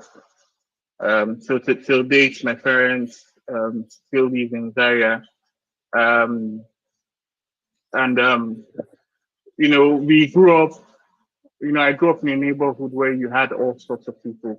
You had Christians, Muslims, everybody, and to an extent, I'm a bit widely traveled. I think I've traveled to almost all the states in the north. I speak Hausa very well. I've traveled to almost all the states in the north, except maybe like 3 or 4. And so I've never been, or I was never brought up as kind of person who saw tribe or anything as, they didn't see that as what's the word now? A major factor or something to bring disparity. We played with everyone. We played football with Hausa boys. We played with Yorubas and everyone. I've been in the West now. I think this will be making 11 years. I came down in 2011 for school, and I've had the opportunity to meet different diction. And the truth is, that has never been insecurity in the north has never been as bad as it is now. I remember growing up where we could go out to a rocky area. These are lonely places at night. I know you stay there till 12. There was a time we had a basketball court not too far from my house, and it was on a hilly area, very rocky. And this is where Fulanis even keep their cows and all. And we'll go play basketball at night and we'll come back. And we were safe. Yes, occasionally, once in a while, for anyone who has been in the north, they will know that there will be always those once in a while fights, and never anything too serious. Like the guy, like Bishop who spoke about Terminus Market, I've been to Jos. There was a particular time while growing up that for 6 years, at least 4 times in a year, we went to Jos because my brother was schooling in Jos and Air Force Military School. So Terminus Market, Cherry Hills were more like sightseeing places and places just to go and have fun. And so I've come across a lot of things, and it had never bothered me so much. Security had never been so much of a problem coming out of the north. I had never worried about it. And then when I came down south for the very first time, I'm finding myself being harassed by police officers. A particular day, I was going out to church on Sunday, and I wore a particular white shirt. And then all of a sudden, a police officer stops me at Agegi and says he believes I'm a fraudster. Okay, how do you? He checked my phone. He said he couldn't see anything, but he told me he believes I'm a fraudster. If I don't confess, they'll have me arrested. It was shocking. It got me to the point where I was stammering because I'd never heard such a thing before in my life. I'd never heard where you just say believe someone is a fraudster and automatically you say you want to arrest that person. It had never happened to me before. I don't know anyone it had ever happened to. So I was stammering. It was the Uber driver that was with me that was even now talking to the man and laughing with him and then trying to just dilute the whole situation. And ever since then, any other Sunday I had worn that white shirt, I had always been stopped by police officers. I think if I count the number of times I've worn that white shirt, 8 times. And in those 8 times, I think it's only once I had never been stopped by a police officer. And the only reason I wasn't stopped by a police officer was because I did not pass the area that they stand. I told an Uber driver one day that the main reason why they would stop us on the road is because of me. He said it was a lie. I said, okay, let's watch and see. We got to the checkpoints. They stopped him, did all the normal, oh, let me see your license. I already knew what was going to happen. And then 1 minute after, they didn't even spend up to 30 seconds with him. Next thing, they're already harassing me.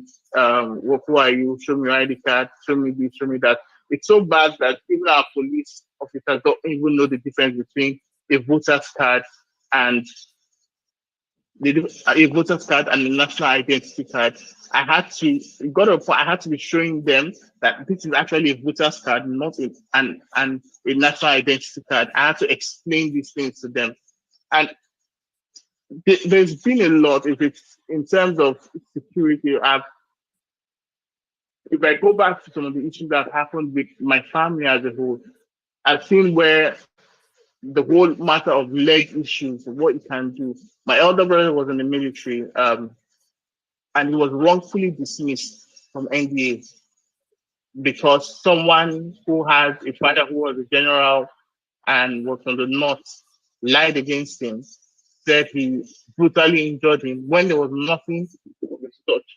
We went, there was nobody we didn't go to see. My dad went crawling on the floor to the Emir of Zaria. They went to see, I think, almost the Sultan of Sokoto, different people, writing to different people just to see how we could save face, help him get things sorted out and all. And it just wasn't working out. It just never worked out. In terms of quota system, when it says you're looking for admission, all my siblings, my sister, my elder brother, my two older brothers, they applied to ABU. It was never an issue of having a low jam score because always all of them scored above 200. Well, never did we get admission into ABU because quota system was always working. We waited for 3 years, each of them, and nothing ever happened. Sorry to interject, Emmanuel. You have a minute to round up. Yeah, I'm already running them. So I'm going through all these things just to bring this to the fore. Now, a lot of times the current government and most of the individuals we find around you are trying to use tribe, religion, and so many other things to divide. But the truth is, the common Nigerian, and if you've traveled as much as I have, you'll find that there is nothing, that line, isn't there when you meet a common youth, right? It's not there. And please, and I'm appealing seriously, do not let that become a factor. Do not let it become a factor to who you choose. Choose, and I'm begging for this because I know how much I can't give all the stories I have because if I give all the stories I have personally of how I've lost people, I've seen people die in my front, I've had to jump over dead bodies running for safety. It's not. There are many stories to it, but this is the whole thing, right? As the elections come, look beyond your tribe, look beyond your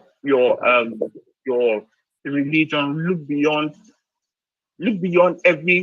every normal thing that they try to use to divide us, and see and look for competence. Look for people that can move Nigeria work. And for me, I don't have anything saying only Peter Obi can do that. And so look for people like this and let's put our support there. We can make Nigeria work if we put our hands to it. Because if we make it out now, I don't know. Like I really don't know. So thank you very much. Thanks again, once again, David. Thanks, Phil and Bishop. I give the mic. You can drop me off now for all this time. Please. Thank you, Emmanuel, for your submission, and thanks for keeping to time. Pearl, Absolutely. Pearl, sorry to interrupt you. If you check the Jumbotron, I posted a tweet. You see, this Peter Obi, we Peter Obi followers, we don't joke at all. When you say go and verify, we really mean go and verify.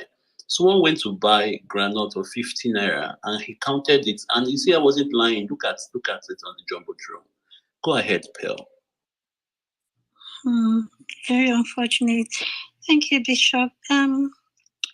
We pass the mic over now to Yinka. Hello, Yinka. How are you doing today? Fine. Good evening. Good evening. Good evening, Yinka. You have the mic and you have 3 minutes. Thank you for this opportunity. Wow. In 2013, I lost my husband in 2013. He left me with 3 children. We were living in Abuja. Well, I didn't really feel it then because things were a bit okay. I could cater for my kids. But in 2015, when this demon came into power, things were not working again. I'm a caterer. My shop rent increased. I couldn't pay house rent anymore in Abuja. I had to move from Abuja to Ibadan. I relocated. When I got to Ibadan, I got a house and I was doing business. Things were moving gradually. Later on in 2016, things became very terrible. The shop rent increased, house rent increased. I had to sell my car to pay school fees for my children. It became so worse. I have to move from the house I rented to the slum. where we call trenches now. Okay, we are here now. You can't even afford to feed 3 times a day. What is going on? We are not angry enough in this country. I even thought my case was even bad. When I got here, I saw children that will not even eat in a whole day. How bad now? What is going on? In a whole day, a child will not eat. Okay, like yesterday now, I have just maybe a congo of rice, as they call it, just to feed my children. But my neighbor came. She was crying. I said, what happened? She said, do I know that she doesn't have anything to give her children to eat? I was weeping. Look at these children, so malnourished. They don't have anything. Okay, I quickly cooked the rice. It was not even enough for my children. I had to give those people too. What is going on in this country? In fact, I never voted in my life. I'd never had a PVC, but because of this situation, I went to queue for a PVC. And in fact, I got registered, though they've not given me the hard copy, but I know I have it now. We must vote out this bad government. It's unbearable. People that are suffering are not on social media. Oh. They are here in the slum. Come and see children, malnourished, can't even feed. It is terrible. Please, whatever we can do to get our country back. People are suffering. People are really suffering. Thank you so much. That's all I have to say. Thank you, Yinka, and I'm terribly, terribly sorry about your experience, having lost your husband and every other bad experience you've had. And I'm also very glad you've come to the realization of the importance of having PVC and voting as well, because having the PVC is not just the most important. Voting as well and voting the right candidate is very important. Thank you, Yinka, for your submission. I'm gonna pass the mic right now to J4. You've been a minute on the stage. Are you there? Hello, J4. Yes, you can hear. Okay. You have it's pearls. You have 3 minutes. Thank you, Yinka. Sorry, guys, I was just sitting in the car. I was about to drive to take a pause to do this. Thank you, David. Thank you, Bishop. Thank you, Pearl. Thank you, guys, for this opportunity to share my views. What have I lost since 2015? I've lost a lot, but I come with a message of hope. Nigeria is at a terrible place right now. 2 months ago, I hit 50. I'm 50 years old this year. And when I was 40, I could confidently say I was a multi-millionaire in any country or in any currency you could possibly mention in the world. I was doing very well. Things were going very well. I had businesses in multiple countries, have oil blocks in one, doing a port in another, doing things very well. It is amazing that in just 7 years, I said it as a joke on my when I made a post that my account now is JAPA compliant. That maybe I've got to the point that I might be thinking about leaving Nigeria. I'm not going anywhere anyway. Like I said I come with a message of hope. I did a deep dive in social engineering. Something beautiful is happening in Nigeria right now, and I want to give hope to everybody that is here, that is listening, and to tell them why they should be hopeful for better times ahead. For the first time in our history, in the history of Nigeria, something profound is happening. We owe thanks to Buhari in a very perverted kind of way, because it was his misgovernance, it was the incompetence that he displayed that has brought every Nigerian to this point. Anyone you see mounting support for any other candidates is either doing it for 2 reasons. One, either the person is a major ethnic bigot or the person is a religious extremist. Any right thinking person should be queuing behind P2B. And why I say I come with a message of hope. What is happening in the polity right now as we speak is something profound. I remember Dr. Amina when she was talking, I was talking about, how she was earning, what she was earning as a teacher, which was even less than my secretary in the office, receptionist, was earning. It's pitiful. Honestly, it is pitiful. So what I know is that the current movement that is on is going to culminate in a P2B presidency. No matter what they tell you, I have businesses in other countries, and I can tell you that in all the countries that I have businesses, Nigeria is the only country where the citizens used to be afraid of the government. In those countries, the government was afraid of the citizens. But there's a change now. We have gone full circle. Something unique is happening in Nigeria right now. I want all of us that are on social media that has been mounting this P2B movement to not just mount it on social media, mount it everywhere you go. Let me tell you what that will do. You know, I just have 3 minutes to do this anyway, so I'll just do my best to say as much as I can in that 3 minutes. Human beings are social animals. It's a proven science. It's been proven. Science has done studies. There are tons of studies on this that I'm telling you. When you see the kind of noise online that is going on about P2B, it is affecting the psyches of everybody, including those that support other candidates. It is ludicrous. What's the English word to use now to capture this in essence? It is sheer madness that anybody, given what Nigeria has been through, will be mounting support for anybody on that list. P2B, one of the things this is social media and this is a public space, and I don't want to say things too private, but I can tell people like Dr. Amina that P2B coming to government, teachers will be one of the highest earners in the public space, in public service. Take that to the bank. Teachers will be one of the highest earners. Policemen, law enforcement agents, members of the judiciary. These are areas that when you tinker with, you will find virtue will begin to shift in the right direction.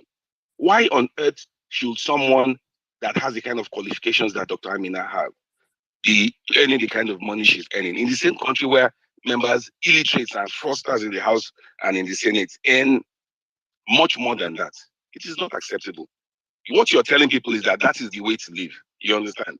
And any competence that is not backed by character will come to nothing. That is why when I hear people saying, I saw a post earlier today that had someone talking about Bola Tinubu and his qualifications when he was in Chicago, when he was in university, when he worked with Deloitte, when he worked with, and I said something. I said, if you like, know the how. If you do not know the why, you will still amount to nothing, and that's the problem we'll be having in Nigeria. We don't seem to understand that good water can never flow from a dirty fountain. It's the law of nature. You cannot expect good to come out of evil. These guys have been established by antecedents that they are not pious, they are not virtuous, they don't have anything virtuous in them. How can anybody now in a right state of mind queue up behind such a person, queue up behind such a man? I think he's somewhere in Dubai or wherever they say he is as we speak. You understand? And these are people that are maleficent black hats, that the only thing they are about is themselves. Someone says it's my turn. How on earth will that be a motivation to become president of a country?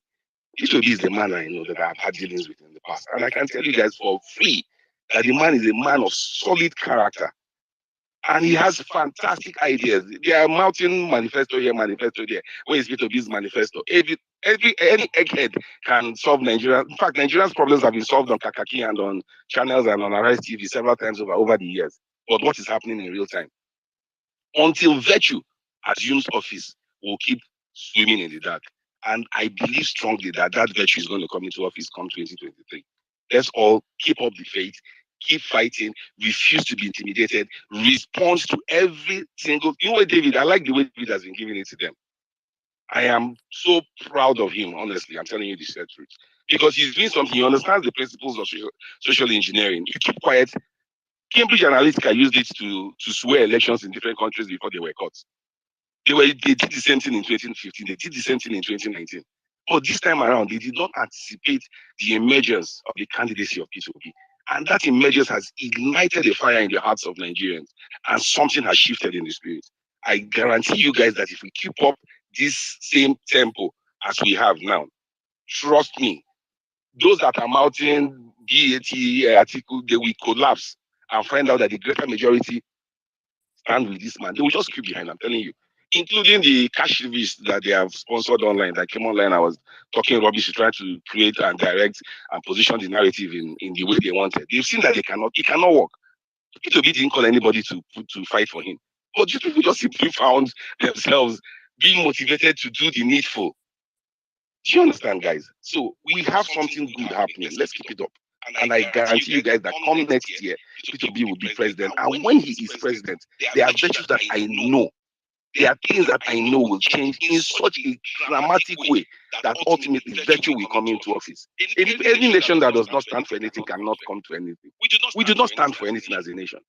Mediocrity and anyhowness is a way of life here. And they kept on mounting change starts with you. No, change does not start with you. Change starts from the top. Any society, any group of people that come together, they assume the character of their leadership. And that is why Nigeria has remained in the doldrums.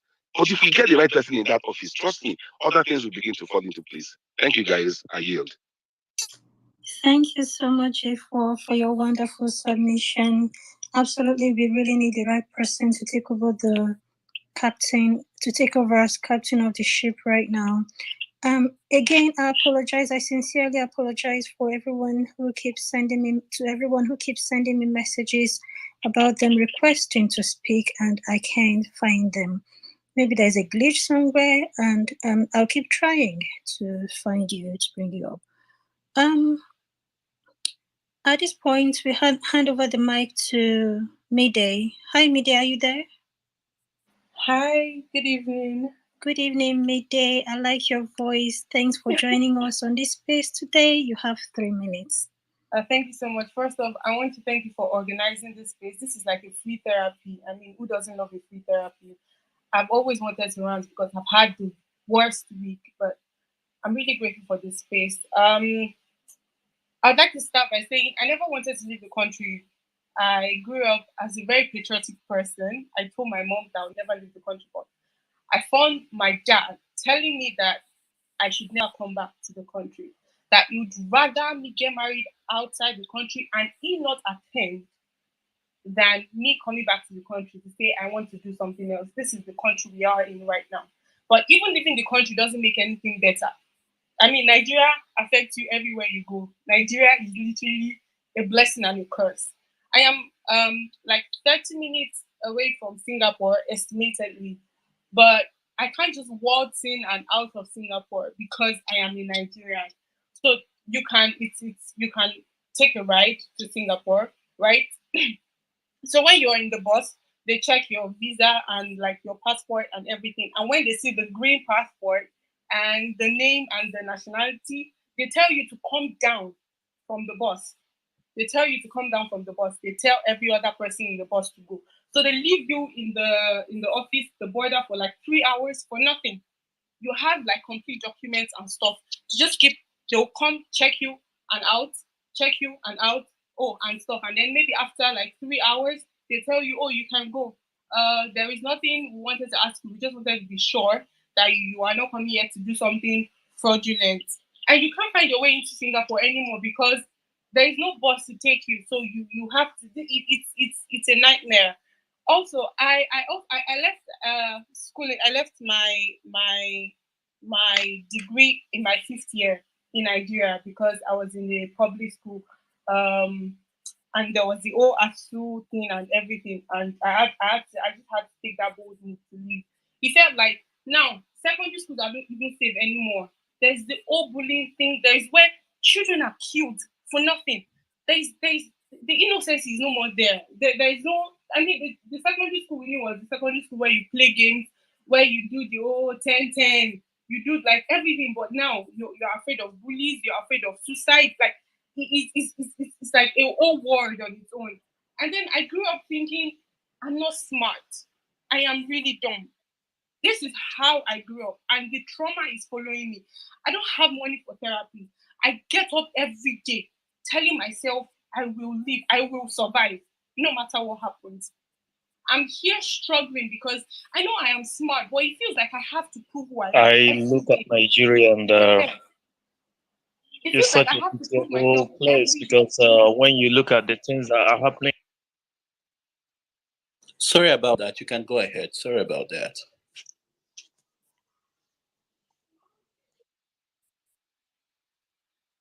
Sorry about that. You can go ahead. Sorry about that. Go ahead and speak. Sorry. Okay. Mayday, you can speak now. Yeah. So I have to pick myself up every day, telling myself, I am actually a smart person. I deserve this. I know what I'm doing. But because of the trauma over the years, it feels like I am dumb. I don't know anything. Because I've passed through a school that you have to pay lecturers before you have E, before you have B. Imagine going through that trauma and coming here and having to prove yourself, having to tell yourself you have to go extra mile before you get something that you naturally deserve. For what? Honestly, Nigeria is home. If you think you're going to leave the country, what if they say you? I mean, people who left the country for Ukraine, they never thought they'll find themselves in the situation whereby they'll have to come back without a degree, but they're back. Imagine what Nigeria is home, and we can't run away forever. We have to fix this now or never. Honestly, if I don't know if I'm actually seeing people online who say they're not going to get their PVC because it's not worth it. You should actually give it a try. I feel like anyone who doesn't try at this point is just a coward. I just want to die because honestly, I feel like that's what it is right now. I mean, in foyer, I was in foyer. There was the situation where I had two people I knew die. There was a clash between the state government and FOE. And I worked as I'm a I'm an entrepreneur. I love doing stuff. And then I worked as a journalist for a while, a school journalist, a school journalism system. And then the next day we all saw Punch and everything brought out another news that we attacked and stuff. And it felt like, is it the world we're living in right now where we're not even backed up as students anymore? I saw my friends die. I saw two people die. I watched a guy. I literally still see his face every time I remember. This is the country we are in. If you don't take these things, if you don't think about these things, I don't know. Maybe you should get a brain check because this is the reality we are in right now. Thank you so much. Thank you for your submission. Pearl, Mrs. sorry, Pearl, can I address the people who are complaining about requesting the mic and we can't find them? Now, there's something you should know. If you request the mic and on your space, the display of your space, you don't see on your name or beneath your name requested, then that means we cannot find your requests. Okay, you have to see it has to be written under your name requested. Okay, before we can find you on the request list. But if after you request, you still see yourself as a listener, then we can't find you on that list. So please kindly make sure that before you say we didn't accept you, make sure that you see the requested under your name or under your profile picture. Thank you very much, guys. Go ahead, Pearl. Okay, thank you so much, Bishop. Please, Mrs. Yinka that spoke earlier before J4, if you're still here, someone is requesting for your account number. His name is Prince. If you can DM me, I'll send you his handle so you can send your account number to him. Thank you so much, Prince, for your help. Retired, can you mute your mic, please? Thank you. We're gonna pass the mic over now to Dr. Juice. Are you there? Yes, I'm here. Yeah, thank you very much. Yeah, thank you very much, Pearl. Thank you very much, David, Danny, Bishop, for coming up with this space and platform for us to vent. I'm not typically one who comes to a public space to just say how I feel about things or go there to rant. But when I saw this space, I said, no, this is an opportunity for me to just talk about how I feel about a particular topic, Where do I start from now? What have we lost as Nigerians? Why I'm saying we is because I haven't really had a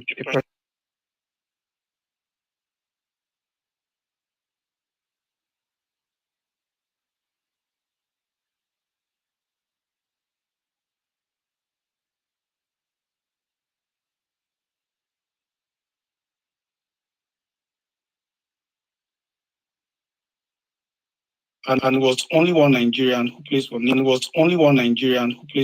I think it was Simon Moses that was there.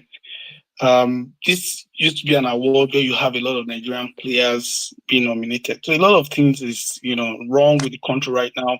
Things are going south. In 2015, or between 2014 and 2016, I never thought of leaving Nigeria at all. Like, I've always been an advocate for, you're going to be in Nigeria, you're going to make it in Nigeria.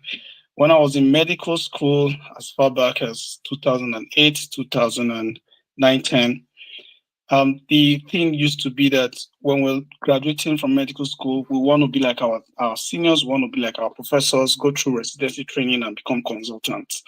But I can tell you for free now that an average medical student wants to leave Nigeria immediately after graduation or upon graduation. So I'm just going to talk about the exodus of healthcare professionals, doctors and nurses, most especially from Nigeria. Is really, really worrisome. Worrisome because you see that even those who are kind of successful in the profession, in the healthcare profession, are leaving. They are leaving en masse. Over 80 to 85% of Nigerian healthcare professionals want to leave the country. So what that means is that Nigerians are basically training healthcare professionals for Western countries, which is very, very troublesome. I know some speakers spoke earlier, they talked about how, a lot about misdiagnosis and the problems they faced trying to get support for their loved ones and all of that. But what is coming in front of us is even worse. It's a disaster waiting to happen. Because we used to talk about infrastructure, but what the Buhari administration has done is to now set us almost 100 years backwards. We'll now be dealing with both infrastructure and human resources. And Nigeria used to have human resources. If you look at the best nurses, doctors, and other healthcare professionals in the Western countries, you find Nigerians amongst them. So if even the ones we have in Nigeria that we Nigerians are even complaining about are leaving en masse, what's going to happen in the nearest future? And that is why most of us have resolved that we're going to come back to Nigeria to vote, not even to campaign alone, to vote and ensure that all our family members vote out this government and vote for the right candidates. It's really, really painful. Like the other day, I traveled from my city to another city, and I met a security officer who is from either South Sudan. I believe he will be from South Sudan or somewhere. And he was asking, where are you from? And, when you see a fellow black guy, you ask, where are you from? And I said, Nigeria. He laughed aloud and said, oh, you guys are the ones with the sleepy president, the Buhari.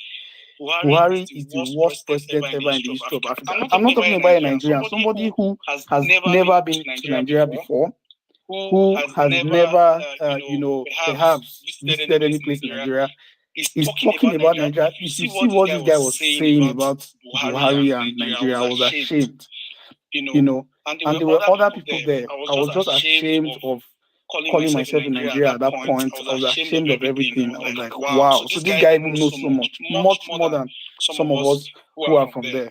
So I want to encourage the team. I want to encourage all of us. Let's do whatever it takes. If it means putting how do they put it? Is it putting your money where your mouth is or whatever? Let us do it. Those of us abroad who can still support. Peter Obi doesn't have the money, to match all of these other guys. I don't know if I'm taking us to another dimension now, but some of us, it's not just about making noise in social media, which is good, but if there are ways we can also support the movement, financially and otherwise, it is going to be a welcome development as well. Once again, I want to thank the organizers of this space and also use the opportunity to congratulate Jeff on his 50th birthday as well. Thank you very much and have a wonderful evening. Thank you, Dr. Trace, for your submission, and happy birthday, J4. Wishing you the very best always. I think we should pass the mic over now to Child of the World. Hello, Child of the World. Are you there? Yeah. Hi, Per. Hello. You have 3 minutes. Hello, everyone. Okay. Yeah, so I think it just started dawning on me that Nigeria was really, really crazy sometime October during the NSA stuff. Before then, I mean, I was just managing. But it got really bad to the extent that I couldn't leave my house. Um, I could only go to work and then go to my family house. I was scared of everybody basically.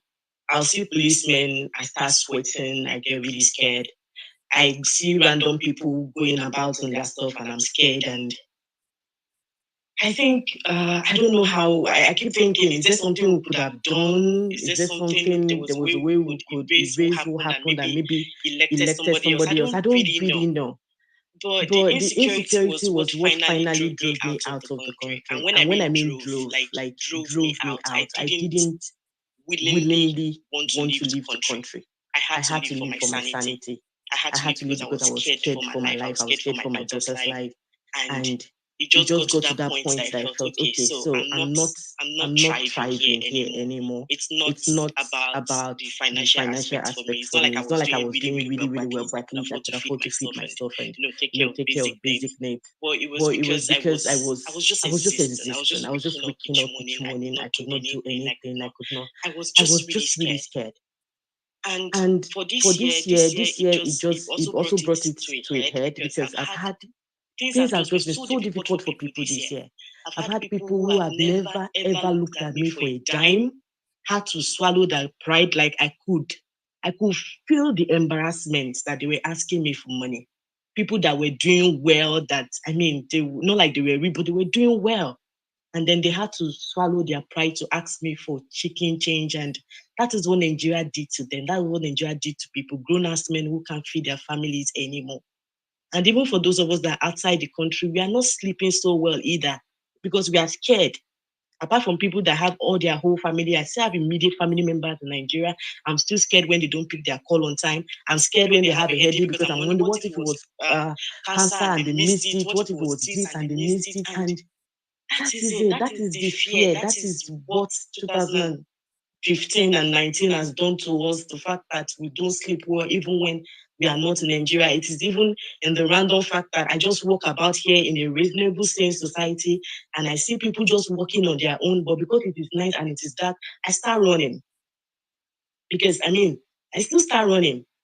I joke about it with my friends that God, I'm in the UK, I'm in Glasgow, is reasonably safe where I live, yet I still see someone walking on their own. And then I just start running because I'm still scared. Anyway, I think that is it for me. Thank you. Thank you for your submission. Absolutely, no one should leave their home country because the basic and infrastructure needed to live life comfortably is not there. You should live because you want to live, not because the conditions are unsavory. Thanks once again for your submission. Right now we pass the mic to Onishi Canada. Hello, Onishi, are you there? Yeah, thank you very much. You're welcome. You have 3 minutes. All right, Sorry, Onishi. Pearl, who just finished speaking just now? It's Child of the World. Okay. I finished. all right. So I'll be really quick with my submission. Frankly speaking, as a Nigerian, I believe we've all lost so much since 2015. I particularly was a very, very pro-Nigerian person. I had a couple of opportunities to leave the country after I was done with my NYC, but I stalled. I wasn't willing to work. I tried to develop a product with colleagues, with some of my colleagues, and we're actually going to work on many stuff. However, the great turnaround for me was in 2019 when, despite the situation of things in the country, we still had a re-election of Buhari. It didn't make sense to me.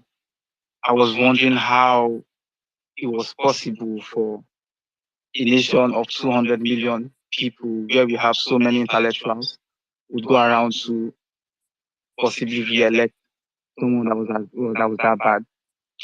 Anyways, I kept working on the brand, and I and my colleagues developed products for the transport sector, and it got to the point where we needed the Series B funding, where we needed to like get some funding to push the product out to market. I mean, the product was like about 90% ready, and every meeting we had with potential investors came with critics. Now, this critics was not based on our business model. It wasn't based on the quality of the product we developed. It was based on the Nigerian market. Every investor kept citing the insecurity issue, the instability in the transport sector, the politics in the sector, how you need to know. One investor even went on to ask us if we had the contact of the Minister of Transportation, because that's the only way he'd be able to put in money, because that's like the only guarantee that the product will be able to will be sustainable for the next, let's say, 3 to 4 years. So the meetings we had were very ridiculous.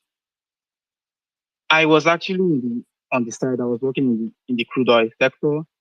My company worked directly with government. I had privilege. I had the access to government crude oil data. I knew how much money Nigeria was making.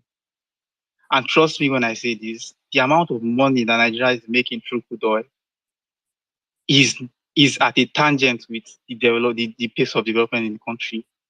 I just couldn't fathom it. I ended up taking a scholarship that I had 2 years that I had actually stored the year before, and I left the country. I wasn't even able to launch the product again. My colleague, we just had to just suppress the product. We lost everything. And frankly speaking, my boss then, who was 100% against me leaving the country, called me sometimes last month to ask me how I left the country. Or he was like, "Oh, you actually got a scholarship. You are going to look on a scholarship. How did you go about it?" And I asked him why he was asking me that. He said his son that should be in his final year is still in the second year because of access. He chose to put his son in a federal university because the quality of education in federal universities in Nigeria are always counted. So he wanted his son to get a quality education. He had the money to send his children to a private university, but now it's too late to him. Now he's beginning to explore the option of sending his children abroad. This was somebody that was pro Nigeria. So if Nigeria have not happened to you, yes, probably because by affiliation, by government affiliation, you're still benefiting from the system. Have a routine, because when the tide's done, it's gonna affect you. I just hope we get it right this time around. I like the movement. I'm actually part of the movement, and I hope we really do get it right. Thank you very much.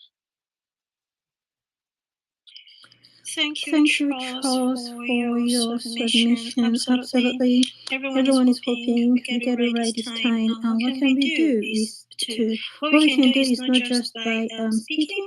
We have to put our actions where our words are. And that is by getting our PVC, getting our family members and friends to get yours as well, and going to vote the right candidate. Thanks once again, Charles. I'm going to pass the mic over now to Adeline. Hello, Adeline. Hello, are you there? Okay. Hi, Idroma. How are you doing today? Hello. Okay, Hello. Adeline, you have the mic. Sorry, Idroma. Let Adeline go, and then after her, you can go. Adeline, you have 3 minutes. I think Adrian left already. Idroma can go on. Oh, yeah. Idroma, you have the floor. Hello. Good evening, everyone. Good evening. Can you hear me? Yes, we can. How are you doing today? I'm good. I'm so honored to be on this space. So, Nigeria has really dealt with me. Starting in 2015, I lost my shop in Asaba because I was staying there. I have a salon. The shop were demolished. So I had to come back to Imo State. And I could remember vividly my friend and her husband who was doing so well because he was working offshore or in oil company. So they were like Buhari, Jonathan is too dull, let Buhari come and take over. I was just lamenting. And today I was so angry with her and her husband because of they were like it's just they were playfully, but the effects now they are suffering from it. That has really happened to them because the husband has lost virtually everything. So that 2015, when I came back to Imo State, I was so frustrated. So a friend of mine just, got me a job. Okay, I have someone that is in Saudi Arabia. Maybe you go and work there. Fine. At the end of the day, I traveled there. But being in Nigeria, we are treated like a slave.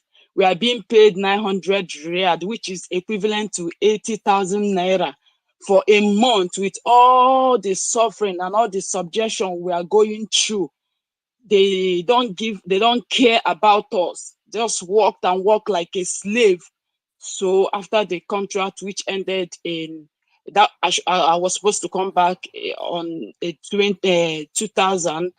But COVID-19 happened. I came back in December.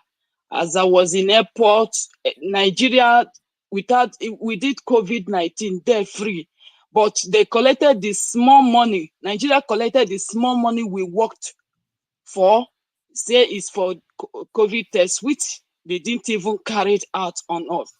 So even from the airport, the frustration and everything, I came back, I am sad. I am really sad with everything, with how my life has gone so far. And this time around, it looks as if I am carrying the whole thing on my head, like as they say, you carry them like gala. So I'm, preaching and speaking to everybody, even on Twitter, on the grassroots level. I am doing everything because when you look at what is happening, when you look at people that you're supposed to take care of, when you look at how people are just dying like foul here, people are just dying. Because they are not feeding well, they can't take care of themselves. Nobody is affording 2 square meal. Everybody is every day. Virtually, I remember when we were young, burial only took place on weekend. But now, from Monday to Saturday, people are being buried like far, people are dying like far, being buried every day. So this situation is terrible. We are so angry, and when everybody is speaking, I'm virtually crying. I'm so emotional because of what we are going through. So what I want to say is that though for some time we gave up, we said we are not participating again, but because of the hope that P2B ignited in us, we tried to take it to the next level. So that is why we are coming out. I am coming out, and even I had to tell my family, I had to make sure that everybody PVC is ready. So for this time, and we are not going to miss that chance again. Thank you for having me on this space. I yield my mouth. Yeah, and thanks for coming here, Ijoma. So many people are angry, many are hungry, and we have to really do something about it. And what can we do right now is to get our PVCs and vote the right candidates. We gonna hand over the mic now to retired Nigerian. After retired Nigerian, we take Njenje. After Njenje, we take Emmanuel. Hi, retired. Are you there? Hey, Pio. Good evening. Good evening. Sorry, retired. Sorry, before you speak, Emmanuel just came on. Azad. Yeah, absolutely. Yeah. My apologies. Yeah, you've been on stage for a minute. Yeah. So after retired, Azad will go, and then we can take Njenje and then ordinary go. Yeah. Thank you. Retired, you have the floor. 3 minutes. Okay, and thank you for this opportunity, and thank you for co-hosting this space for us to vent and then say our mind. Build up to 2015, in 2018 and 2014, my boss got a contract from Chevron because he was previously a Chevron staff before he was poisoned. So he later got a contract with Chevron to bring in a vessel from Singapore to Nigeria. And the vessel was supposed to serve like a rig accommodation vessel for people that are working offshore. And it was a multi-million naira contract for him that would have literally changed because of everything for everybody. And we pumped in a lot of money and all of that. So when Buhari came in, okay, the pre-contract was given in 2014 before election. When Buhari came in 2015, the vessel now came into Nigeria. I can remember a Singapore man brought in the vessel into Nigeria after the deal was signed between First Bank and GT Bank, who co-funded the whole contract and everything. The moment Buhari came into power, Buhari made himself the Minister of Petroleum. The contract for the operating license of that vessel to operate in Nigeria was revoked. And that was the beginning of everything. And I was just done with my NYSC then, and everything just collapsed. I can remember we headed from Akwa Ibom State to Uyo, drove down to Apapa to welcome the vessel into Nigeria. I think the vessel is on my timeline. I posted it some hours ago. But when Buhari came in, everything collapsed. Everybody went back to square one, all money lost. After about 6 months, trying so much to get the license from NNPC, for the vessels to start operating in Nigeria, nothing happened. The license was not given. Everything was blocked. The Singapore man came back and took the vessel back to Singapore. And that was the beginning of everything. And I had no other option than to move out of my state and relocate to Abuja and just say, let me go and start life and see how it will be. And literally, I can say it's not really been rosy, but it's still not better. So I'm taking this whole Peter Obi movement, being obedient, going out, preaching Peter Obi and all of it so personal because I'm a PDP man. I'm a PDP executive in my chapter in Akwa Ibom State. But then I can never, over my dead body, vote PDP or APC. It's as bad as that. My elder brother has a PhD. He's a PhD holder, but currently he is not working. He doesn't have a job. He has not been working since after NYC. Okay, he proceeded for MSc, finished MSc, and say, oh, okay, since you've not had a job after NYC, okay, proceed for a PhD. He has finished PhD and is still at home. Nothing is coming in. I think my other brother must have written up to more than 1,000 application letters, applying for scholarships and all of that. Nothing is forthcoming in. How can a PhD holder just be at home if it is not Nigeria? So it's as bad as that. And now I have two younger ones. One is done. One is almost done with NYSC, and the other one just finished a defending project in my state university. And I'm even afraid of them. I'm even afraid for them because I don't even know when they are done with school and all of that. Will they still come and meet the same situation their elder brothers have met? I have neighbors and friends who are at home not doing anything. Okay, imagine for the past few weeks or months now, I've been suffering serious waist pain. I went to price an orthopedic mattress recommended by my doctor. And I could not even, the moment they told me the price, I just went back home and said, I need to start laying on the floor because I don't even know where I will get the money to buy it. So the economy is terrible, is as bad as that, and we need to start this mass movement and see how we can change the course. Because if I am scared for my younger ones that are done with school, one that is almost done with NYSC, how much more for my unborn children that I'm even yet to marry, to even think of raising children, bringing up children? I'm scared for my younger ones, then what of my children that I've not even had any yet? So that means their future is not even guaranteed. They have not even come to life yet, but their future is not guaranteed. If Nigeria keeps on going this way, we need to change this. We need to come out en masse and see that we retire these people. It's bad. It's terrible. 2013, while I was very serious about this, as that 2013, I almost lost my life to SARS just because I was driving my mom's pencil light Camry and we were 4 guys inside the car at the traffic light. some SARS official inside their patrol van just double crossed us. And that was, we paid almost, I think each of us, four of us contributed 20,000 to pay our way out. We were not fraudsters. I just graduated, I just finished defending my project, and we were into ASU strike and Unica riot. So I went home, just taking a stroll to New Kilimanjaro that was opened to go and buy ice cream and just visit the place and all of that. We were double crossed by SARS, and we took 20,000 naira, four of us, to pay ourselves out for doing nothing.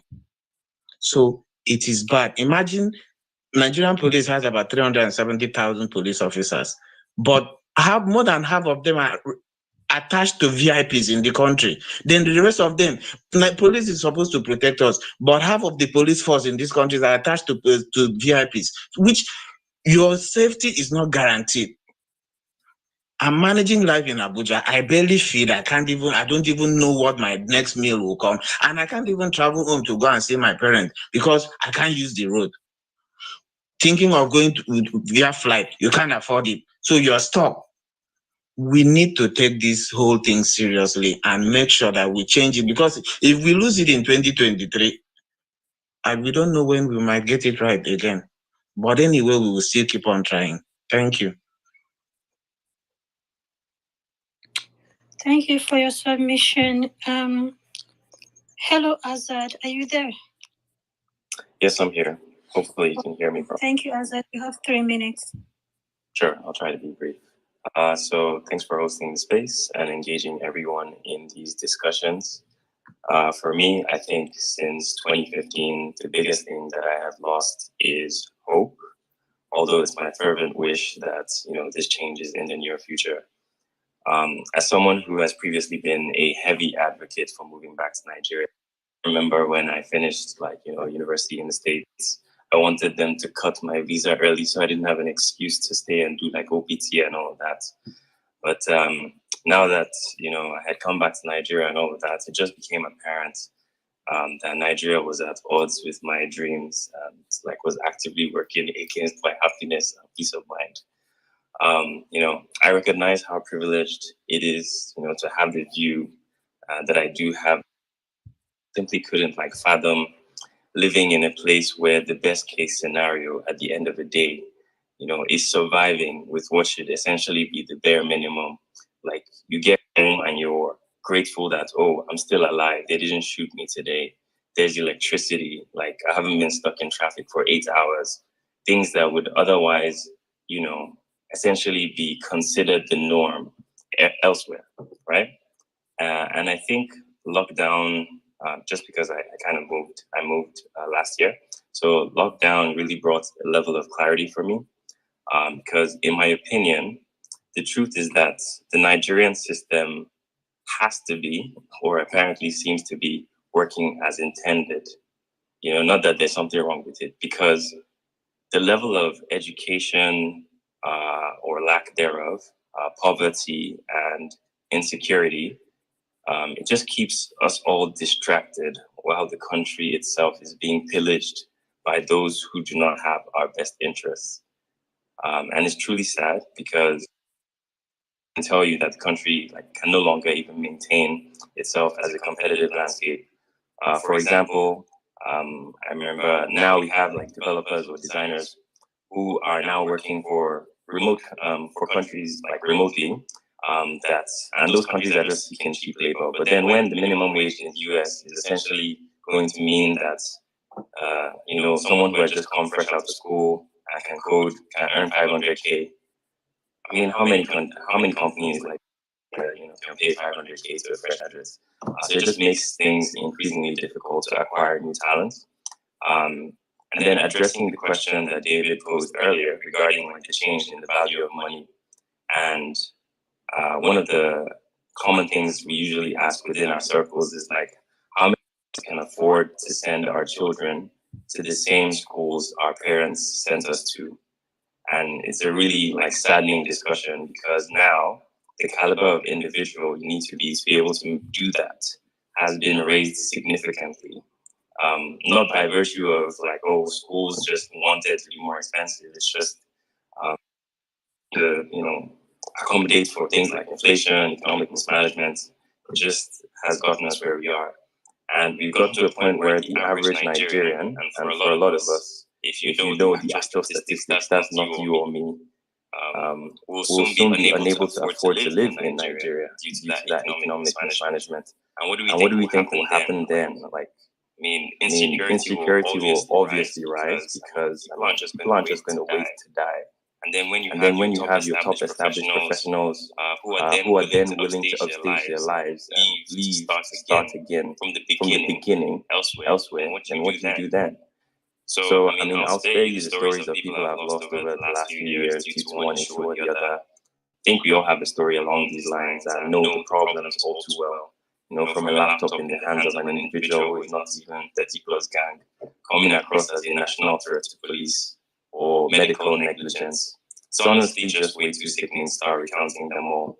So my hope now is that we get a true intervention by individuals who go into government not only willing to fix the issues that are currently plaguing Nigeria, but then also make it a place worth having hope once again. So in closing, I just say get your PVCs if you haven't already. Thanks again, and I yield the mic.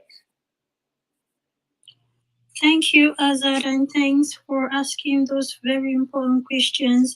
How many of us can afford to send our kids to the same school our parents were able to send us to? And how many of us are able to give our kids same quality of life our parents gave us in Nigeria? Very important questions right there. Thank you, Azad. Right now we'll pass the mic over to Sarah. Hi, Sarah. Hello, everyone. Can you guys hear me? Sure, we can. Loud and clear. You have 3 minutes. Okay, so I'll just go straight up. What have I lost since 2015? I'll start with work. In 2015, I worked in oil and gas downstream sector, construction. And as at that time, I'd say we were living well. I was young, there was funds coming in. As of that 2015, there's this car that is quite common now. I think they call it Toyota Mozo. I remember then, all these guys who bring in cars from Togo or Benin Republic around Badagry, they would drive these Tokumbo cars and then they would park it in front of our site. And then they would be begging the engineers on site to come and buy. And how much was that car then? As of 2015, Tokumbo brand new, 1.5 million.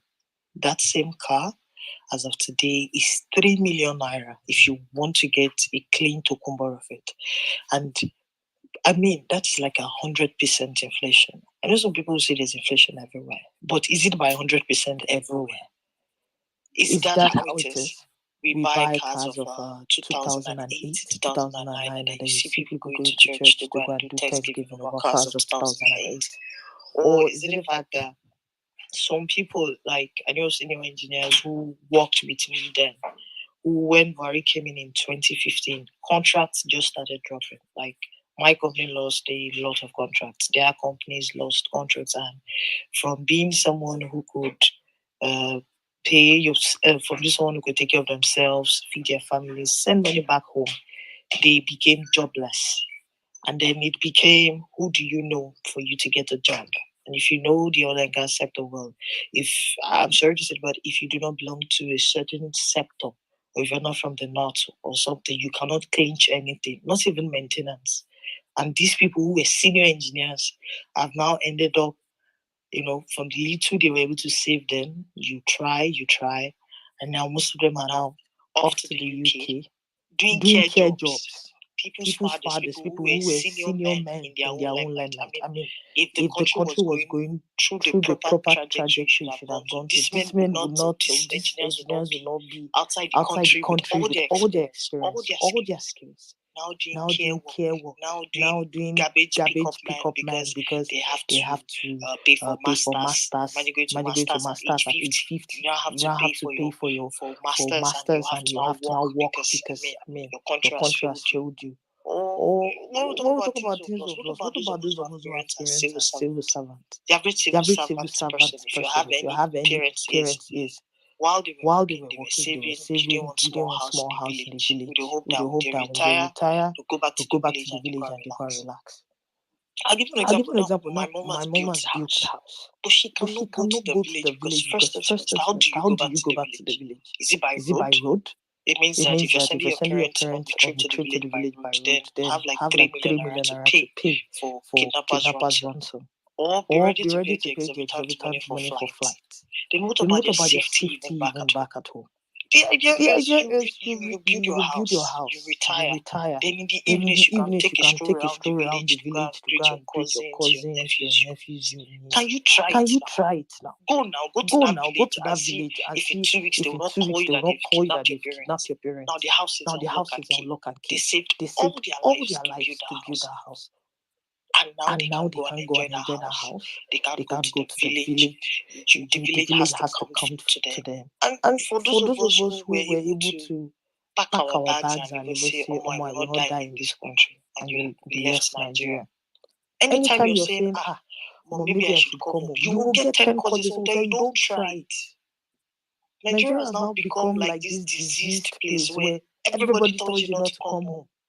Or when you're coming home, they're telling you that, Omo, I don't know how you do it, or you just be staying indoors. So because everybody will know you're new on the street, you can't go to hotels because you could be in an hotel and you will just say police came to raid. You can't stay in Airbnbs.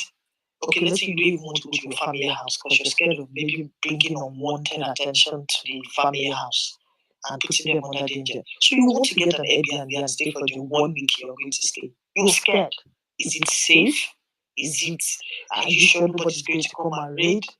Like, it is that bad. And what about the funds we send home? If you're sending $100 home to your cousins as of 2017, that $100 does nothing for them in 2022. It's nonsense. So you keep increasing the bar. They are getting back home, they are getting poorer, which means you have to send more money home for them to be able to afford what they were affording far back as 2015. So when they say, what have we lost? We've lost the dignity, we've lost the value of our money. Nothing, $100 they cannot do anything. And right now, we now have more poor cousins than it should be. Normally, the thing is this: when you elevate a little, you help some of your cousins, okay, maybe you help some of them go to school, then you call your friends in Nigeria, please help me plug my cousins in one intern job or so, and you expect them to go from there. But your friends who have companies who should be employing your cousins, your nephews, they've all lost their jobs, they've all abandoned the country, and they've all gone to UK, they're now sweeping the streets of UK. So right now, it's like you who has escaped, there's no difference between you who has escaped and those back home. Because for you who has escaped, you are now saddled with the burden of taking care of those who are back home. So what have we really escaped from? So I just want to implore everybody here, please, get your PVCs. Try as much as you can encourage the people around you to get your PVCs. If we miss it in 2023, I feel like our case might be worse than that of Venezuela, whatever their currency is right now.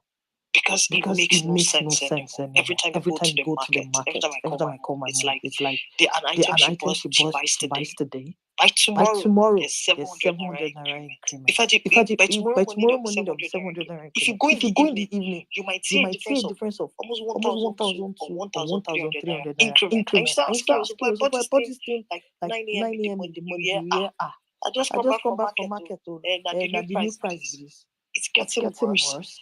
And I kind of feel like for anybody, whether you're on this space or if you know anybody who's canvassing for this old set of people who has ripped us into bits, into shreds, who have sent some of us who never thought to go and stay abroad, but have not been forced to stay abroad because somebody has to make it in the family. Somebody has to be the source who makes it, who's taking care of the rest of the people at home. So if you know anybody canvassing for any of these old people, I think just give them space because there must be something wrong with them mentally.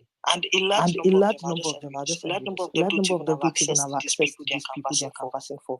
There's just this belief of I have one uncle who has on contract with the bad guy or with Atiku. So if this guy wins, my uncle might earn more, and then I'll be able to tap more.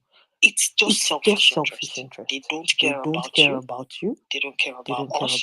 They just care about being able to fill up their own pockets. But the truth is this: they can only take up pockets. So what about people who don't have connections towards anybody? So please, guys, let's get our PVC so that because if we miss it now, I don't know what is going to happen. Diesel is about 900 now. We have oil in this country. We have diesel in this country. All we have to do is have a working refinery, and we shouldn't be dealing with things like this. But they all have refineries outside Nigeria. So there is no way the refineries in Warri or Kaduna or wherever will work.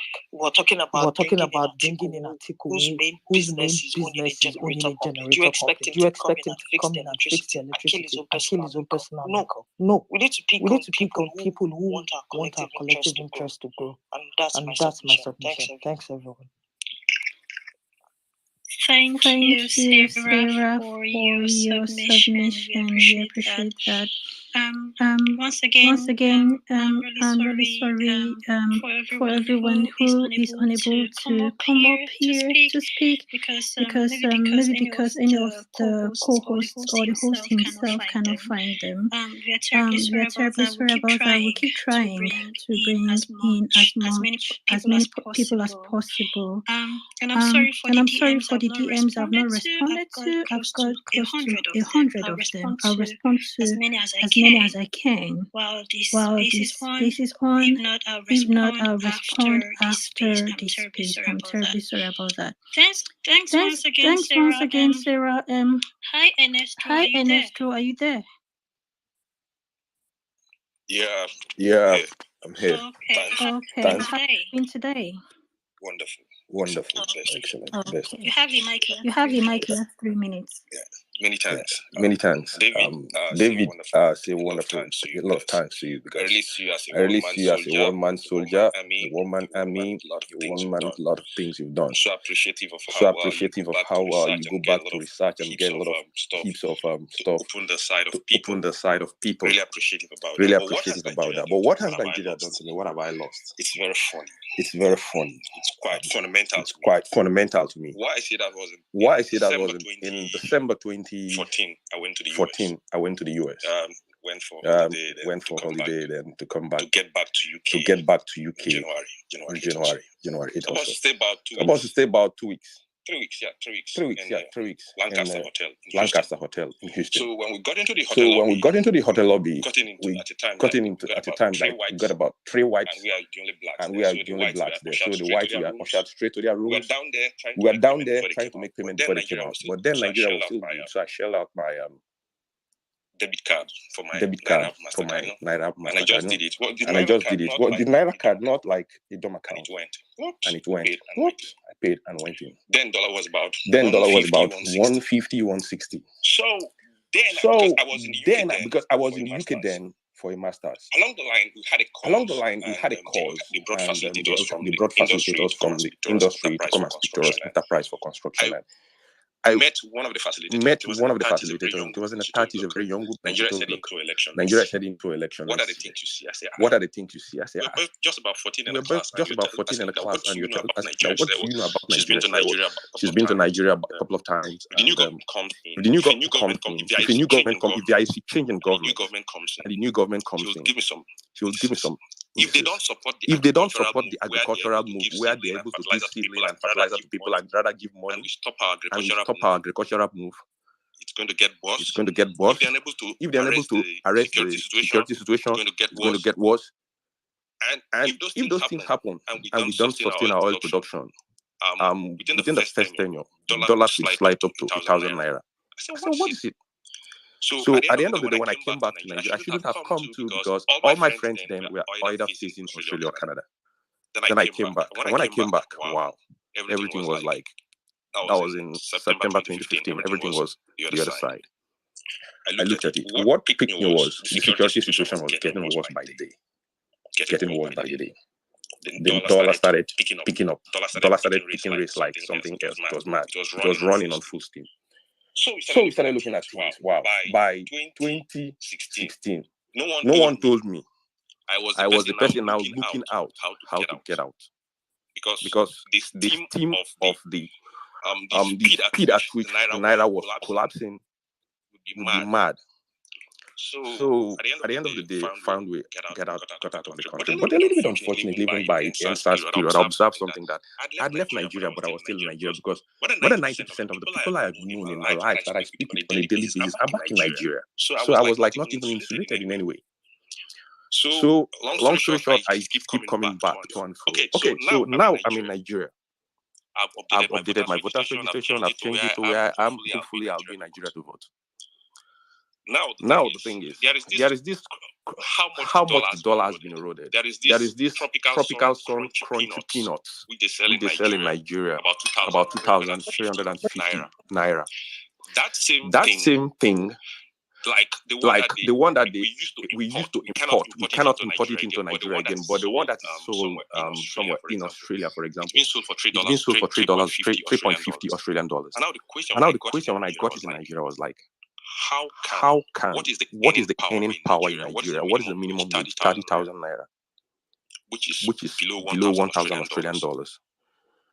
So below 100 Australian dollars, and the Australian minimum wage is about $25 per hour, and we are buying it more expensive. This peanut more expensive than the buy in Australia. Then I paused a little bit. For the things which we even produce, we are buying it more expensive than people that don't produce it. Then I knew we were finished.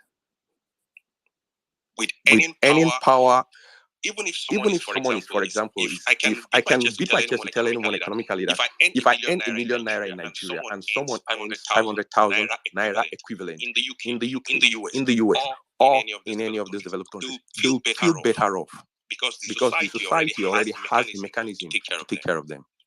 But here, medical, transport, everything is down. Why am I so passionate about it?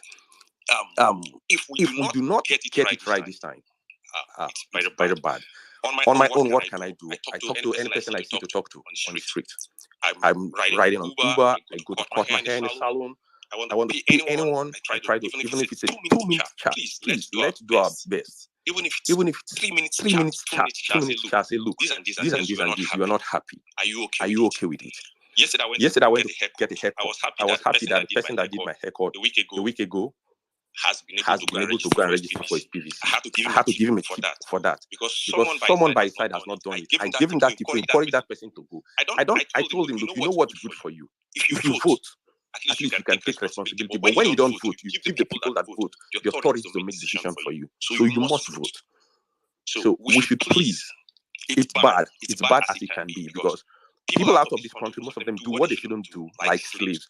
Out of this country, when you go to a country where you are not a citizen, even if you have the normal visa or whatever for which you can stay, even when you're a citizen, for example, those that are dual citizens, in even European nations or other nations, people look at you that when they look at you, yeah, they still talk to you like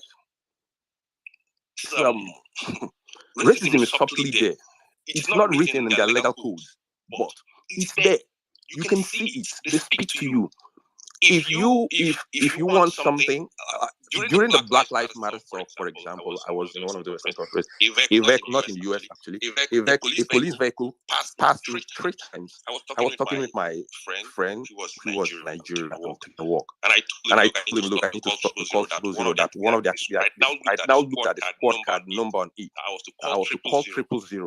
That this guy has passed me 4 times. If he comes again in front of me, then I know something is wrong. I'll be scared of my life. Good thing he didn't come back. The squad car didn't come back, and there was no reason for me to call the 000 line to start allaying my fears. But it's still there. There's no place like home. Also, my nephews, my nieces, I can take all of them abroad.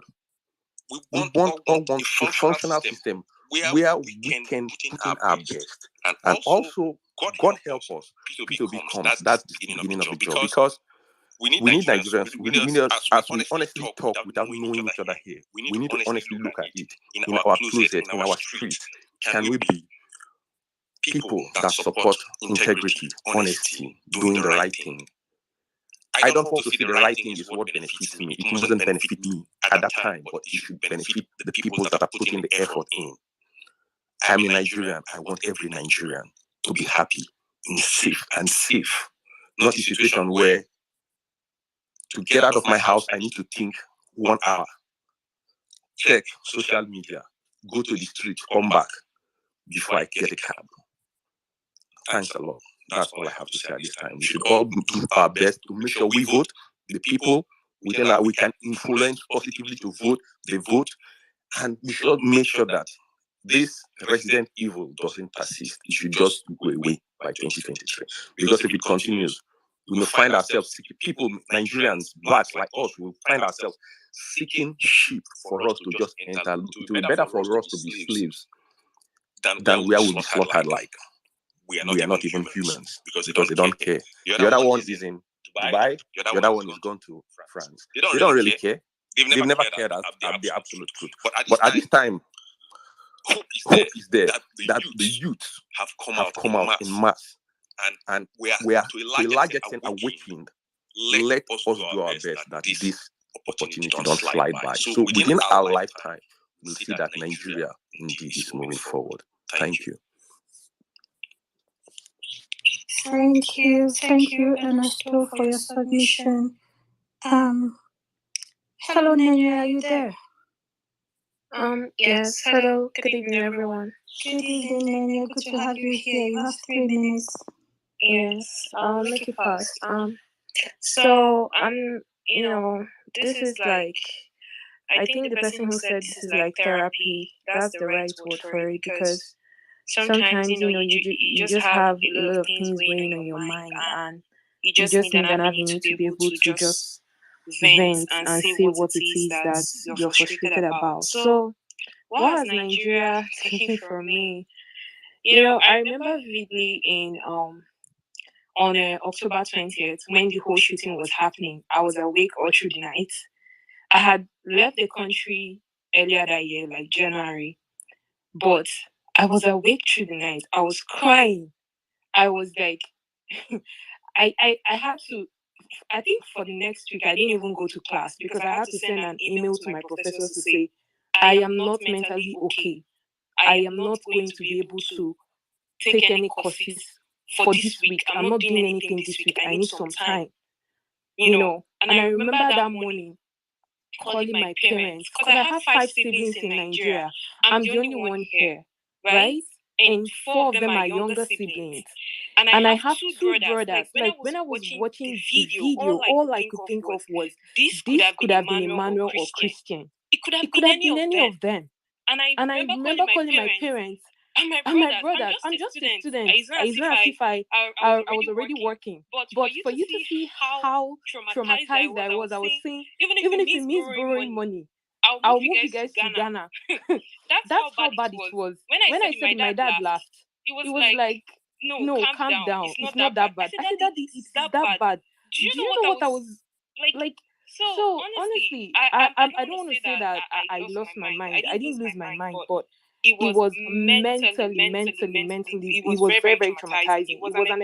That's an experience, and I can imagine people who actually had families that were there when that shooting was happening.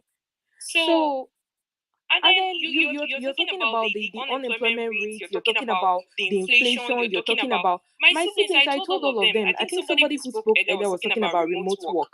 That's the only, until we find a way to kind of, what's it called? Until things start working better, hopefully with the new presidency. Every young person, at least that's a way to kind of manage. Because if you're earning money and you're working, let's say you're working for a Nigerian company and you're earning in Naira, it's like little to nothing.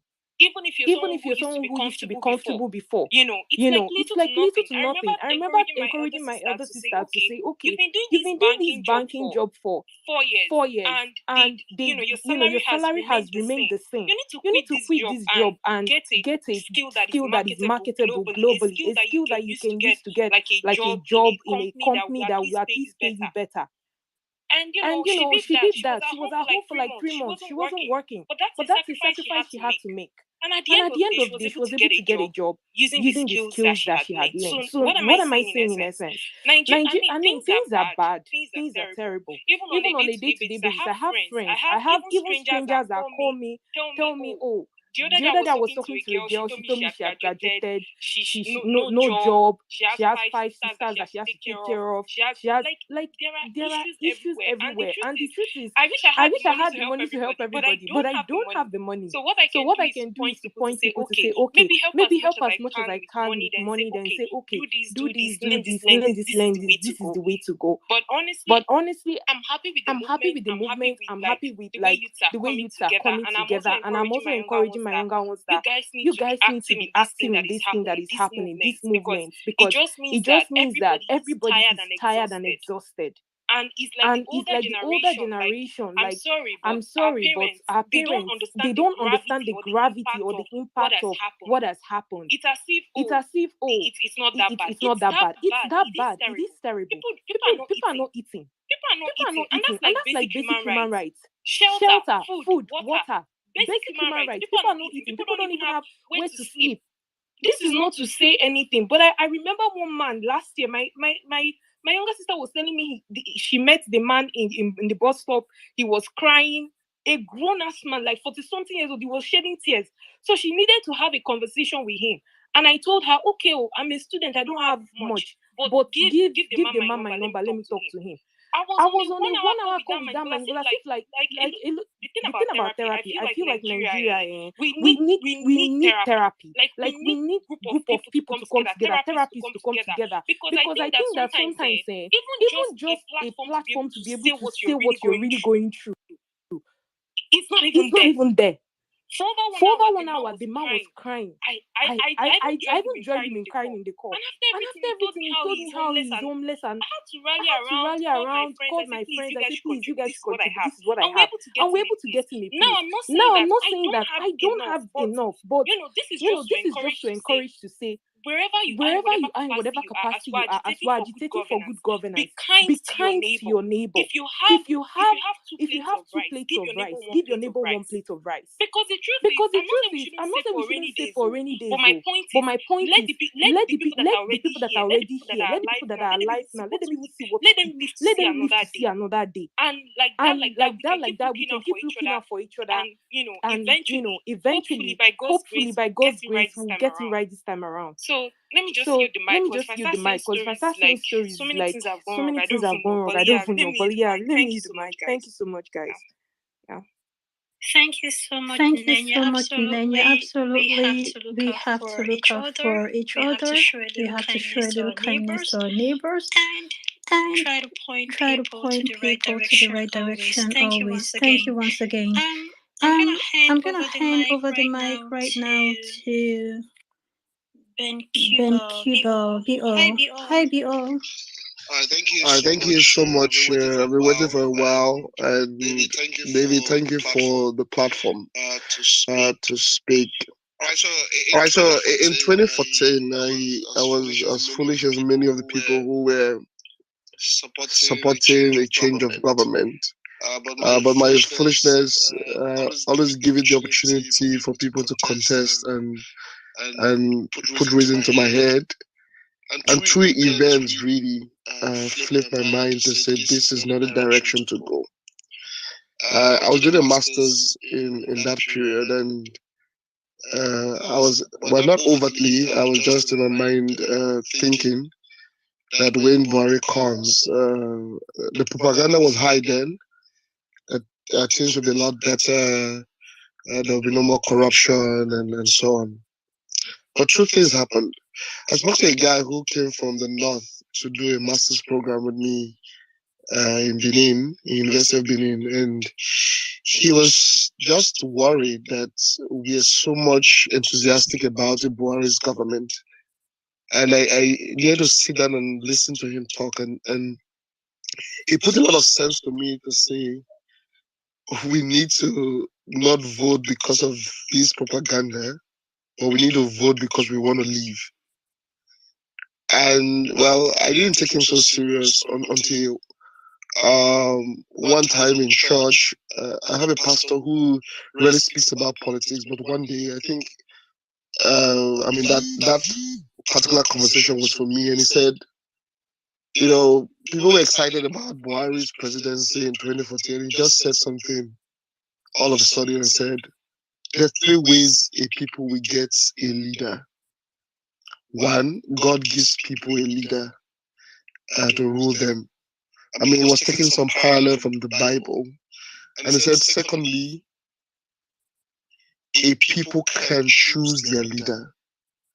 And thirdly, a leader can impose themselves on the people. See, out of those three options, you really can ask God or petition God to say, I don't want this leader anymore if he imposes himself on you. But if you choose him, you will live with the consequences. And it really stuck in my mind, and that was the moment it flipped. That we needed to vote because we wanted to leave. And it was important that my mind changed, and I did the right thing and stopped ever contemplating in my mind that Buhari's presidency would change a lot. Now, we've chosen people chose Buhari, and if you look at David's report on the killings in the north, I mean the compilation. I mean, when I just saw that compilation, I knew that this was what was being spoken about in 2014, and the deaths and the gnashing of the teeth that has happened since then is something else. And we're going to live by it and wait till we have the opportunity to change the government. And that's what we are faced with at the moment. The killings that have happened, the traumatizing killings that I've seen happen in the north. My friend who came to do a master's, I mean, the killings that have happened in those regions are really underreported. And thanks to David for that report. I mean, that report that was you joined in investigating in I think 2017 or 18, where you compiled the names of people who died. Now, really, the reason I really want to speak on this space was last week or this week, when I went to buy something, and somebody said, I mean, the person wasn't talking to me; was just talking to somebody else. That a mother who has 6 children uses his child to buy foodstuff. I mean, the poverty has gone so bad that he brings the child and say, "Oh, I want to buy foodstuff. Let my child wait for me. Let me go bring money," and doesn't come back for the child. It is. I mean, it was the time that I knew that, well, this has gone beyond suffering. This is now something else that Nigerians cannot afford to extend it beyond 2023, because people are really dying of hunger, dying of banditry. A lot of things are affecting the ability for people to feed. And if you notice and you walk, I walk, and for the past 4-5 years, I mean, I really cannot say that I spend 50% of my salary on myself. I mean, month just ended yesterday, and the number of calls that come in, you really cannot refuse, because these are genuine calls. People are hungry, and this is the choice we made. People made in 2015 that has put us in this. So really, now when I speak to people, your choice can be private to you, but it has consequences on a lot of people. And this is the reality that we find ourselves today.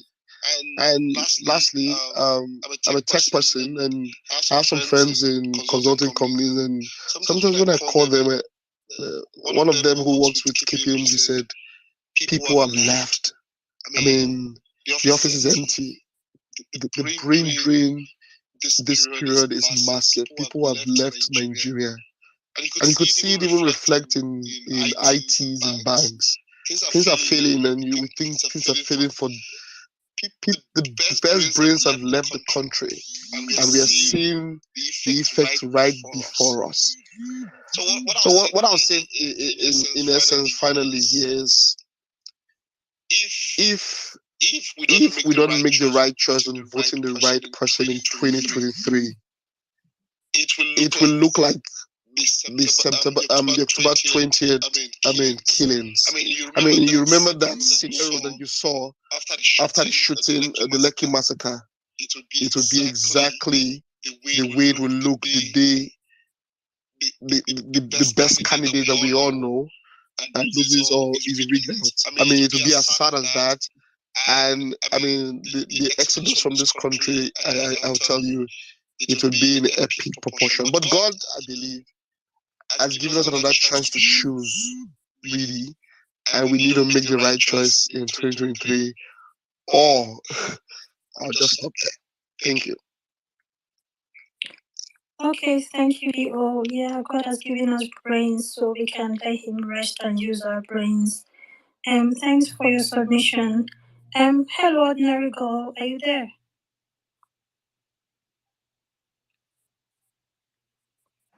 Hello, I'm here. Okay, thank you. You have 3 minutes. Okay, thank you. So I want to be sure you're hearing me. Can you hear me? Can you hear me? Loud and clear. All right, thank you. So basically, ever since I gained consciousness, Nigeria has Nigeria has always wronged always wronged me. me. Nothing at all. Like Nigeria has always placed me in their bad side. Like I just don't know. First of all, it started with when Peter Odili of Rivers State, governor of Rivers State, Port Harcourt, demolished Rainbow Town. My mom, her business is, well, my mom is a widow. Let me start with that. So her business is in Rainbow Town. She had her business there in Rainbow Town. Her house in Rainbow Town. Then she had a house with tenants that pays to her in Rainbow Town. Now Peter Odili came and demolished everything. Like demolished Rainbow Town, demolished Small London, demolished everywhere without compensation. And that was how we crashed completely, like nothing to the rescue, not even the house with tenants, not even the business, not even our own house. And still today, my mom has not been able to recover. We just blacked out, just faded away, just like that, and all of that. And I can tell you that it affected my education. I couldn't go to school at the right time, as at the time I was supposed to actually go to school. And then I can also still say boldly that it got so worse to a point that my mom started sleeping in the school where she works, in the private school where she works. I normally I shouldn't be talking about things like this on social media because I know how social media is, but yes, please let me just say. So that's it. Like it affected me. It really affected me. Even till today, I've not been able to let go of it. I've not been able to let go of it. Now, 2015, 2016, I gained admission to university. The same period of time I gained admission to university, I realized I had a breast lump. 2015, this is 2022. I've not been able to take it out. Why? Because medicals is not even accessible to common people. Like you can really not afford it. Once it starts counting 100,000, 200,000, 300,000 to do one thing or the other, by the time I pay my fees, because I had to fend for myself. In fact, I had to be a woman even before I was ready to be a woman. Like because I really had to put one or two together. In fact, I had to support my mom. Till today, I'm still the one supporting my mom. Like I'm her retirement plan. Let me just put it that way, and all of that. So it's not really a good situation. And then currently, I'm serving. I went to NYSC camp, and they are still paying us 1,800 naira bicycle allowance, and they will tell us that bicycle allowance was initiated since the time of Gowon. Okay, what is the current value of bicycle right now? Even bicycle has seen the need to evolve, has evolved from the 1008 that it was how many years ago when Gowon brought that idea of paying coppers bicycle allowance. But Nigerian government has still not seen the need to evolve, even when bicycle has evolved. It's really a sad situation. You understand what I'm saying? So like this in this country now, the only hope that I'm seeing is if I vote Peter Obi, I'm very clear about it, I'm very aggressive about it, I'm very straightforward about it. If I can be able to vote Peter Obi, and if Obi can come in, then I have hope of getting a job, because right now what I'm saying is man no man. I even had to delve into tech. I had to start learning full stack programming with Python, and I'm doing well. I'm learning well. Not because I love tech. I'm very passionate about tech, but it's survival. It's survival. And in fact, I need that the government should change for good. Because when I have my children, I want my children to be innocent in Nigeria. I want to have my children, let them be innocent. I don't want them to like not be children, but start being too wise, too smart, too much of everything because of survival, even when they are supposed to be children. I don't know if you get my point, what I'm trying to say. So this election, I don't know if you get my point, right? So, hello? Okay, so I'll just continue. I don't know if you can hear me. So this election, Yes, we can hear you, but please round up in a minute. Thank you. yes. So this election, I'm literally fighting for my life. I'm fighting for my survival. I'm fighting for my faith for the next 8 years. And I'm taking it really personal, really, really personal. I have my PPC and I'm ready to vote. That's basically what I want to say because the way the country is going, if I don't get it right now, I will just have to calculate another 8 years added to my life, and then another 8 years, because when will it change if it doesn't change now? When will it change? If Obi doesn't get it now, probably it will be a form of discouragement. So I feel we should all join hands together because that's it. That's it.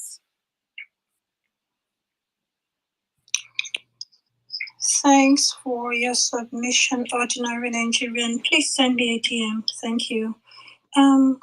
I'm gonna hand over the mic to Gabriel. Hi, Gabriel. Are you there? Yes, I'm here. Hi, and thank you for giving me this chance to contribute to the discourse.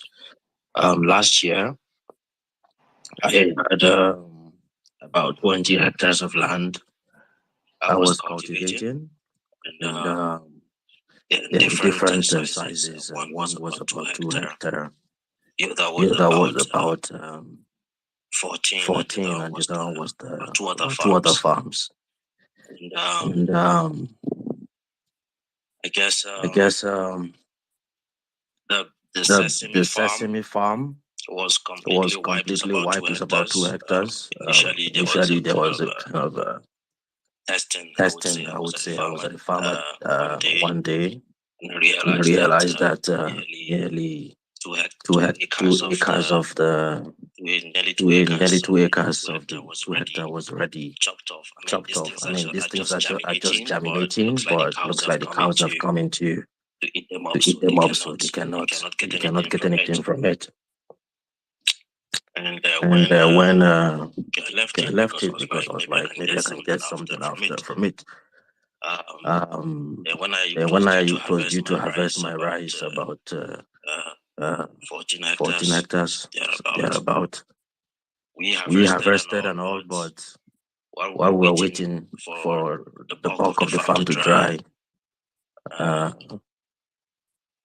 overnight, I don't know who it was, we still don't know who it was, most of the harvest was stolen. And you could tell from maybe the presence of cattle down there, this was a calculated theft. Same with my maize farm, like last year was so bad, and this largely due to security challenge. With all the money put into the farm, I lost most of it.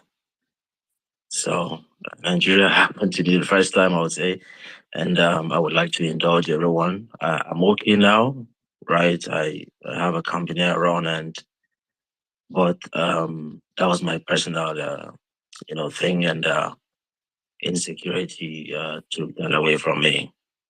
Thanks for giving me the time to share my story on this space. Thank you for your submission, and I'm so sorry for your negative experience. Ordinary Nigerian, please, if you can DM me, a couple of people want to connect with you. Please send me a DM. Thank you.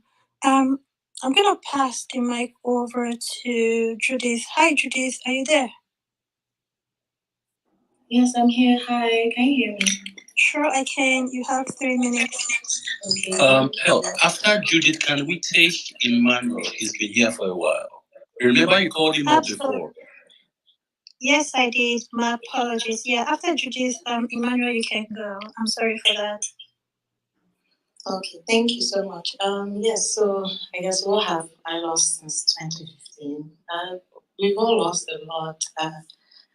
I would say I don't know, listening to the space. I've been here for a while, but I don't know. I wish I would like for more people in Nigeria, I guess, to speak because and as much as the experience of people out of the country is very valuable and valid, like it's people that are here. There's a lot of things I think that they have to say about the situation in the country because it has like a more direct impact on them, I guess. Well, I've been. The inflation is terrible. Like we're all experiencing it with fuel. Everybody is having issues with getting a diesel or gas or anything. Like even cooking is an issue, and people like that live in that are, I guess, have more income are struggling. Then I cannot even imagine what the average Nigerian is experiencing. It's very depressing and sad to think about. Like every day you go out on the streets and you see more and more people living in squalor than years ago. Even foreigners in Nigeria, everybody's struggling. Like no matter what you are or who you are, it's just like an epidemic at this point. Everybody's going through a really, really tough time. Some people way more than others because we have to recognize our privilege and know that we have things that are bothering us and might be an inconvenience or annoying, but there's people that literally cannot even live because of the state of affairs in the country. I just wanted to say, I guess, I don't really want to talk about like my negative experiences because they're kind of universal to all of us. I just want to say, I've heard a lot of people talking about you're getting your PPC and voting for president, but I just want to say that it's not just voting for president. There's a lot we have to do in this country to fix the system because everybody in life has the ability or the tendency to do evil or to be corrupt. Buhari, like all the other government prior to him have been corrupt and everybody has done what they have done. Buhari just came and did that. He doesn't care about ruling the country. He just wants to do whatever he wants to do and screw Nigerians basically, and he destroyed the economy. Like nobody has done what Buhari has done to Nigeria. Like even the people that we hate did better than he has done. It's just dreadful. So I think that yes, the reason why like other countries, let's say for example, like Trump was president of America for 4 years and he did a lot of damage to the point where like people breached the White House, but the reason why he didn't have such a negative impact was there were other systems that kept him in check.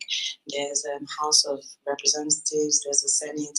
We have so many layers and levels of government that are supposed to keep him back at they are not because they're also involved and engaging like this like criminal activities basically like I talk about COVID and the whole palliative the presidency had nothing to do with palliative. It was the local politicians that had the power and were in control of all these things and they didn't give anybody this money. They packaged it and sold it to other countries and did all these horrible things with it. People found them in the warehouses during SARS like a year later. So I think that yes, we all need to get our PVC and vote, and not just vote for president. Vote for your local government chairman, vote for your house of your representative in the house, the Senate, all these layers of government. You have to vote and push for them to be accountable to Nigerians, like EFCC. What are they doing? What is NDLEA doing? People keep saying that the BAT is like involved in drugs. If it's involved in such criminal activities, why are our systems that are created to keep these people accountable, they are not doing anything? NAPTIP didn't say a word the whole time this equality, whatever people situation came out. And this is their job. They are at the forefront of human trafficking and exploitation in Nigeria, but they don't say anything. I think that, yes, we all need to vote, yes, but I think that if we all put our hope just in Peter Obi, we are going to be sorely disappointed because he cannot change the country on his own. The bills in the House of Representatives, in the Senate, they all have to be voted for by members, and none of these members are going to vote for something that doesn't positively impact them or is not directly beneficial to them. So I just wanted to reiterate, like, it's very, very important for us to vote for people at all levels of government and try to keep these people accountable. Like what happened with Bank W, how they tried to give somebody else his, I guess, the delegate position, but people stood up and they spoke out about it and they gave it to him. Things like this are bound to happen in the election. We've seen elections stolen so many times. Like a lot of people say that Buhari was not even meant to win the first election that he won, but he did because our systems are messed up. So yes, I just want to bring it back to that consistently, that we need to be more politically. I love that more people are politically engaged, but not just for the presidency. We need to look at everybody, all these people at all the levels, because the person that's having a more direct impact on you is actually not Buhari, it's your member in the House of Representatives or your government chairman or the police chief in your community. These are elected positions, and we need to vote for the right people to be in these positions so that we are protected as a society. Yeah. Thank you so much for letting me speak, David. You always out here doing great things, so keep up the good work. Thank you, Judith, for your submission. Hi, Emmanuel, are you there? Yes, I am. Okay, thanks for your patience. You have 3 minutes. All right, thank you so much. I think I would love to start off by first and foremost commending the host, you, David. I cannot help but just to appreciate you for this space. It has given us an opportunity to reflect on what Nigeria has meant for us, what it means to us, and what it can mean for us as a people. And on the second fold, I think your standing also represents the fact that we can actually have some people with some level of influence on social media without necessarily being a tool for compromise. So I just really want to appreciate you. I also just want to appreciate the co-host for the job well done. This is a great platform. So, straight to the topic, lost since 2015. For me, as more of a youth advocate, I would want to demystify my experiences from the organizations I have been privileged to lead. And of course, these organizations are student and youth-centered organizations. So I had this, I had the privilege to be the number one law student in the country at the time. I was the national president, and we had an outreach we organized, which was tagged "Lawson Goes to School," and basically that narrative was just to reach out to children in secondary school because we found out that the new generation was losing the shred of morality. And we just wanted to like reorient them on what it means to be a citizen of Nigeria. Of course, the basic rights, the limitations to these rights, obligations as citizens, what it means to be basically just a patriotic Nigerian. Basically, that was the essence of it all. We confronted it in the southeast, and it was the largest, of course, in the country at the time. And we figured out that for the secondary school children that welcomed our idea, welcomed our campaign to their schools, some of them were happy that young people were coming out to talk to them, students alike. And some opened doors to us that, of course, they are currently under the pressure of their parents from the survey we took to somewhat just leave school and probably just get into maybe cybercrime or just go do something. Some of this moral, current trending vices around the society.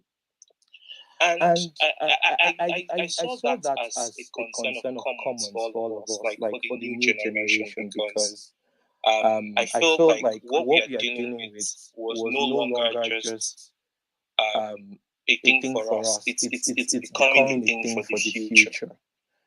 Knowing fully well that this administration, having institutionalized corruption, has placed a dangerous standard of wealth for my generation to meet up with. And so, for me as a person, even graduating out, I was literally the only student in my university. Like in my hostel, while I was in school, and I had a lot of people who I don't want to throw shades now, but I mean, with the society our current society presents us with, had reasons to indulge in cybercrime. And so, it was more or less like waking up every day trying to get to classes, and waking up to people younger than I am, probably driving Benz, and doing a lot of things, just having fun. I liked a girl then in school, University of Benin, and she told me expressly, say, Manuel, I cannot date you because you're not a Yahoo boy.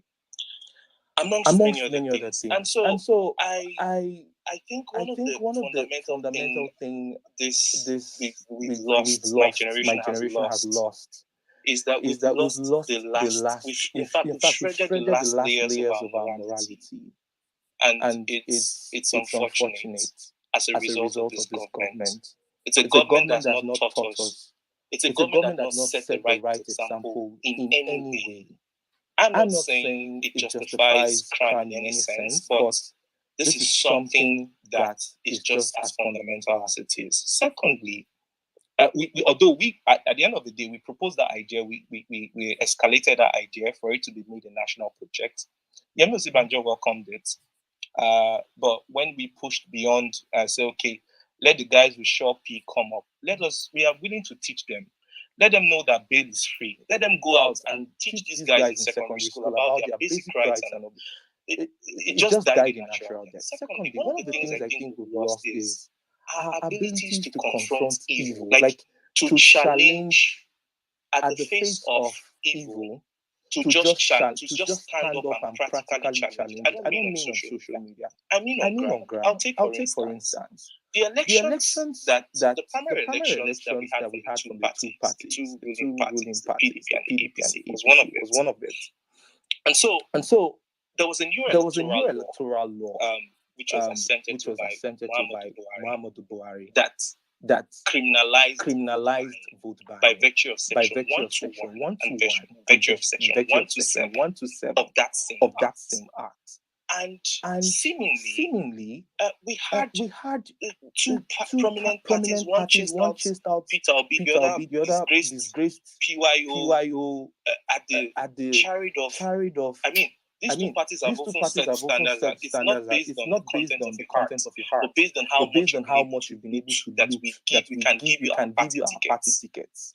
And then we had press media saying that they were vote buying. At the session, if you're into the legal space, you study that session carefully. It says vote buying at any election. First of all, the penalty there, we were not comfortable with it before that bill was passed.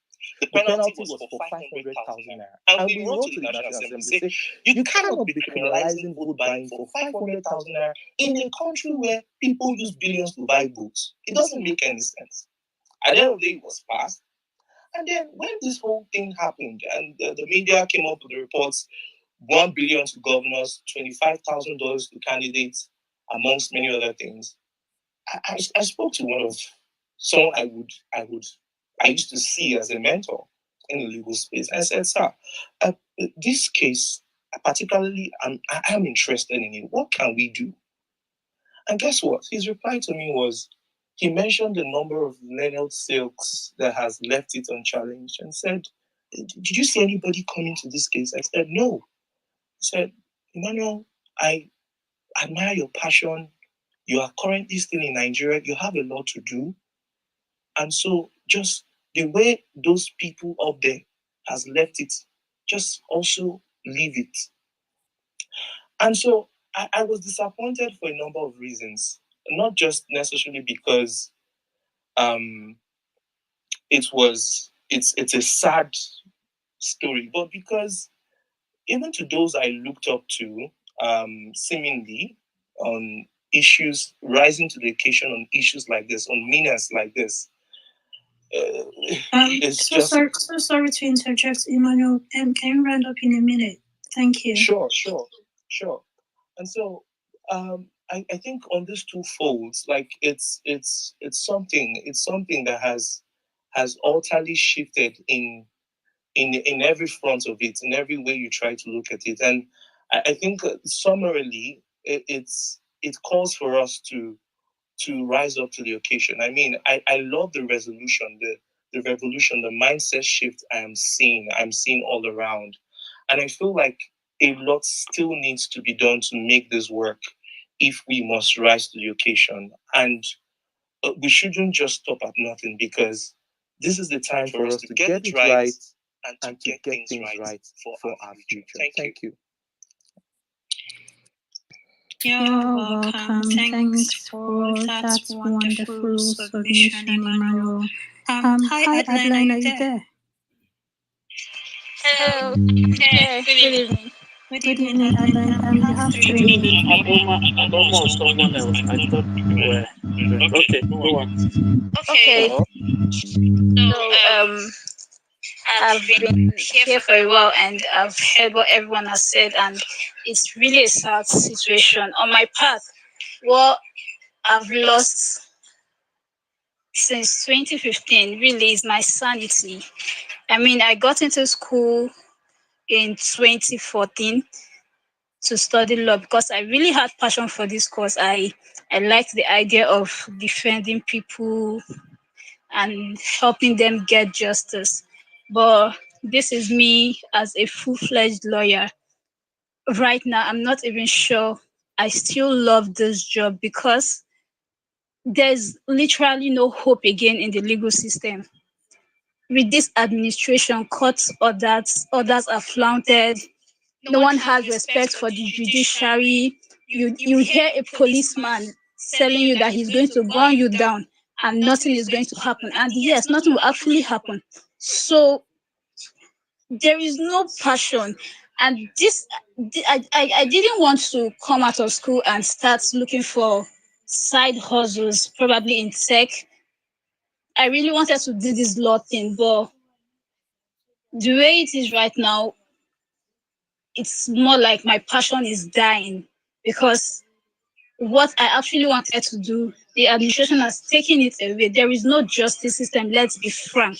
There is no justice system in Nigeria, and it's getting worse by the day. And then I work, every day I wake up, I walk by the road, I'm walking in fear because you don't even know what is going to happen the next minute. You don't know if you're going to be kidnapped, you don't know if you're going to be robbed. It's very, very crazy. And then the police brutality. My friend had a situation some years back where a policeman stopped her and asked her a very foolish question about who has been sleeping with her. And when she tried to say what kind of question is that, she tried to question him. Next thing, they asked her to kneel down and they started flogging her, which was very, very crazy. And guess what? Even though you make efforts to report these people, nothing is going to happen. Even though you approach a lawyer, okay, fine. In some situations, you may get justice, but most times, you're not going to get justice. The whole thing is frustrating. The administration has taken away my passion for something I actually grew up loving, and it's heartbreaking. I just hope we get it right this time. Thank you. Okay, Bishop, can I speak now?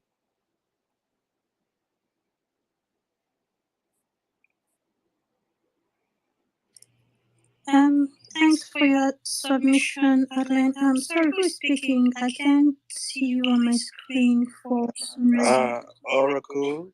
Okay, the Oracle, you just came up. Please, can you be patient for a little bit? Let's give time to other speakers who have been here longer than you. Thank you. Okay, Abiodun, you've been here for a minute. Are you there right now? Yeah, I'm here. Okay. Good evening, everyone. Abiodun. Good to have you here. You have 3 minutes. Okay, thank you.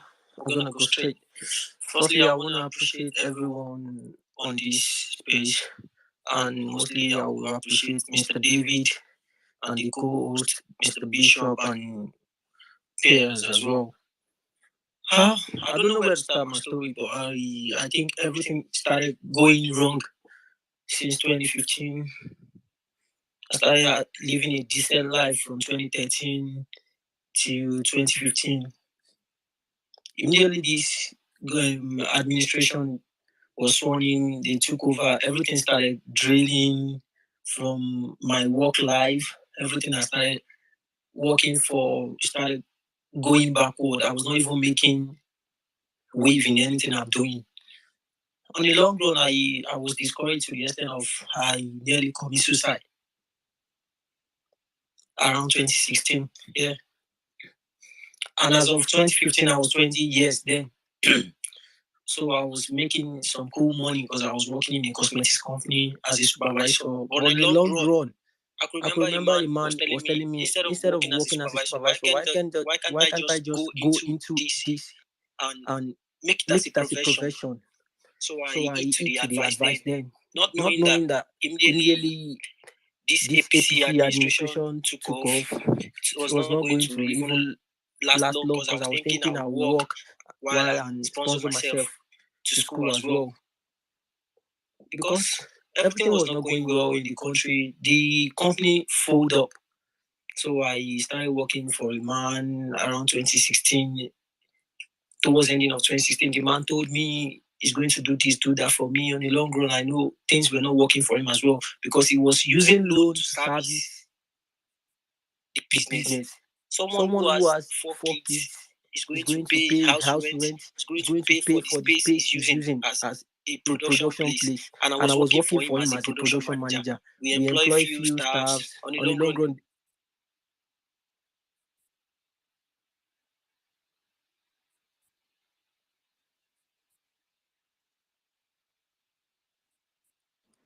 Sorry, is it just me or can anyone else still hear him? He seems to have dropped off. Okay. this man, Right. on a lot. In the long run, 2020, I felt like throughout from 2015 to 2020, I was not even making wave in my life at all in my career. So I call it a quit because I was not even earning money. I could not account for anything. My mom was sick. I'm the breadwinner. So everything was not working till date. So I was so much happy to be on this place tonight because I don't even know. I'm overwhelmed. If I said I should start narrating my story, I would start shedding tears. I so much fancy this opportunity to speak out tonight because I don't know, many Nigerians out there have really give up. But so far I could overcome all these things. I want us to go out. Comes 2023, we should all go out and vote. There's no point of telling somebody this is the person you want to vote. Once you're a reasonable person, you should know this is the person I want to vote. Because going through all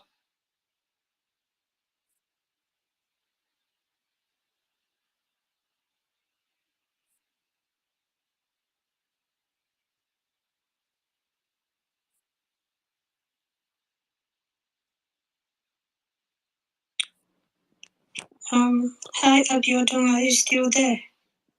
I was first. Okay, I think Place when the person was even asking me that if I can help him for so amount, like his life is.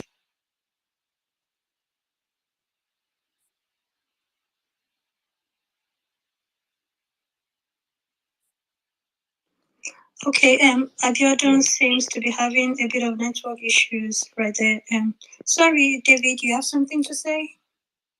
No, I was just saying that I think you should move on to another speaker. Maybe you can get him when he comes back. Okay.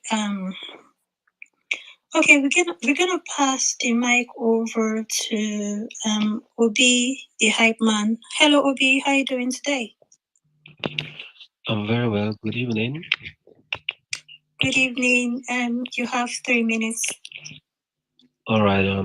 First of all, I have to start by saying thank you for the opportunity to be here. Mr. David. I've been a follower of you since you made a report about Hinyu Moren's murder case, and ever since I found your right post very interesting, and not just interesting, they are factuals because whatever you put out there, you always do that with receipts, and that's one thing that differentiates you from the regular investigative journalists we have in Nigeria, in quote. What have I lost since 2015? A whole lot. As it stands now, I'm barely keeping my sanity intact. Okay. There is no aspect of this country you can talk about that is working. You want to talk about health? My dad was sick July 2018. We rushed him to the hospital, Braithwaite Memorial Hospital in Port Harcourt, probably known as BMH. We got there some minutes past 11 in the night. So when we drove there, we're in the emergency and accident unit. He was diabetic and he had stroke and some health complications and stuff like that. So when we got in there on arrival, there was this lackadaisical attitude from the doctors, the nurses, and all the personnel on ground. I mean, this is an emergency. Okay, you needed to be treated like an emergency, but what did we get? They just strolled in lackadaisically and is this your first time in this hospital? And we're like, yes. And then the next thing, you need to have a card, go and open form. I mean, this person needs medical attention at this point in time. And we still have to pass through the rigor of going to get. And the funniest thing is, in the process of going to get card, if the card is 550 naira and you are with 1,000, they will tell you there is no change, except you are ready to part way with the remaining 450 balance. It's as funny as that, and the whole thing is crazy. I've been on this space for I think since around past 6 or thereabout, and I keep hearing a whole lot of people talk about tech. See, even in the tech space, is not that rosy. The Nigerian image has been so bastardized that these days getting foreign gigs is very difficult. They would rather give it to a Ghanaian or any other country man. But when it comes to Nigeria, the image has been bastardized. They believe that we are fraudsters. They believe that we are not accountable. They believe that we don't live up to expectation. We don't keep our own end of the bargain. And stuff like that is crazy. Currently, I still you have had series of incidents where that was before the NSAS protest, where SARS officials and policemen raided a particular eatery. What happened? That's where some of my colleagues do go to work because of the power situation. So there's a power source there. So they just go to that eatery, get some bottle of drinks and some snacks, and then make use of the power there to work. And all of a sudden, one of the days, I guess they must have noticed that guys come there with laptops and stuff like that. They got in there, raided there. Before you could say Jack Robinson, they branded all of them Yahoo boys. And these guys are guys that are struggling. In fact, the country has been so designed to strangulate you and every piece of energy, every piece of life you have in you to just take it away from you. It's crazy. It's crazy. Just that I keep telling people, like, when I meet my peers, when I meet young minds, I keep telling them, suffer never tire you. I was talking to a friend of mine a few days ago. We were having this conversation online, and initially he was supporting Rotimi Amechi. But when Rotimi Amechi lost out in the primaries, he switched allegiance to Tinubu, and I called him. I'm like, guy, this man is old enough to grandfather you, and you are still going ahead to support him. What's the problem? And he was like, blah, blah, blah. And I asked him one question. I said, guy, let's be sincere with ourselves. If you are to stand before God today, and you know God raised the intention of man, and God asks you, why do you want to vote Tinubu? What will be your response? And he laughed. His response was, "Guy, they know they ask us that kind of question for politics." And I looked at him, I told him, "Guy, in the next 8 years, I'll be approaching 40 years. And it scares me with the current situation of things on ground, it scares me to my bone marrow." Told him in the next 40 years plus or minus, in the next 8 years plus or minus, I should be having my kids. And I can't be having kids in this kind of scenario, in this kind of situation whereby you can wake up today and if if luck is not on your side or if divine providence is not by your side on that particular day, Nigeria happens to you. And then nobody cares. Maybe you just trend on Twitter for that few hours and then the next morning everybody's back on to their normal businesses. So I keep telling people this election for me it means a whole lot. It means a whole lot. Like every day I go out for my daily activity, I see people one on one. Most times when I tell them it's as if I'm just like the scripture will say they were mocking Noah in those days. That's just what I've been experiencing. But I understand the importance of the whole thing. Okay. And I've been able to convince very many people. I keep telling them, see, enough of the voting of all these old leaders that don't have an interest at heart. And many of them will be like, okay, our vote don't count, and we are not. And I told them, this is a mistake you guys are making. These people, they are particular about this. They understand that you think your votes don't count, and they want you to continue thinking in that direction so that they continue exploiting you. If votes don't count, Sorry to interject, Obi. Can you land in a minute? Thank you. All right. So if votes don't count, there won't be issues of vote buying. Okay? So these votes count and everybody should be involved. And one thing I would admonish all of us here, I realize we have like minds here, people of like minds. We are intent and intentional about changing the policies, about changing the narrative. So as we go about our daily activities, let's make sure we keep on the fire. Let's make sure we continue. And God willing, everything is going to work out fine in 2023. Thank you very much for having me and God bless. Thank you, Obi Hypeman, for your submission. Hello, the Oracle. Are you there? Yes, I'm here, Pearl. Okay, you have 3 minutes. Okay, thank you for the opportunity. And David, and this is quite huge. What you've been able to achieve with this space is quite huge. And want to thank you for that. The same for Bishop and then yourself, your good self, Pearl. But what I do really want to say, what have I lost since 2015, is a lot has really changed about my concept about being a Nigerian. And what I want Nigerians to know is that Nigeria is one election away from being a refugee state or an internal IDP camp. We need to get our priorities right and get the right man in for this job. If we fail to do this, the picture of Afghanistan and despondency comes to mind.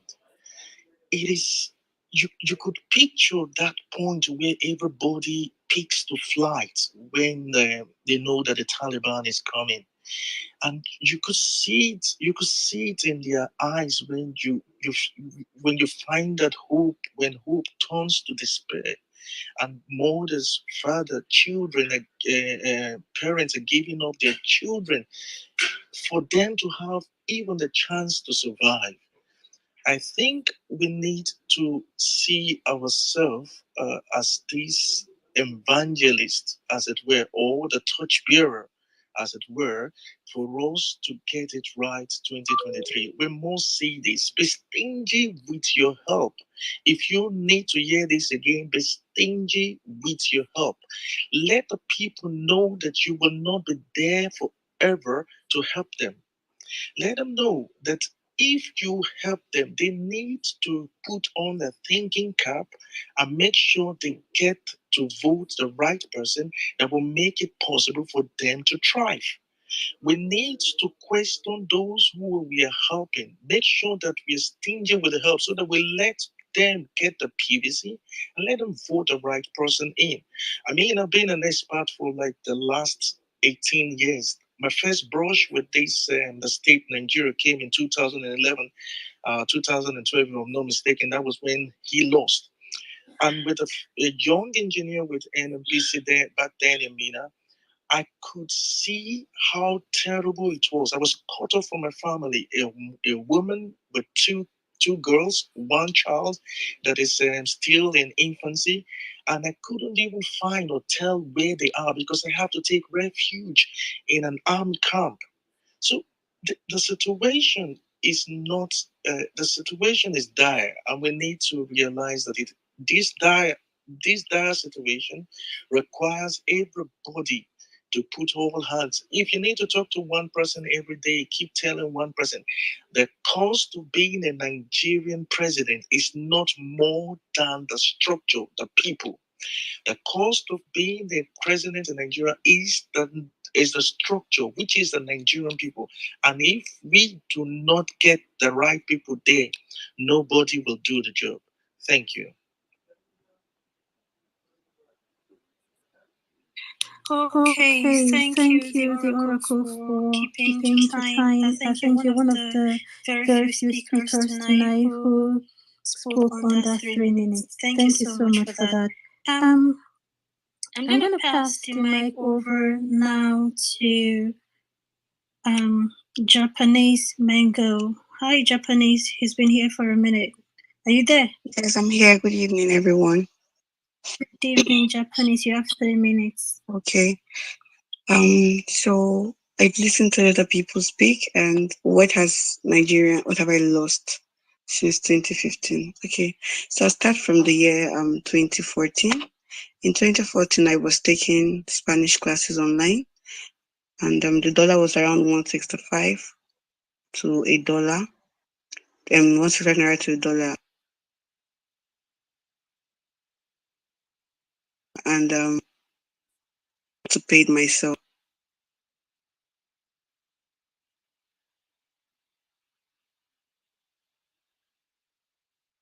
And to pay it myself. And the fixed money for his school fees for the next 3 years at 217 euros to 217 naira to a euro. But then in 2016, that's just a year later, the price of euros rose to over 500. I don't know if anybody remembers that period. It was crazy. I think it was hitting 600 or so. My parents used the fees for 3 years to pay for 1 year. And that excludes like upkeep and rent and everything. My family went broke, like dead broke. My younger brother knew that things were like hitting the fan. So he was like, okay, you know what? Don't send me upkeep and money, send me only rest by myself. And I knew that was also very hard on him. It really impacted on him. He had an extra year in school. 2017, he suffered. My dad, when I got admission for masters here in Nigeria, my dad could not afford to pay the fees, and it was just less less than 500,000. Whereas I went to private school, all my siblings went to private school, and my dad could afford it without breaking a sweat. And then here he was, unable to pay 500,000. My mom was telling me that one day my dad woke up and cried. I mean, I could not even imagine it. Anyway, somehow, they were able to make it. And things picked up for my dad, like from the January of 2018. But then in 2019, I lost my dad. And we went back, we dove back into square one. It was one crazy year. So then in 2020, I lost my boyfriend, then now ex. In 2021, my friend died of a brain tumor, a surgery. And then just 3 months ago in April, I lost my friend during childbirth. And I'm stating these things because out of these 4 deaths, 3 of them were very avoidable. But well, Nigerian. Last year, my sister got admission to the UK. We hustled everywhere for money. And as we were trying to raise money and everything, the pounds were just climbing. climbing. The next thing, pounds was at 780. As when my sister had looked for pounds, we tried to get body stuff, official rate. There was nowhere. They said sorry, we only had. Well, I think it was a crazy time for everybody. And for money, I had to start looking for money everywhere. My sister, and she was pregnant, so I didn't even want her to worry. So I just said, you know what, calm down. Then she was like, how would she go? I was like, don't relax, I'll handle it. I didn't know how I was going to handle it, but I just knew that I had to do something. I looked for money everywhere. I took loans, got into a lot of debt.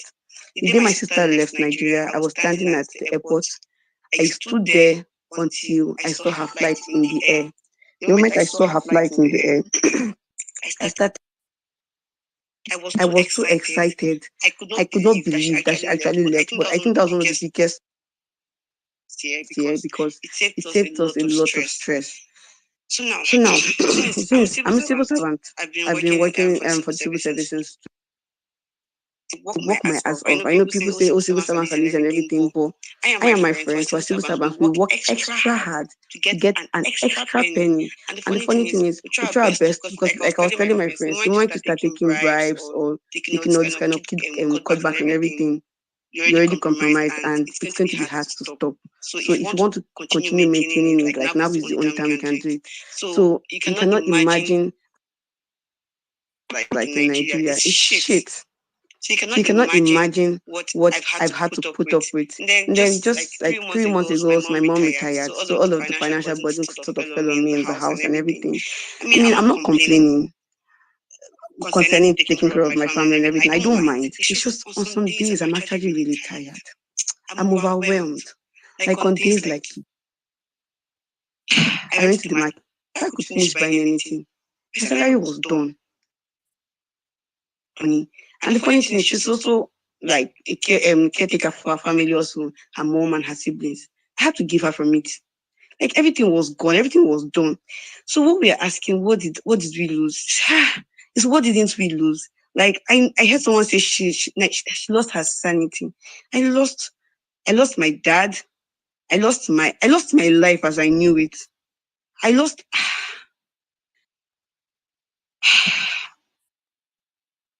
Rick Sunday.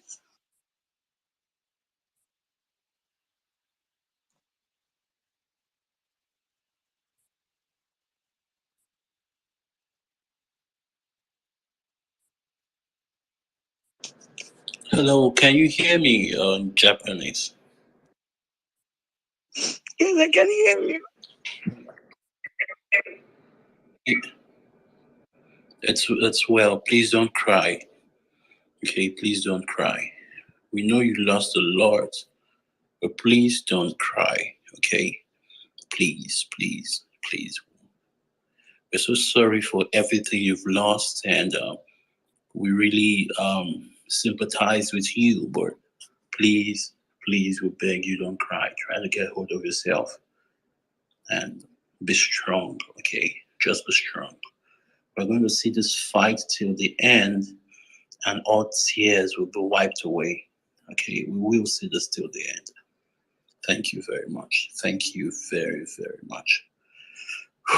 Okay, let's go to Oluwaseun. Oluwaseun, how are you doing? Hello, good evening. I don't know if you can hear me. Yeah, I can hear you, Oluwaseun. Go ahead. Oh, great. First, let me just say thank you to everyone who organized this. Thank you to David. Okay, I know that is cliche. Everyone is thanking, but I just wanted to do like this because it's very important to, like someone said, this is like a free therapy, and you don't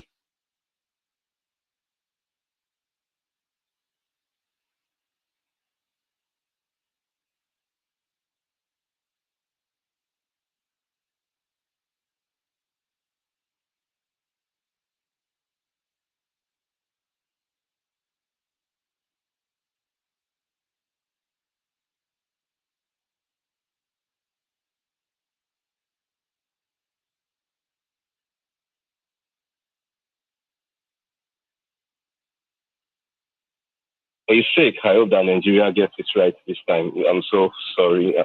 And I think during the 2015 election, and I remember vividly, I had these hopes of what Nigeria was going to be. It was so bad that in 2016, I had an opportunity to leave Nigeria. I went to South Africa. My cousin invited me, and it was like, oh, you have to stay, we change your passport, your visa, and then, you also with us. And I was like, guy, no, things are about to change in the country, and I can't really leave. I just graduated, finished service, I leave that and then come and join you guys and start selling MTN SIM, doing night security job and things like that. I'm sorry, but I have a degree, and I think, things are about to change in the country. And I had that hope, if not for anyone, it's for the, let me not say unfortunate and tight situation of the vice president that we had. Because, we all saw it, we all had that glimpse of, okay, if this other guy is not so great or so bright, there is you who is going to handle things. But I think that was the first thing, the fact that Nigeria could not make you see the clear picture from 2015.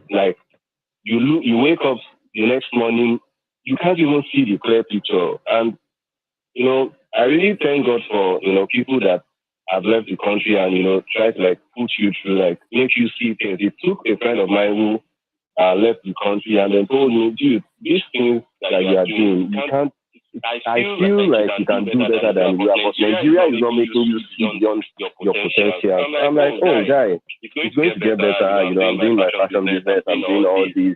And then October 2020 happened. And then we had that conversation and I was like, dude, what do I do? It was like, well, I've told you, you just need to leave. For your own sanity, you are the first child of your parents. They are very young. They have not.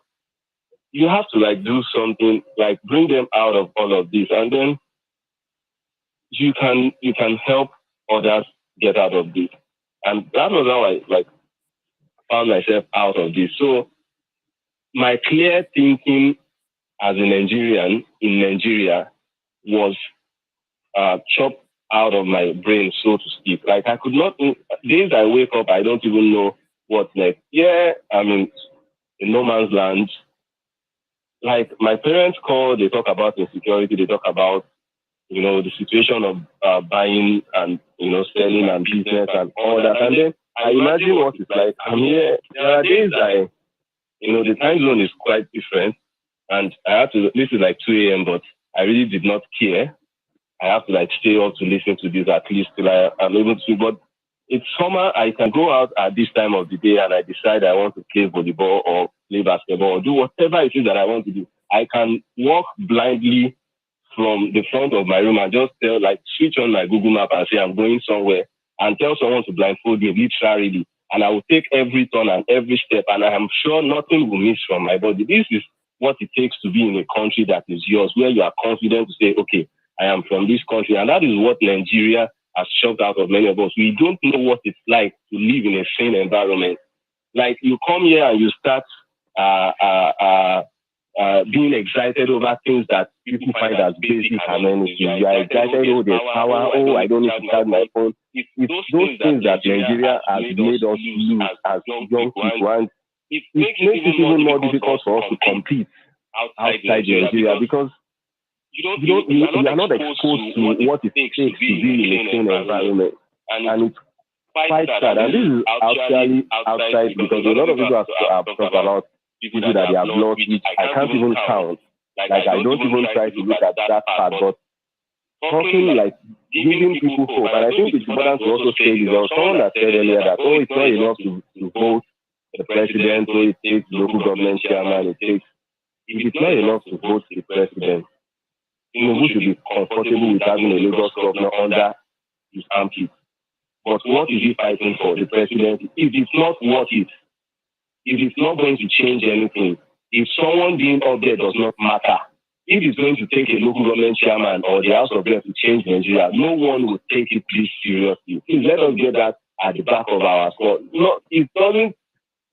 See, the president is number one person the fact that someone else is sitting there, every other 140 countries. Can you round up in 30 seconds, sir? Thank you very much. Yes, please, sorry. Like every other country is looking at that. They are not looking at who is going to be your next Senate president, local government. They don't care less. This is the person that projects the country to the rest of the world. We have been in countries that actually work, and they are actually looking up to the person who is going to lead the country. The leader is the most important part. Forget the fact that your local government chairman would not misbehave, knowing the kind of country or the kind of person in charge of the country. It's just like when Abacha was the ruler. No one cares about who is down there. It's about who is up there, who is leading. So please let us not have that mindset that it's not going to, even if it does not win, it's not enough. It wasn't going to even change anything. It was going to be like, we have to change the local government, change this. No, that guy coming in is enough. One person is enough to change Nigeria, and that is voting for someone who actually has the mindset of growing the country. Please, we don't want to be another Venezuela, Sri Lanka. We have seen people from this country, they are eloping from their own country too. And from wherever they are actually trying to take back their country, but they are abroad.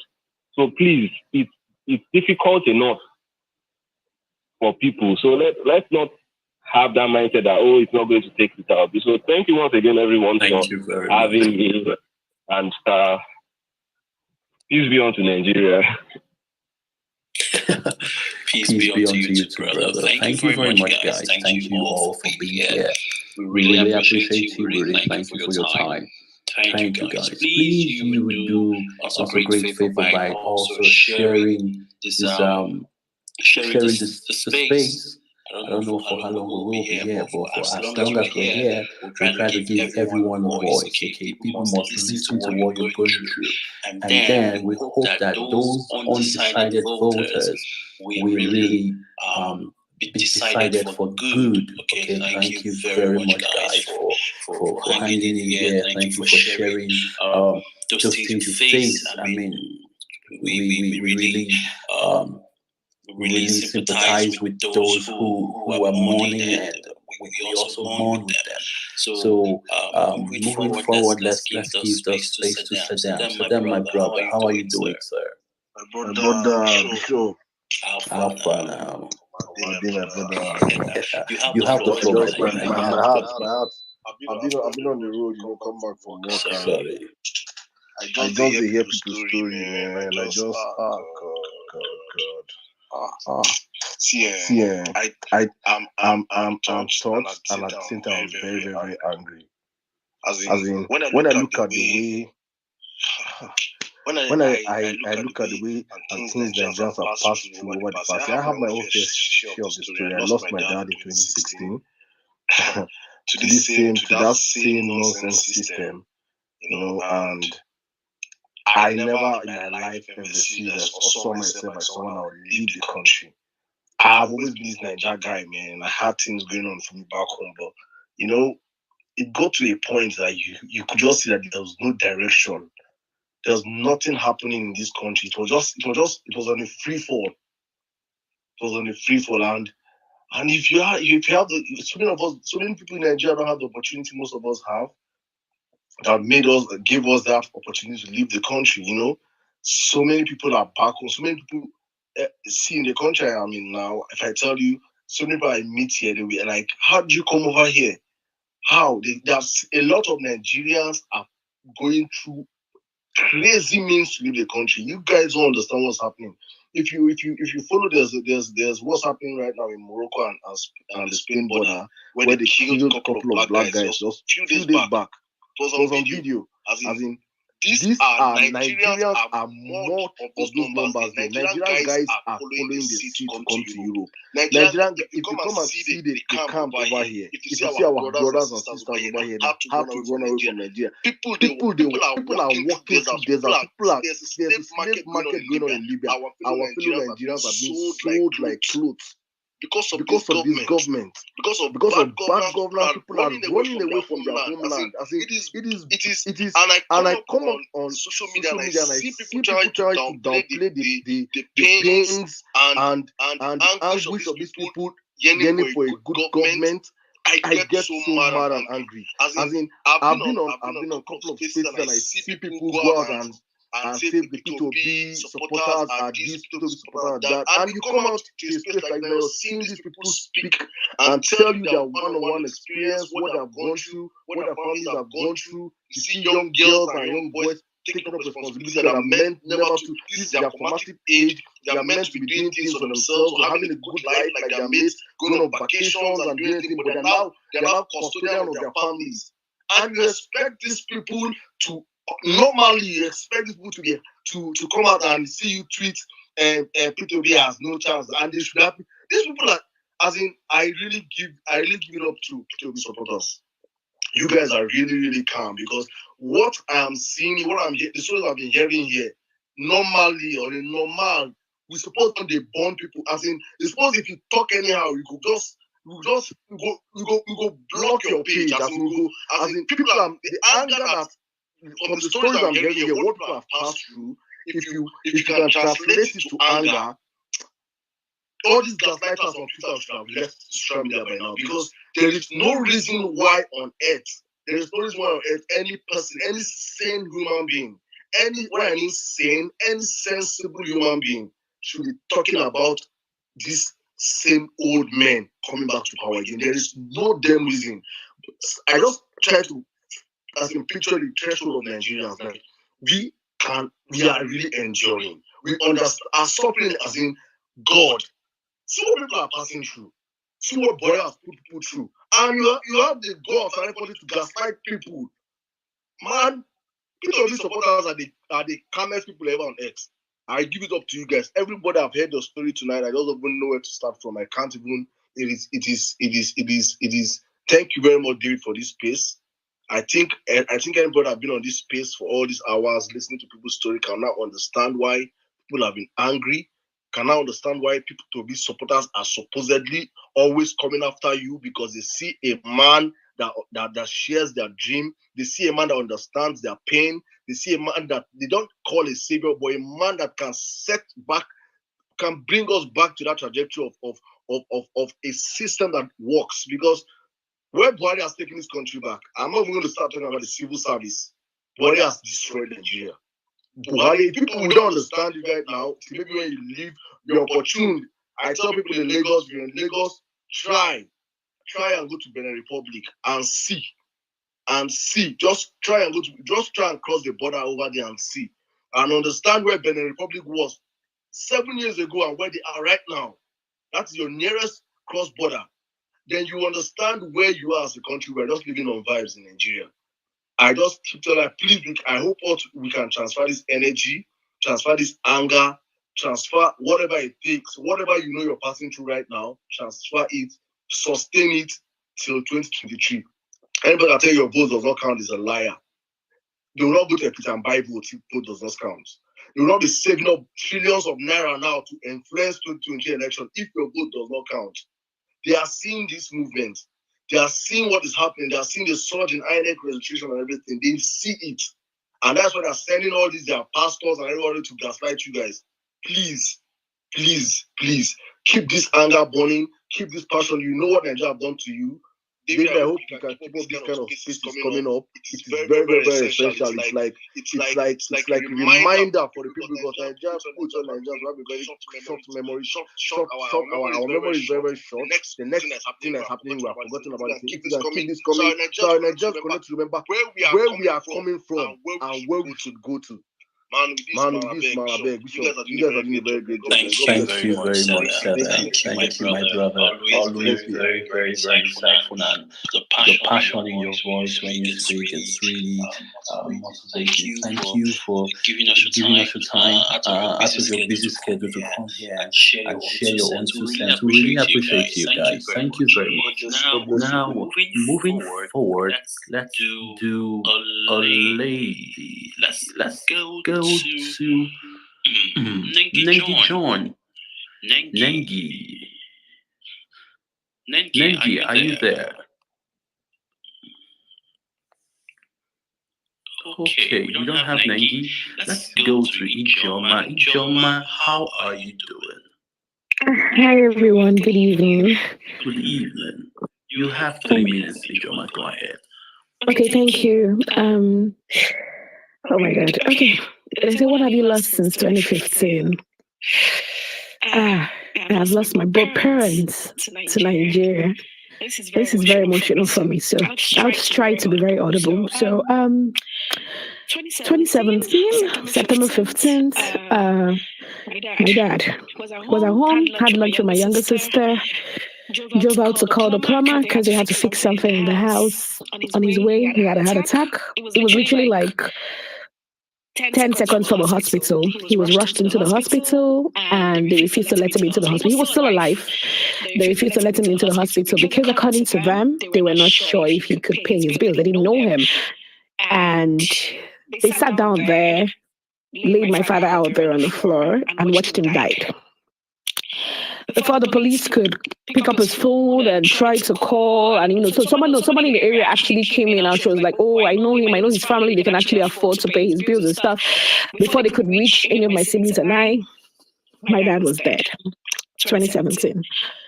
2021, November 11th. My mom slipped and fell, had a dislocation. She was taken to the hospital close to her house. The next morning, my sister went to pick her up, brought her to a private hospital. Put her in the hospital. Oh, they did an x-ray. Her pelvic bone shifted. They said, okay, they had to do a procedure.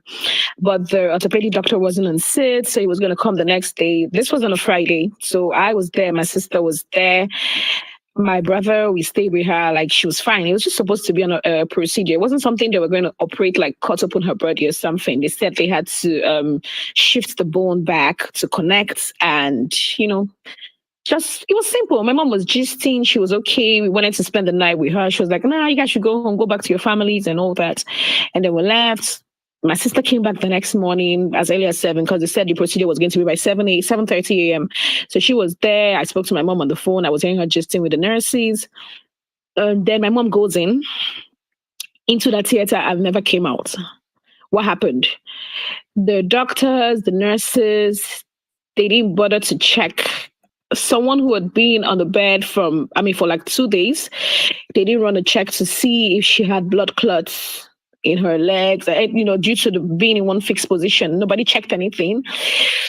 They gave her anesthesia. It busted a blood clot in her heart. She had a heart attack, and that was it.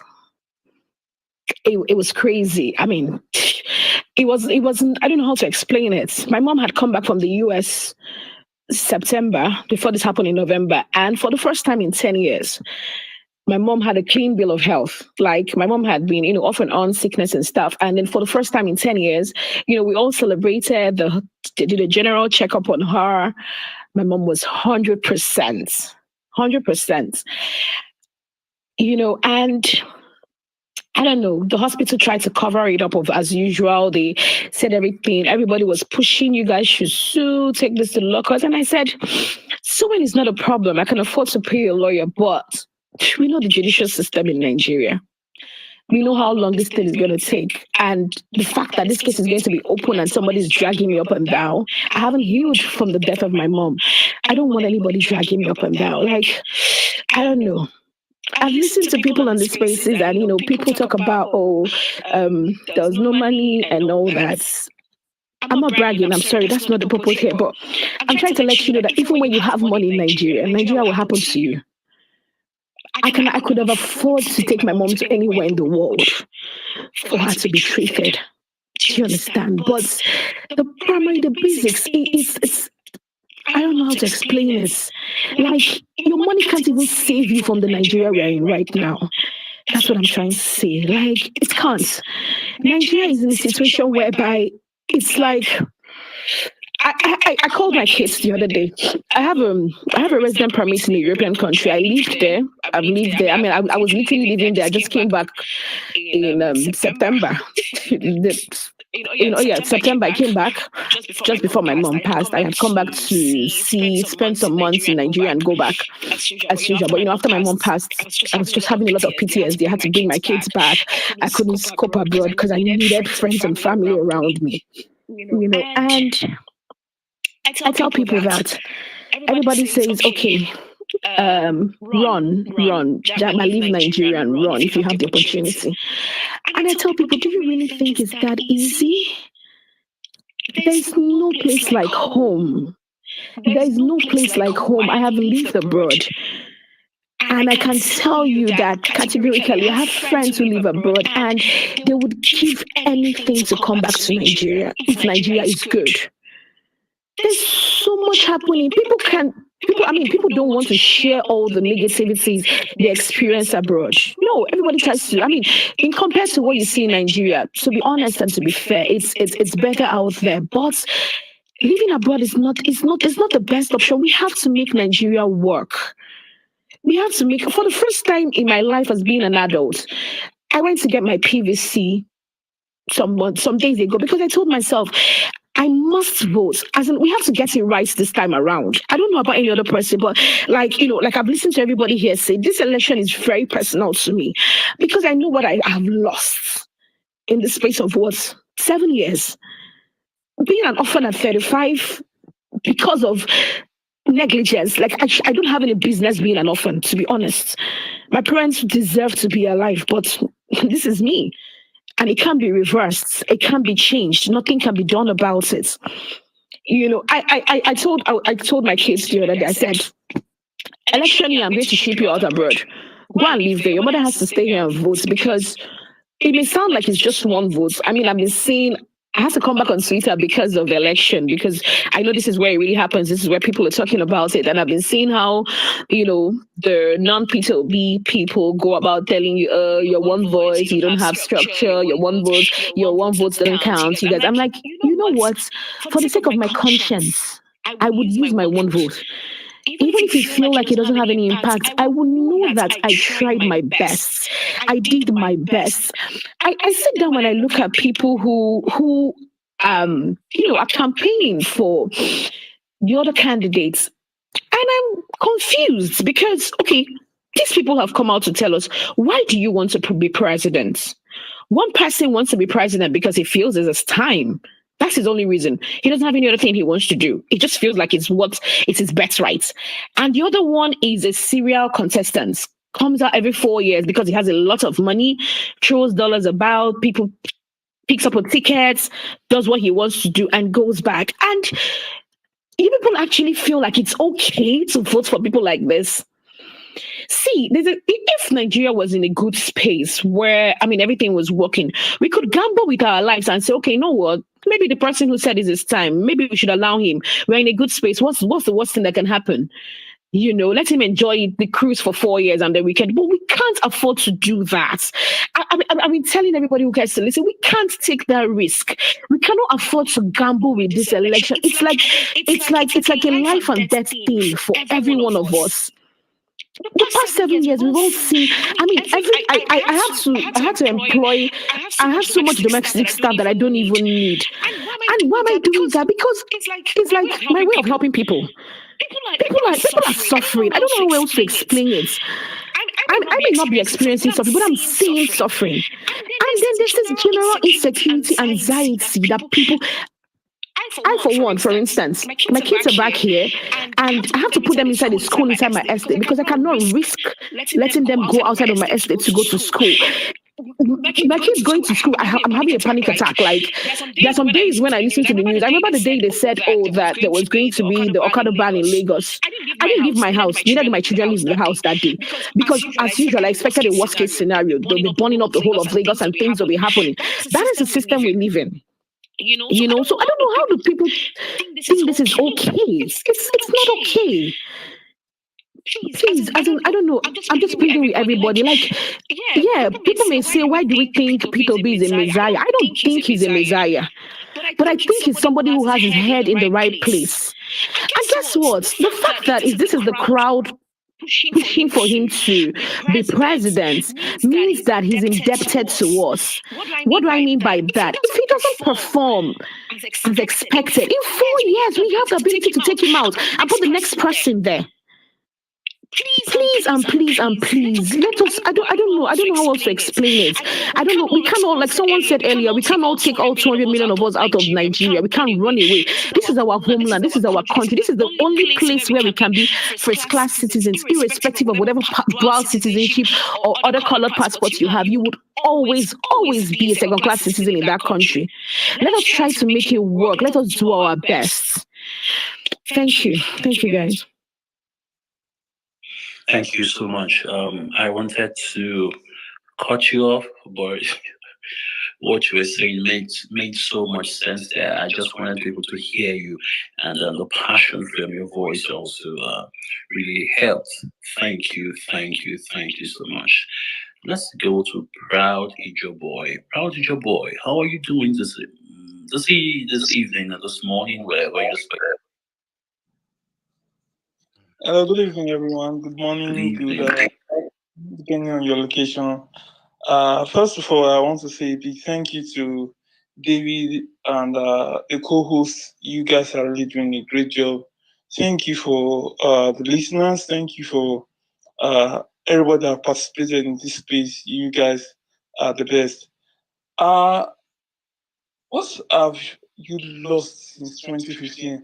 I'll start with this. I'm an electrical engineer and I spent 7 years in school to do a 4-year course. And the reason for that is not because I did not have any carryover, I did not have extension, I did not repeat any year, I did not have any court issues. I graduated. I had my result intact. But I spent 7 years in school for a 4-year course. I studied in Federal Polytechnic, Aushi. I finished my ND. Normally you take 1 year break, go for 1 year IT, then you go for your HND. I went for my 1 year break, we went for HND, went to purchase from an lecturer, our exam officer told us that our results for ND is not yet ready. As in within the space of 1 year, your result our result is not ready. And we asked him, what can we do? He said we should come back the next year. We came back the next year and he still told us our result is not ready. We should come back the next year. Now the thing is, I did ND. I can't go to another school because if I'm going to another school, then I'm going to be starting from either 100 level or from ND1 again. And I don't have that time. I don't have that time at all. We sued the exam officer, and what he told us was not ready for 2 years. It was ready within 3 days, to tell you the wickedness in our educational system. Now, ASU is on strike. ASU have been on strike for months. Students that are supposed to do a program for 4 years, at the end of the day, they are 7 years they are in school, 8 years they are in school, and there's no hope of graduation. There's no hope. There's no light at the end of the tunnel. And it's very, very bad. Imagine the educational system, as important as it is. There's nothing that is done about the educational system, and it is very bad. Now, I graduated from school. Presently, I'm working, and I'm working in a very good establishment, and I'm well paid, and I can say I'm doing well. I can say I'm doing well, but I can't come out to tell people where I work, because at the end of the day, they'll be like, I don't reflect my salary. I got paid today, and within the space of 1 hour, my salary is done. I just did only 3 transfers, and that was it. It's done. There's someone I knew, one of my boss I had way back 2013, 2014, that was 200,000 was not his problem, a million naira was not his problem. This was way back 2013, 2014. This person is chatting me up to tell me, Guy Alpha, can you help me with 2,000 naira? As little as 2,000 naira, he's broke. His business is down to drain. He has wife and kids. He can't send these ones to school. He can't send his children to school. He's broke. He's driving keke napep. This is somebody that had businesses, that had over 3 business way back 2013. I worked under him. He was my boss. To tell you how bad the economy is. I've listened to a lot of listeners about I've been talking about they don't want to travel abroad, they don't want to live abroad. But because of the way things are bad in Nigeria, they don't have any option. They are backing the country. They've gotten their PVCs, and they are ready to cast their votes come 2023. But there are so many other persons that do not have staying abroad. Have what it takes. They don't even have the financial capability of even thinking of buying visa or applying for visa because of people are really suffering in the country. You want to talk about security? I've not lost any member of my family as a result of the security issues in Nigeria, but I've heard so many stories of how Nigeria police will terrorize passengers on the way. They will point gun at you and they will shoot you, they will kill you, and nothing will happen. I've had my encounter with Nigeria police, but man, it is really very bad. It is really very, very bad. The state of the country, I can see Nigeria is in a failed state. I listened to the last speaker, Ejima, and I'm so sorry for your loss. I really feel what you're going through. I might not be able to wear your shoes currently, but I understand what it means for somebody to lose both parents. And in a state where you're not supposed to lose your parents in that manner, it's very bad. And we're talking about the educational system. The educational system is nothing to write home about. Since 2015 to date, it's just run from one strike to the next strike, from one ASU strike to the next strike. And you're talking about security. The security, we have security issues in the north, we have security issues in the west, we have security issues in the south. The east, we have full security issues in the east. No, there's no part of the country that is safe. No part of the country is safe. Even if you have money, you have the financial capability to take care of yourself and your family. Going out and coming back home is like a testimony sometimes. Because when you hear all things that are going on in the north, you imagine what is going on in Kaduna and Kano. Yeah, the issue with the airport, the train. People cannot travel by air. They cannot travel by road. They cannot.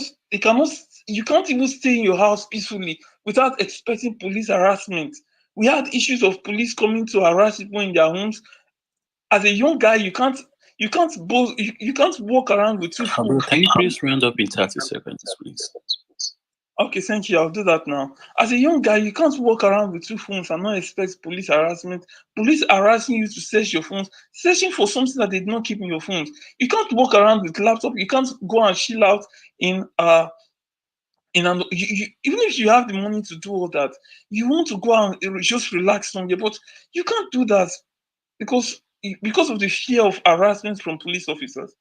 And I think everybody just needs to get their PVCs, and we just need to have one mindset about 2023 election. It's like a do or die affair. We just have to get it right now, because if we miss it now, the possibility of getting it right again will be very difficult. Thank you so much for everyone for still hanging on to the space, and thank you for the host and everybody. Thank you. Peace out. If you miss it now, we don't know when we're gonna get it this right again. So it is better we put all in. It's either all or nothing.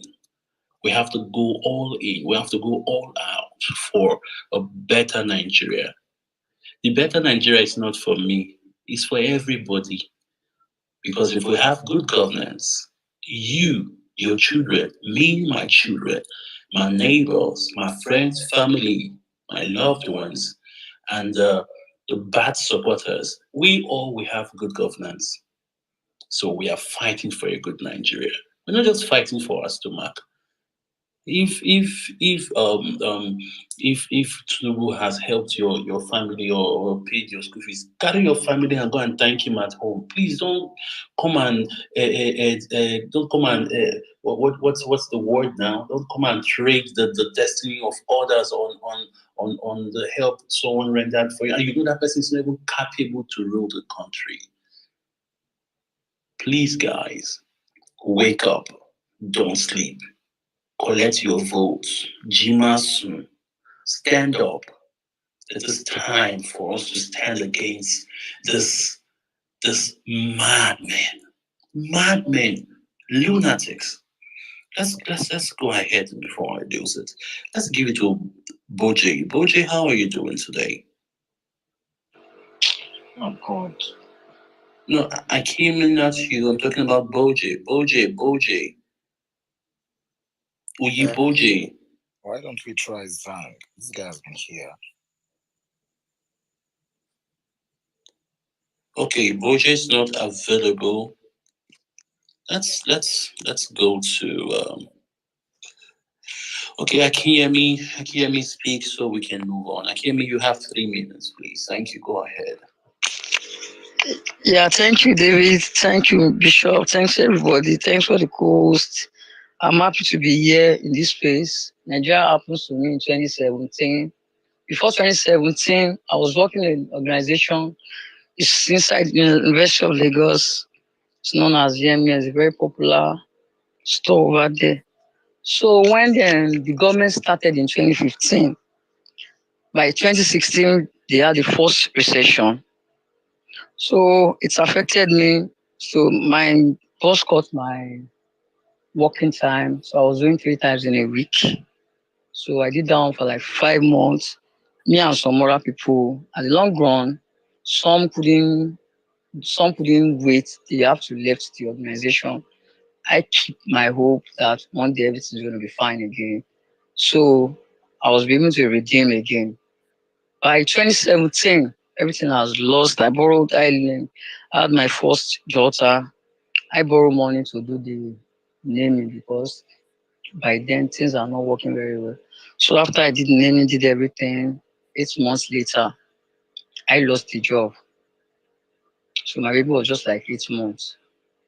So I, due to the organization, so they gave me 3 months salary to go and manage at home. I have my mom, I have my daughter, I have my wife. So we are like four of us. Before I knew, that 3 months salary couldn't last me for a month. I lost everything. So I was happy to have some little money in pension. So I started processing my pension fee at if I'm right, I think it's Stanbic IBTC then. Yeah, and I was a sickle cell because I was supposed to be on. If it's on the Western world, government should be able to be taking care of me. So I'm an SSO.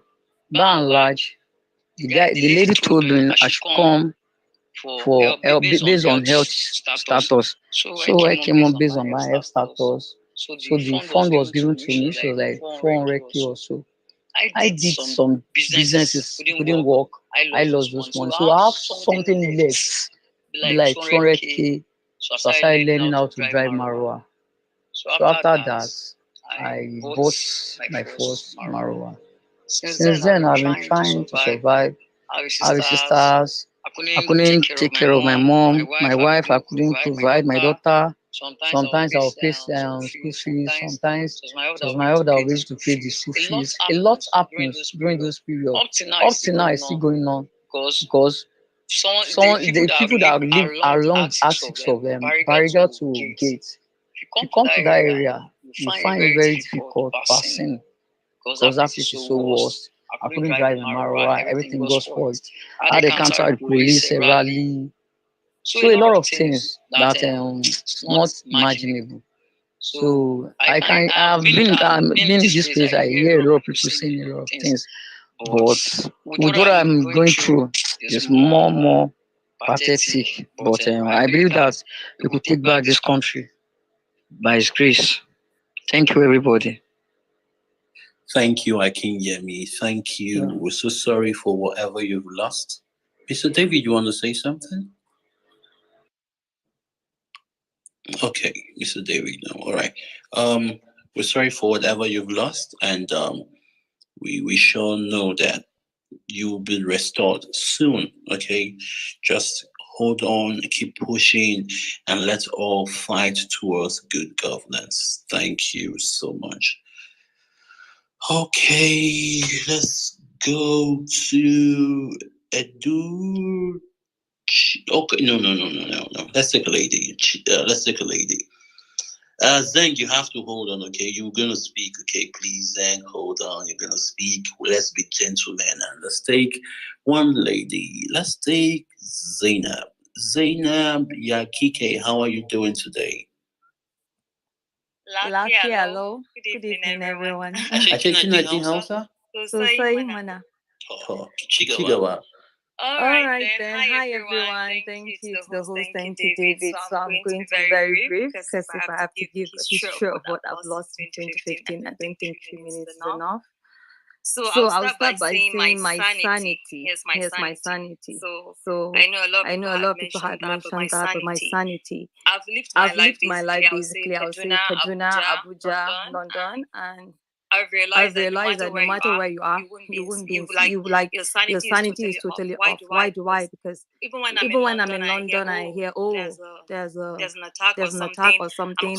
I'm calling everybody. I have lots of relatives. Are you okay? Are you not okay? Yada yada. So even if you're running a business or you're in school or anything, you're definitely going to get affected. I used to drive on Abuja Kaduna Road. I used to use the train. And whenever I'm on that road, it's usually for business. But now I can't even travel. I can't send people to do that because just as I don't want to that, I don't also want to kill anybody's child. So that's one thing. My sanity, my career. I think Nigeria has dribbled with my career a lot. And to be honest, the reason why I actually put up my wherever request to speak is because I just want to encourage lots of people. Because sometimes you feel like you're not a success or you're not doing something right or probably you're not doing enough. But the truth is, Nigeria has a deliberate way of crippling whatever effort you make. Because I write my business plan. I used to have a team where we used to work with HR. We worked within the North, and everybody it was going well. Everything was popping fine, but each and every one of us started withdrawing because we were working within the North. It was going well, but nobody wanted to die. So along the line, everything scattered. I started my fashion business.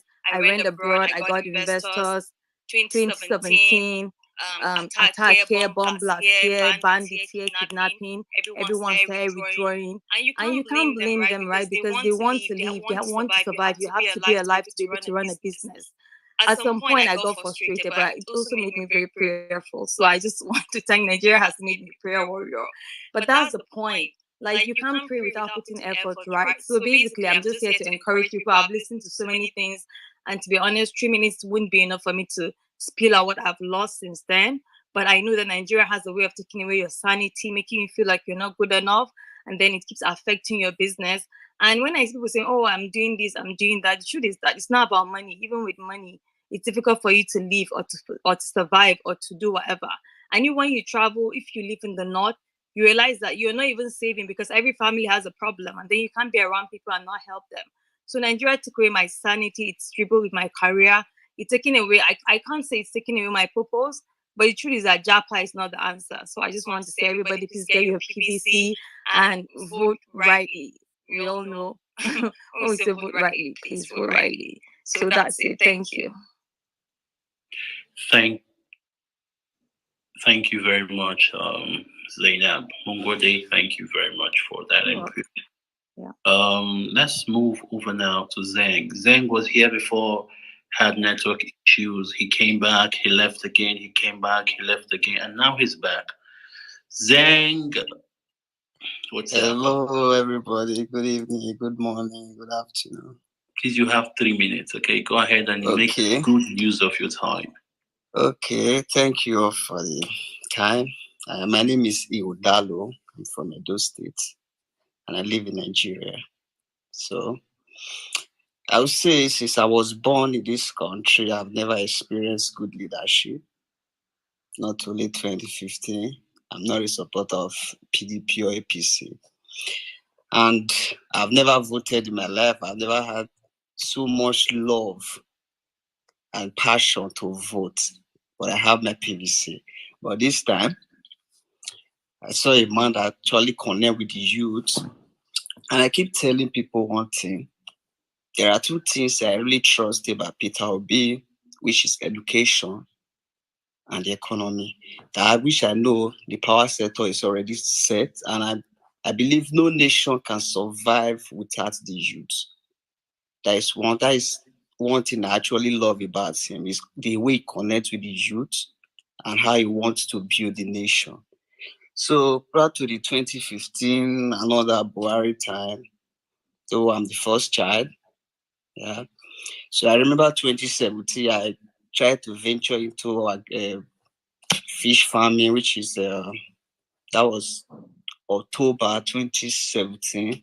I had this little money with me, so I tried to venture into fishing and all that.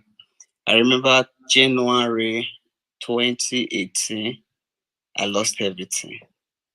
The price for feed and all that.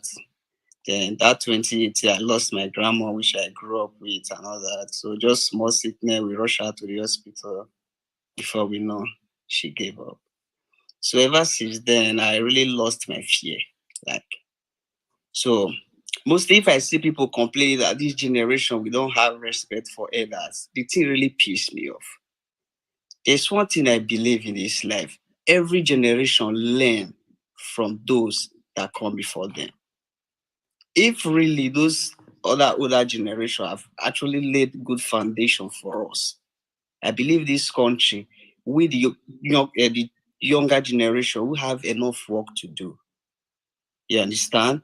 So when I see people saying, "Oh, this generation will be a supporter too arrogant and all that," there's this parable that my friend always say. He said, "The kola nut is not as sweet as the coconut, but it's eaten with respect." You understand? That simply means honor is given to those who honor themselves. You understand? So I want to tell Peter Obi supporters, this they say the kingdom of God suffer violence. If we are not ready to fight, this 2023, me, I've never seen, they tell you, okay, the Peter Obi, you don't win the election or only on the talent. Brother, let me tell you, I live in Okowa. The band of I think choose as the the vice president. I live in his hometown. I can tell you, you already lose his own time. This is not about PDP anymore. This is about OB versus PDP and APC. You understand? So the youth, I'm really happy the youth really wake up and we are ready to take back our country. Not everyone can travel out of this country. Not everybody. If you come to the rural side of this country, really come to the rural side of this country, you understand that people are suffering. To the extent that we are already used to it, we feel, oh, bad leadership is just like that. I beg you, this country cannot be, you can't repair this country. You can't repair this country. The America we want to go today, the UK we want to go today. These people also suffer bad leadership before. But people stand up and say, no, enough is. No country, I was watching a documentary of Singapore recently, how one man come up, change the story of Singapore and all that. You understand? So anybody that tells, oh, your vote don't count, ask them what brought APC to Nigeria if your vote don't count. Ask them that question. Who bring APC? Did Nigeria just, okay, let's just wake up today and say APC start ruling us? No, it was our vote. Though I've not voted before, I have my PVC. I've not voted before, but this time I'm traveling to Benin because that is where I can vote. And I want every youth, and I keep saying this, any youth that support APC and PDP, you better go check yourself. Maybe something is wrong with you. Because I don't see any reason you should be supporting these two parties. You understand? I'm sorry if my voice is too loud. Maybe I'm sounding angry. I know what I'm passing through. I'm the first child. I have siblings. I'm the first child. At my age, I can't even think, oh, let me start the family. Wait till I want to train family. The country is really hard. The youth are dying. Talents are dying every day. So I'm begging the youth. Because if we say, okay, let's leave this work, go better, let's leave this work for our parents, we will remain like that. And those of us that feel, okay, we travel out of the country, even if you travel out to America today, they will never treat you the way they will treat you in your own country. There's nothing like your country. Those of you that are outside this country, please lend your voice. Bros David, thank you. Bros, you get 30 seconds. So. Yes, I really appreciate this, please. Let's fight for our rights. Let's fight for this country. We can't leave it like this. Please. A lot are happening. Police brutality and all that. If government that can hide noodles, indomie from you,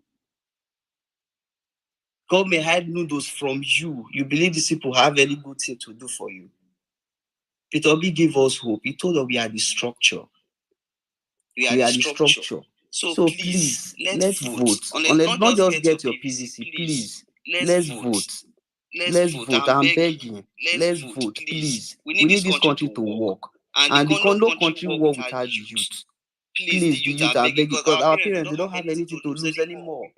If it's there now, we go see continue. Thank you. God bless Nigeria. This is Zang. Thank you so much. Thank you God for bless Nigeria. Thank inspiring you. us to do more. Thank you for letting us know that we need to do more, reminding us daily. Thank you very much.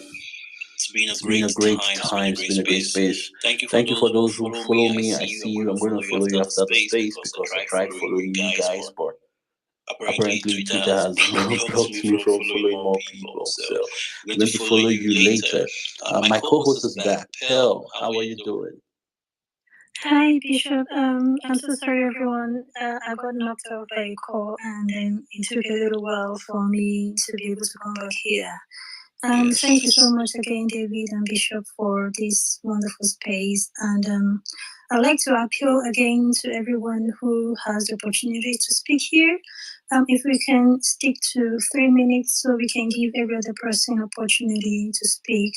And we have a lot more requests from people who want to come up here. We will try as much as possible to give everyone the opportunity to speak. Even though this space has been running for almost 8 hours, we'll give as much people as possible time to speak. Thank you. Okay, Pearl, before I hand over to you, I want to celebrate you. Thank you for being a perfect co-host. And David, thank you for trusting me with your space. You are a man of high class whose knowledge is next to none in your field. Okay, putting you alongside most of the journalists wouldn't be a level field of play. Like it will be a handicap match, and I want to celebrate you for trusting me and Pearl to perfectly handle the space. I know we're not perfect at the job yet, but I mean, we keep striving towards perfection. Thank you so much. I'll be handing the space over to Pearl now. I'm still here. I'm not going nowhere. I have to see the truth. So, Pearl, the next person to speak will be Chinwe. Then after Chinwe, you can just pick whoever you choose to pick. But I mean, I think the sequence should be in order on your phone. So Chinwendu, sorry, I'm sorry about that. Pearl, are you there? Yes, I'm here, David. Yeah, go ahead, take the mic from me. Come on. Okay, thank you so much, Bishop. You've been an awesome co-host. Hi, Chiwendu, are you there? Yes, I'm here. Good evening, everybody. Good evening, Chiwendu. You have 3 minutes. Thank you. Thank you so much for this opportunity. Yes, I've been here 7 hours and 20 something minutes now, just hoping and praying that I might get called on. And I want to appreciate you guys for this opportunity and all of that. So, what have I lost since 2015? I may not have directly lost anything, but people around me have lost stuff. I get very whatever when people say, "Oh, those in diaspora don't know what we're going through." I get very upset, to be very clear, because I feel that's a disservice and to what some of us are going through, what some of the effort some of us are putting in to try to see how things help others work back home. Um, where do I even start from? Do I start from a young man that I used to know on my street who used to have a shop in Teju, and after one of those fires that took over, I left Nigeria in 2006. So, long story short. So, I wouldn't say I directly experienced some of these things, but I'm an avid follower of politics in Nigeria during the NSAS period and all that. On my Facebook timeline, it was flooded with all kinds of support and posts. And I was very disenfranchised with how that whole thing ended. I got to know about David when the young lady was kidnapped, and I followed how he tried to investigate into all of that. And the way it ended even tipped me off more. I'm not very constant on Twitter, but when it comes to politics, I try to come in and go through people's timeline and see. Anyway, this young man lost his shop to one of those fires in Tejo, and during their restructuring, they restructure, but they don't give it out back to the previous owners.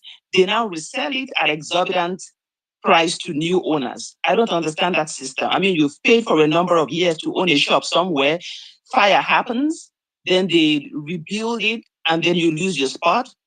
From that time on, that man's life just went down. Yes, he eventually died to health reasons last year, but that is somebody that Nigeria happened to. I have siblings in Nigeria.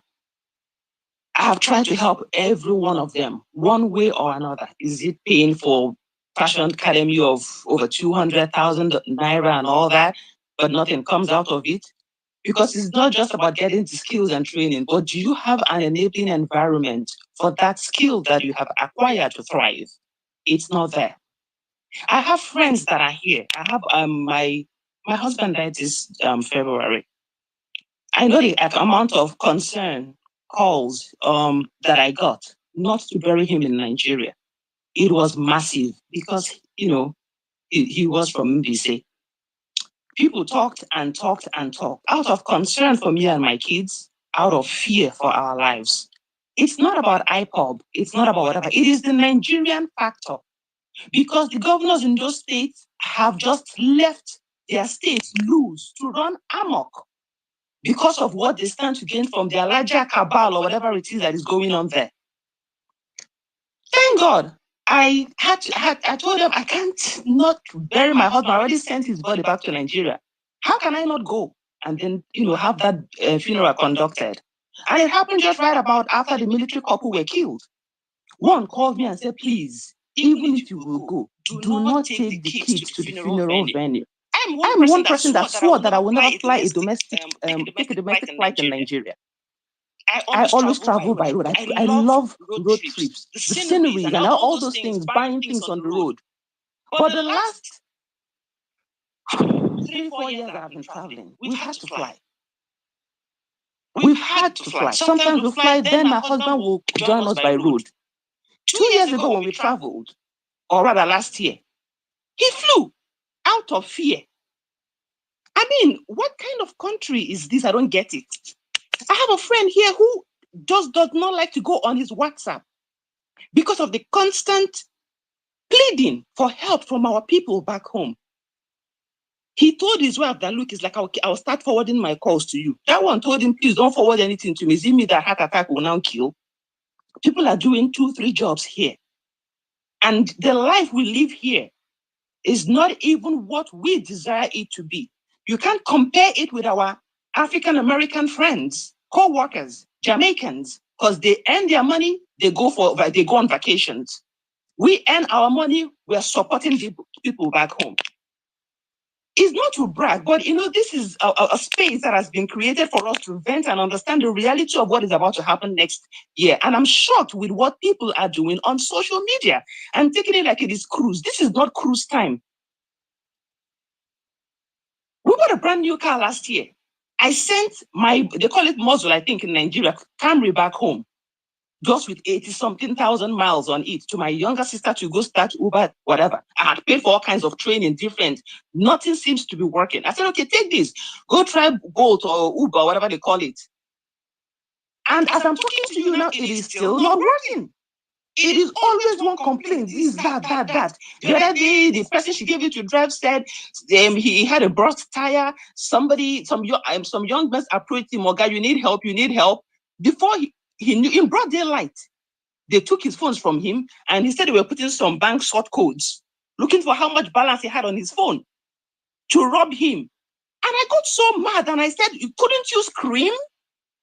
They said, scream for where? My younger sister was like, Chinwe, this is not the Nigeria you used to know. It's that bad. And then with everything is cruise, we are saying, this people are looking at people who cannot lift up an umbrella, saying the Milocon. that is who we want to vote? I read somewhere where somebody... So sorry, Chinwe, sorry to interject. Please, can you round up in a minute? Thank you. Thank you. I read somewhere where somebody was saying that they know, I think Atiko, one of the other, this other old men, on a personal level, that his boss knows them on a personal level. And so, is it now that it is their turn to enjoy money, that corruption will end? That no, let them enjoy their share, that they can think of fixing Nigeria later. All the saboteurs that are on this space, think of your generation. Have a conscience. You might think you're doing it to benefit yourself, but it will come back to haunt you and bite you. Thank you so much. Thank you, Chinwendu, and I'm so sorry for the loss of your husband. I hope you find comfort in your heart. I'm gonna hand over the mic next to Hi Adeni, are you there? Okay. Yes, I am. Yes, I am. Adeni, please, you have 3 minutes. Please make it 3 minutes or under. Thank you. All right. Okay, thanks for having me. It's a lot to head today, and I've been listening for like I think 4 to 5 hours now. Like I think since 1 or 2 o'clock here. I live in Canada, so that's why maybe if I say 1 o'clock, it might be a bit confusing to people.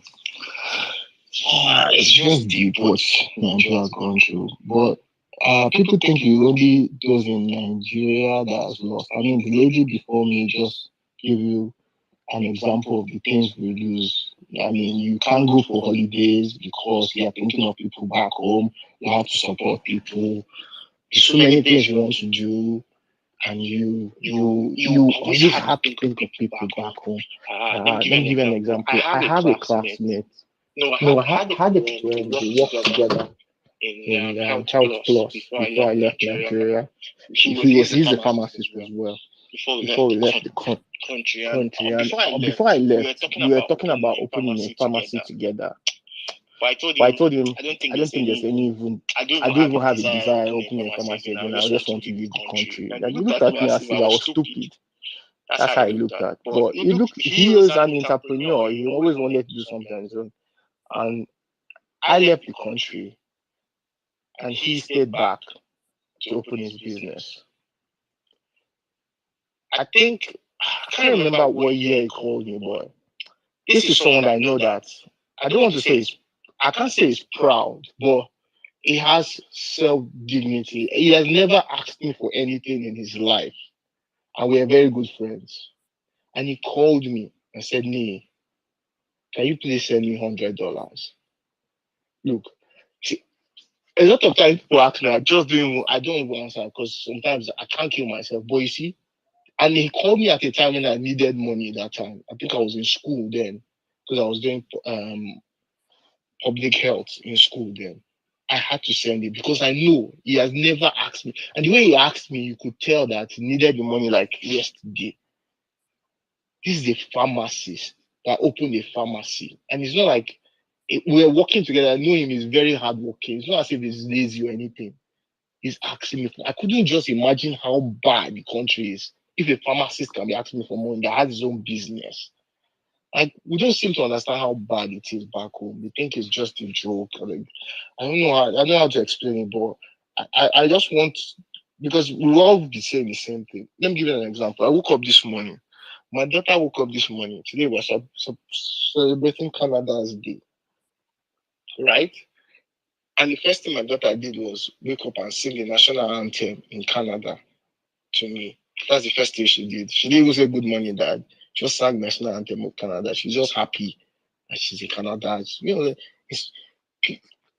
as Nigeria inspired me in any way in my life. And that's what I was sitting there and thinking about. One day, because Nigeria inspired me that I wake up and sing the national anthem, whether I have Independence Day or something. Nothing. I don't think I've ever been inspired by anything in Nigeria. And we keep sending our best brains. We are here. We see ourselves.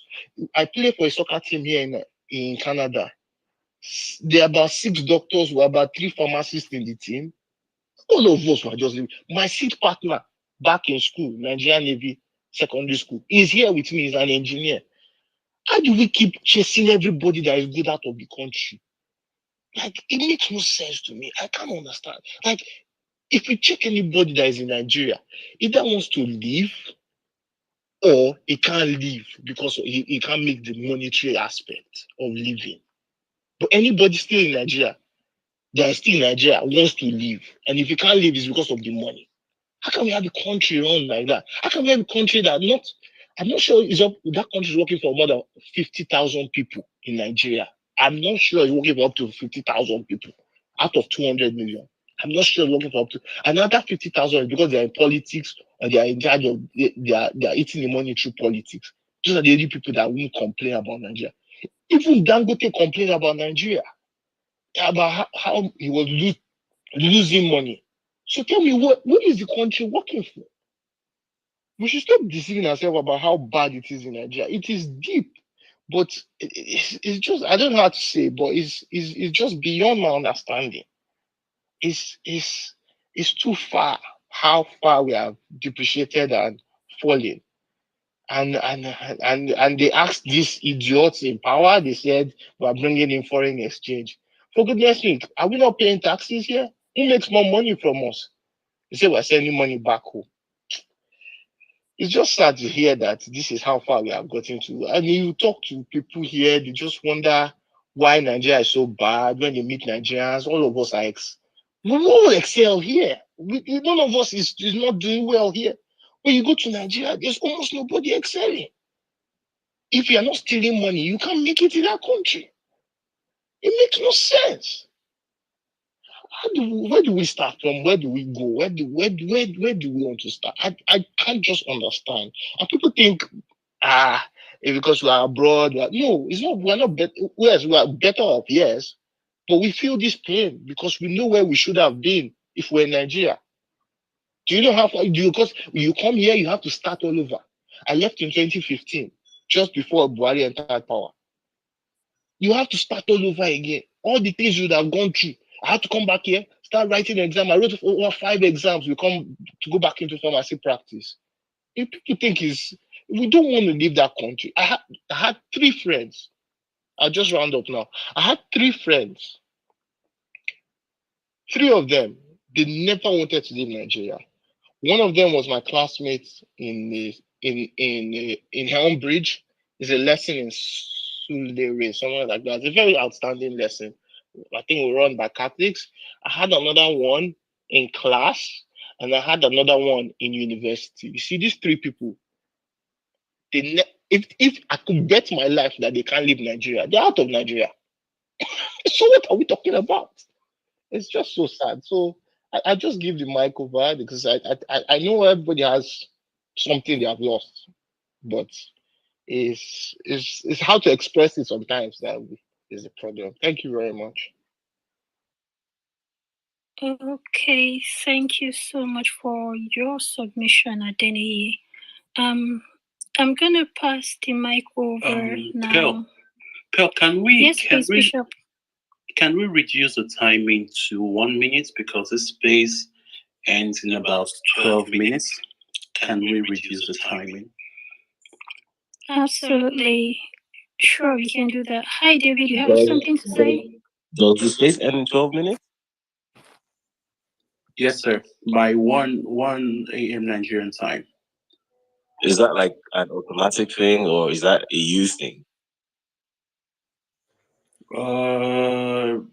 Okay. Then because the thing is, there's still so many people who want to speak that I feel really bad about ending it early. Like, and I think, if I'm not mistaken, I think Pearl can give us another hour. Can you? Yes, I can, David. Yeah. So I think we should at least give a few more people. Like, if we can take it for till 3 a.m. Nigerian time, I think we'd have done very well. That'd be 11 hours. So I think we'd have tried. Okay. 10 hours. The higher power has overturned that decision. So, bro, we go until we're tired. Okay, so let's shoot. Pearl, take over. Let me just, I also just wanted to jump in for a quick 20 seconds there and just ask another question that I was wondering if anyone else on this space has this experience that I also had, whereby I went to school in the UK. I had my undergraduate degree in the UK, my bachelor's, and those of us who came back so I came back in 2013. There was a cohort of us that came back between 2012 and 2014. And of all my peers, so I can count maybe 30 or 40 of my peers whom I knew around the same time as myself in the UK who came back. I can point to maybe 4 or 5 of us who are still in the country. And those 4 or 5 are people who are like unicorns. Like they did so extremely well that like their story is really unlikely. So like people like Fowles, for example, the musician, because he was my contemporary back then. So it's just those few people who actually stayed back. So we actually went abroad. We trained, like we had the best of what Nigeria had to offer, and our parents trained us abroad, and we were supposed to come back to Nigeria, which we did, and we were forced out again. I have no plans of returning, and I myself belong to that category. So I was wondering if anyone else has that experience where you actually repatriated, and then Nigeria sort of kicked you out yet again.